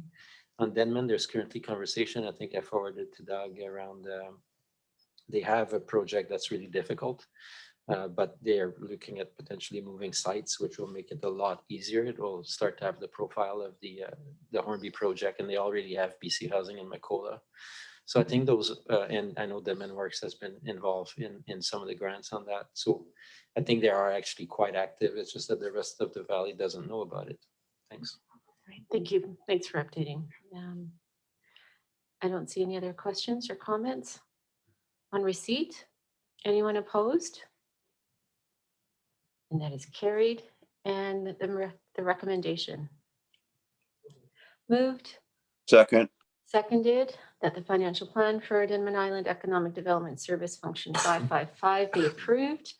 Anyone opposed? And that is carried.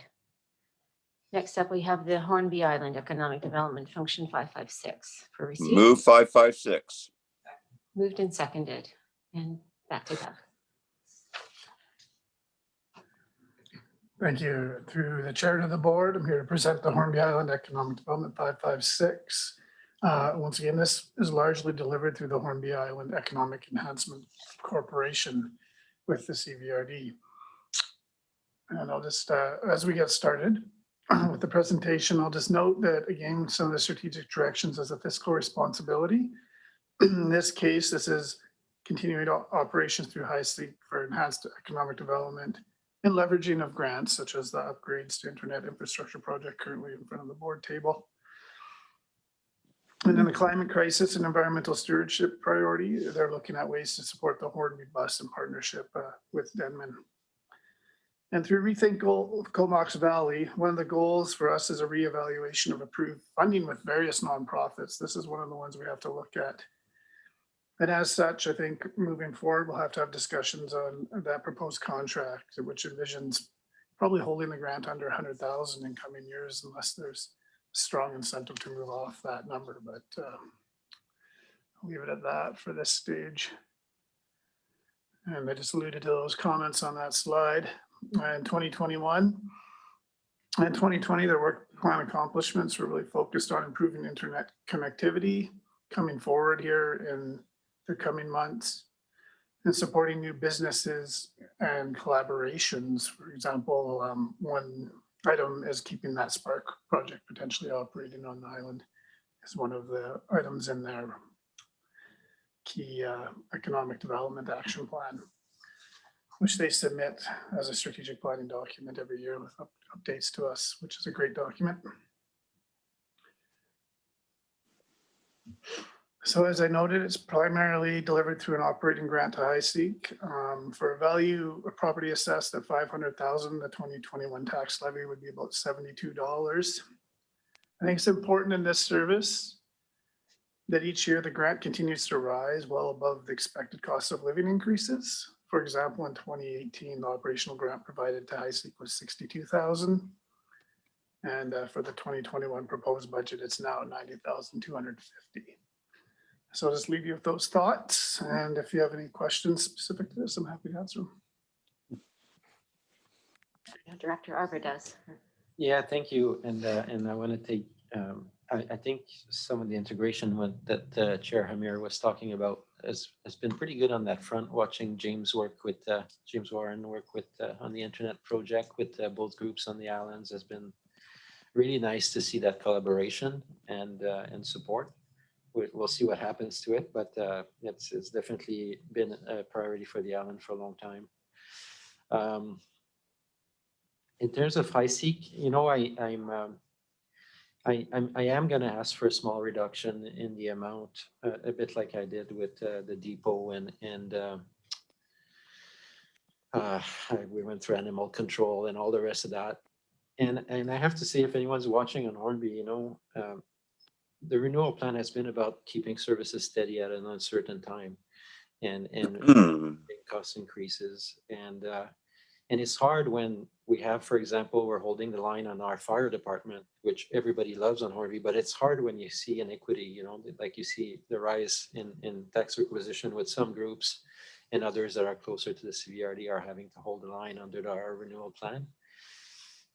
So I would ask maybe for a 10,000 to keep the requisition the same for this budget for HiSeq at 80,000.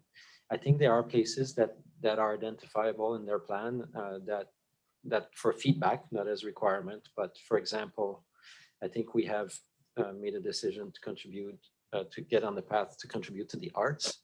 And I see a big line item for the arts at the same organization that has been in touch with us. So maybe they could look at that or at their grants as we do our rural community grants. They may not need to do grants as they have in the past. So just a couple of suggestions. It's at their discretion, but I would like to see the budget remain the same for this year.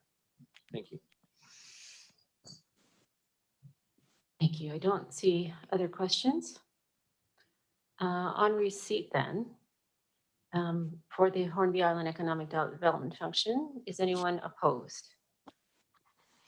And that is carried. And Director Arbor, do you want to move that motion? Yeah, move to approve a budget at 80,000. Maybe we can add the not the ACOLA, what's it called? The inflation, the 2% or something like that, or just 80,000. That's probably fine. So I'd move the budget at 80,000. You said 80,000, but I think the requisition was 90,000 last year. Did you mean 80 or what it was last year? I can just clarify. So we're talking about a budget compared to a contract dollar, maybe for the operating grants. So the proposed tax requisition for 2021 is 100,000, which is 10,000 over 2020. So of that, the operating grant that's provided to HiSeq is 90,250. What they proposed. And last year, maybe I can look to Kevin a little bit more.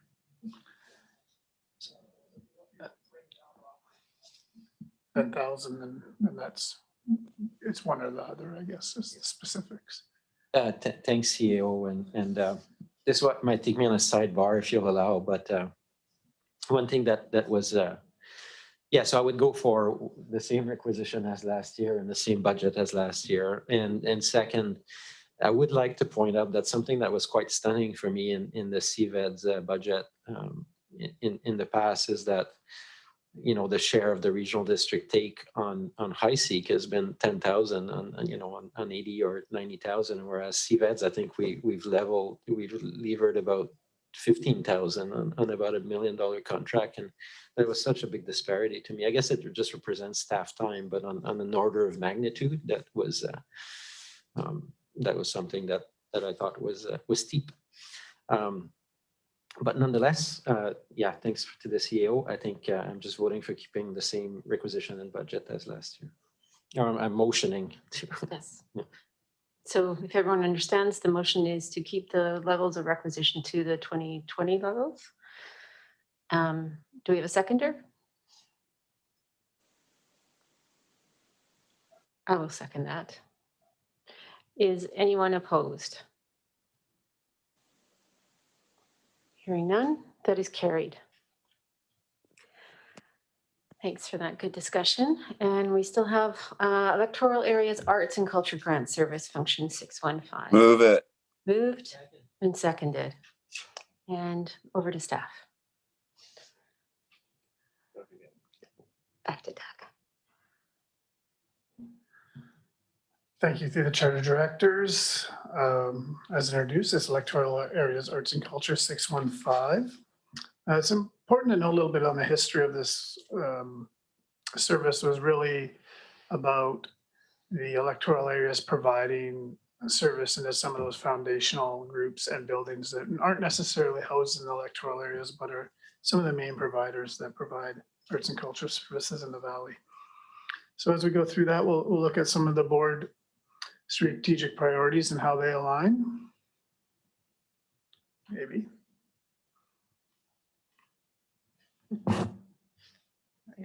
Just worked a second ago, so there we go. Again, community partnerships is a big delivery model here. The service provides grants to organizations and nonprofit arts and culture organizations, some of which are also heavily supported by local municipalities as well. And there's also opportunities within these groups programming to think about climate change. For example, the museum offers a lot of natural systems learning, and there's activities and programs offered, in this case virtually sometimes, such as the Band Film Fest, which provides those climate change and incentives out to the community. The recommendations from the ERTF include several specific ones for local governments in relation to a number of arts and culture grant recipients. This includes the Comox Valley's Farmer Markets, the Comox Valley's Arts Council, and Sid Williams Theatre. In addition, under festivals and events, which calls for the support of the arts with a dedicated funding strategy.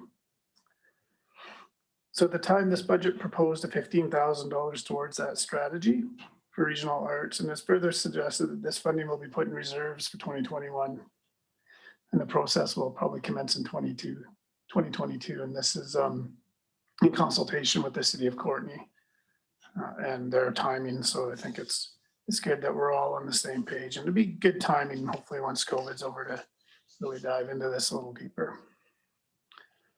So a lot of things were obviously closed due to COVID in 2019. I would say that, of the sector, they were offered to pivot a little bit and offer some programmings, either virtually or some children's programming or other things. Unfortunately, 2021 is looking much the same right now. So it's going to be a challenge for this sector with a lot of fixed costs. The farmers market still lies within this, and they were exempt from that through the provincial thing. So they were still able to operate at exhibition grounds and to some extent at the hall. So as a reminder, here's most of the organizations participating in this service. We'll be kind of receiving a 2-year contract extension through 2021. That's mostly to await the final outcomes of the strategic planning process. Grants have increased here to 82,670 from 73,480, and are currently projected to increase to 137,000 by 2025 in the 5-year budget plan. Again, this strategic planning process may change that moving forward. So what does this all mean? For residents with excess value of 500,000, the total tax impact is estimated to be $7. It remains important that the electoral residents support arts and culture infrastructure in the Comox Valley and have access to the opportunities that are affordable, entertaining, and educational. Many of the nonprofits supported under this service enhance these values in our region. At this time, they're also strongly defined platforms to deliver their services with the COVID-19 restrictions and have undoubtedly suffered revenue losses. And I think that's the key highlights from this service. Thank you. And I know Director Grieve has his hand up. Yeah, Well, I think it's important with a little historical perspective to remember that at one time we were talking basically about a regional way of funding arts and culture. Now, it kind of collapsed. Everybody fell back behind their own personal barricades. And we were left at the regional district level or the electoral area level of not contributing anything to the theaters and the museums. So, you know, we came up with the grant and aid way of doing it, much like we're revisiting that now with the community halls and what have you. And out of that came this arts and culture 615. But when you think of it, it's a real pity, because if you play hockey, you're gonna play at the sports center, maybe at the Glacier Gardens. But if you're an actor or a musician or anything else, the Sid Williams Theater, it serves the same purpose for the whole community. But I know they're down over $1 million this year. The art gallery, well, you know, there's the Pearl Ellis and as well, and of course, you know, the Courtney District Museum. You've got the Cumberland Archives and what have you. So, you know, we tried to make it so that everybody got a little piece of it, and somehow the farmers market slipped in there. I don't know if it really fits with arts and culture, but you know, it was a way of funding them. But really, I mean, in the big picture, the arts are always undervalued. Terribly undervalued. You know, it's just like the school system where they'll discontinue the band program and pour money into sports. You know, so I think it's one of those things that needs a rethink. Much like we're going ahead with our community hall function, new service or whatever. I don't know if you're going to get everybody to buy in, because, you know, most people, even though it plays a part in their daily lives, they really don't they don't think about how it fits in to the development of the youth, the development of people's creative ambitions. And, you know, this is a bigger discussion we're going to have here. But I'm just glad to say that, you know, it falls short of what the original intent was, which would be to find some way of the whole valley contributing to arts and culture for the area. Instead of that, we've kind of fragmented like we always do, and this is what the result is. So at least we're going ahead with slightly more funding than last year, but you know, what's $7,500 really? You know, it's a thank you very much, and you might get a card. Thank you. Thanks, Director Grieve. Director Arbour. Yeah, some good comments from Director Grieve, and I know we're picking up on the review around that service, so it's a good time to have these types of discussions. I would be curious to actually see, as things got parceled out, I would be curious to see, and I guess I can do my own research, but how much the municipalities are actually contributing to those organizations, to see if we're really just a drop in the bucket, or maybe we're actually significant contributors. I don't know, and it might vary from organization to organization. I was surprised through our grant and aid process. For example, last year we funded the church across the street here, and the municipalities declined, and that was partly because it was tied to their gaming revenue having dropped. So yeah, there's definitely questions. I wonder where we're making a difference and where we're not for some of those organizations.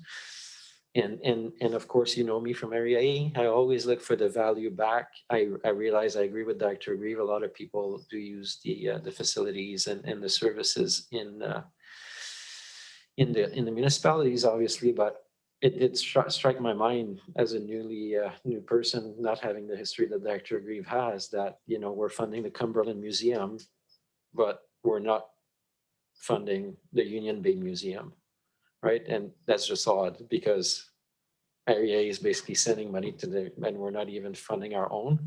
So I think I'm really curious about where there's gaps and where we haven't been thoughtful and mostly just responsive to demand. So in the future, my question would be, how do people access those grants? Will there be a little bit like yearly application, or multi-year application like we're thinking with the rest of the rural community grants? Is that the general thinking that we have around moving forward? Because I would like to advertise it whatever process we decide to pursue. Yeah, just to follow up on that question, I think the regional study will, tell us whether this electoral area grants remains like this in its existing format or not. But I think also the recreation grant, it will be maybe a future opportunity as well to access those one-time events, whether they're arts and culture related, and that'll likely come out of that study in 2022 as well. So I think, it's just a little bit of patience while we wait for the city of Courtenay to get aligned with this and wait for COVID to be over to do a nice thorough community conversation around this.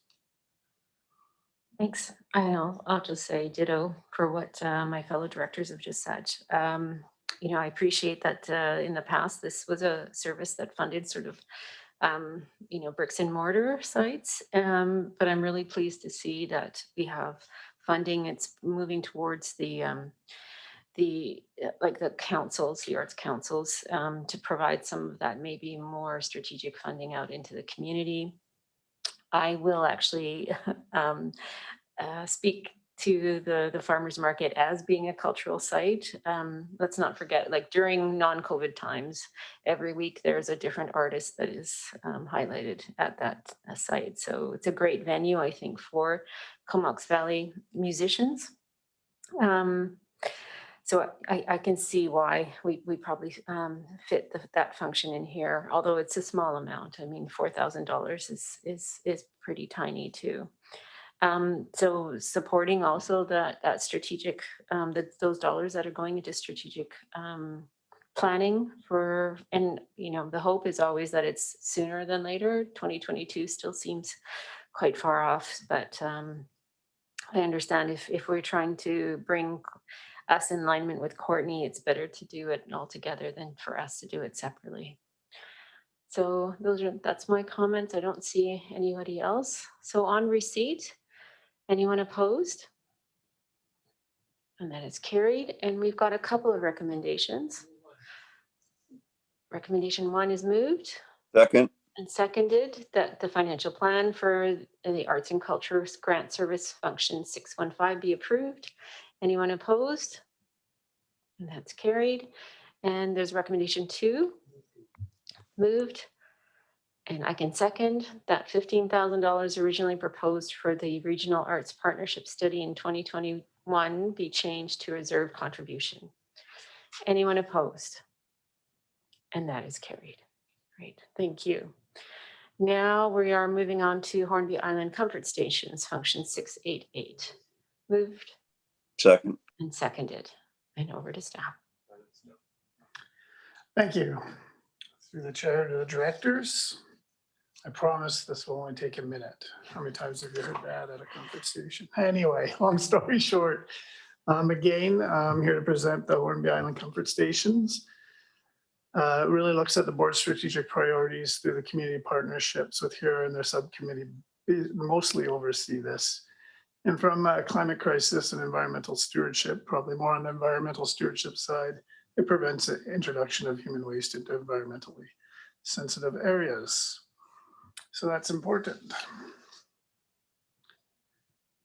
Why is this thing finished? So essentially, the 2021 estimated residence tax rate is projected to be about $14.40. And it should note that there is some increases in this budget, which increased but didn't because Ford Cove dropped out of the service, which is why there's a partial decrease. But it's not decreased as much as you would expect because of COVID-19, you really saw a lot of increased pumping fees and outdoor recreation on the island. So you're sitting at a nice number of around $20,000 to help support this service throughout the year. Thank you. Director Arbor. Thank you. And yeah, I talked to the harbor manager about their dropout, and anyways, they have their reasons, which aren't good. In terms of, I'm just wondering, there is a project we should probably pick up at some point if we want to, but I know there had been meetings with the co-op around the potential washroom facility in the co-op area. I just want to flag to staff that I'm still very much supportive should those discussions occur. I don't know where the co-op is at with it, but we have definitely, as you say, during COVID, Hornby was busier. You guys saw the images from Tofino and Cumberland, but Hornby was crazy busy this summer. And this winter, we actually have a lot of transients staying on island in their vehicles, everything. So it's actually a busy winter as well. So demand on washroom facilities is definitely there. And I know that the co-op had some thoughts around that. So if that ever gets picked up, and lastly, before we pass the recommendation and all that, I do want to take a second to thank Dr. Marzo as manager of community services, because you are maintaining, I think you do an excellent job of maintaining a number of relationships in rural communities, which are really critical to the functioning of our community, and I've been really impressed. But back to comfort stations. Thanks. Director Grieve, any comments? No, that's fine. Okay. I think great. Dr. Arbor said the right thing. Great. So seeing no other questions, anyone opposed to receipt? And that is carried. And we have a recommendation. Moved. And I can second that the financial plan for the Hornby Island Comfort Station Service Function 688 be approved. Anyone opposed? And that is carried. And our last financial plan for the day, I think, the Courtney Flats Drainage Service Function 791. Moved for receipt.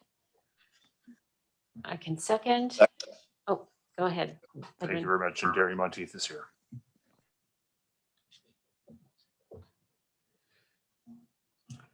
Thank you. This is going to be a short one as well. So just there we go. Just to start us off with a quick service overview. The Courtney Flats Drainage Service was created to drain fresh water and limit tidal water intrusion into Dyke Slough. And the service was established in 1987 to address historic flood problems in the area.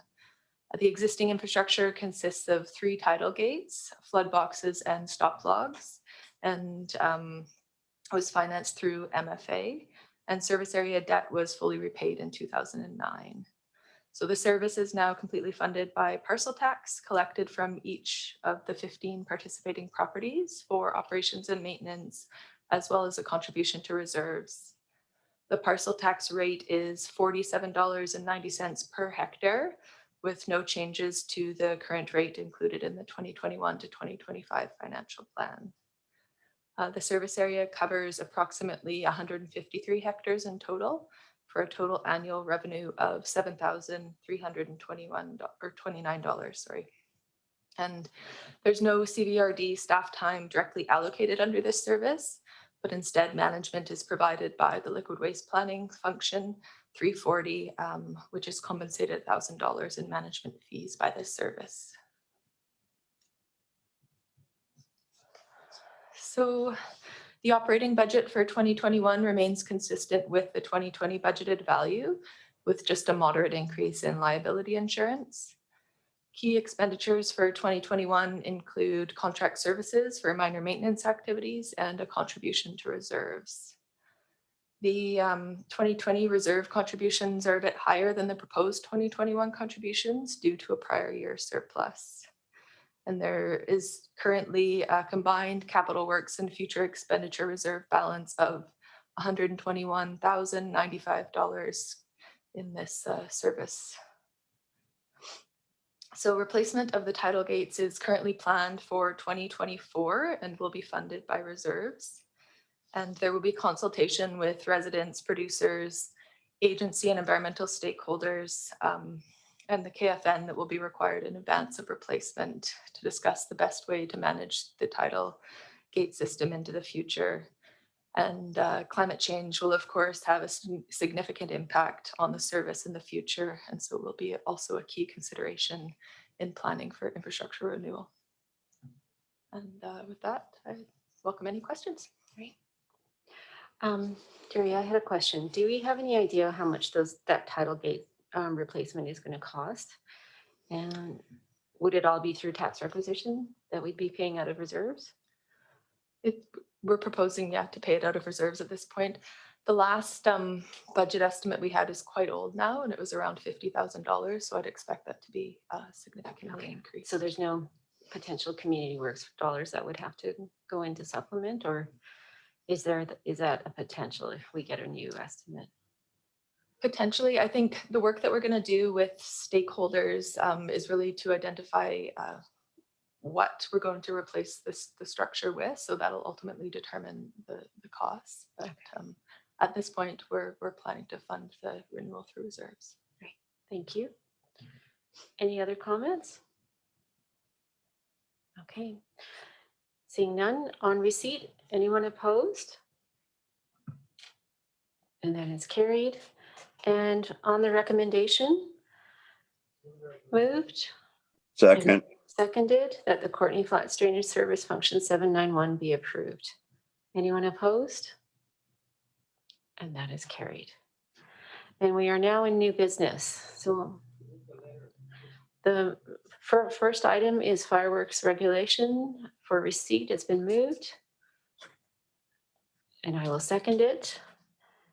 And staff want to comment, or I can comment on it. I think the directors have read it. Yeah, it's you bringing it forward if you wish to provide your rationale to the other directors, and staff can answer any questions. Great, thank you. So directors, I think probably, I know for myself in Area B and Area C and the other areas as well as some of the municipalities, we did see a really high frequency in complaints this year, especially around Halloween time with fireworks. And, I was just noting when our bylaws folks made the presentation about the fireworks that, the number of permits that were given out were quite high. There was quite a big jump in 2020, which to me seems partly part of the issue, that a lot more people were buying and permitting the use of fireworks. And overall, I don't think that that's a great strategy moving forward. I think it actually makes it harder for us to figure out compliance when we just have so many permits being given out. So seeing as, in some municipalities, fireworks are allowed to be used, in other areas they're not. This letter really is asking for working together with the other jurisdictions to come up with some better planning around fireworks. And I would love to see fireworks continue possibly as a fundraiser through our fire services, but I'm not, I wouldn't be opposed to having a ban on fireworks at private homes. I think it's in the rural areas, especially around animals, it's a really big problem. So that's my rationale for bringing it forward. And if any directors have any comments, or Director Grieve. Well, I won't be, I will be supporting the requested action that we can take a look into it, but I would also caution the fact that you said yourself that there were more permits taken out. So when you try to regulate something too much, it just goes underground. So at the very least, at least people are taking the effort to take out a permit in the first place. Now, obviously, we don't have the wherewithal to actually stop the use of fireworks. And a lot of times, as you know, I mean, you take a Roman candle and you hit it with a S-wing 20-ounce hammer enough times, you can make it into a small bomb. And I think that's the kind of thing we're seeing is modifications of gunpowder. So while it's laudable to try to get cooperation, it's like drugs and alcohol. You can only pretend to regulate its use because it will still find a way and it'll still be used. So by driving underground, I don't think you're going to control it per se. Obviously, education is the way to go. You mentioned livestock and all that. I mean, anybody who lives on a farm should be cognizant of that. My God, but just to say we're going to regulate the sale of it, well, people will buy it. They'll find places to buy it. The First Nations can sell it without any jurisdictional authority from us. So, it's worth looking into. It's worth having the discussion, but we should be realistic about the fact that you're not going to be able to ban it. It just won't happen. Thank you. Thank you, Director Grieve. I don't see any other comments, and I agree that including Comox First Nation in the discussion will be very important because yes, there is sale of fireworks at IR1 too. So having them included, it would be very important. I don't see any other comments or questions on receipt. Is anyone opposed? And that is carried. And there is a requested action that staff bring forward a report providing options concerning the further regulation of the discharge and sale of fireworks within electoral areas A, B, and C. I will move that. Director Arbor, did you want to speak to that? Yeah, I'll second. Wondering if that'd be a good one for a May 10th meeting to reporting back. Just trying to create some room before the next fireworks season. Does staff want to comment if Sorry, me? what did you say? That I said maybe an ad to come back at our May 10th meeting. yeah, we'll do our best to come back in a timely manner to realizing that you would probably want this before the next season. Great, thank you.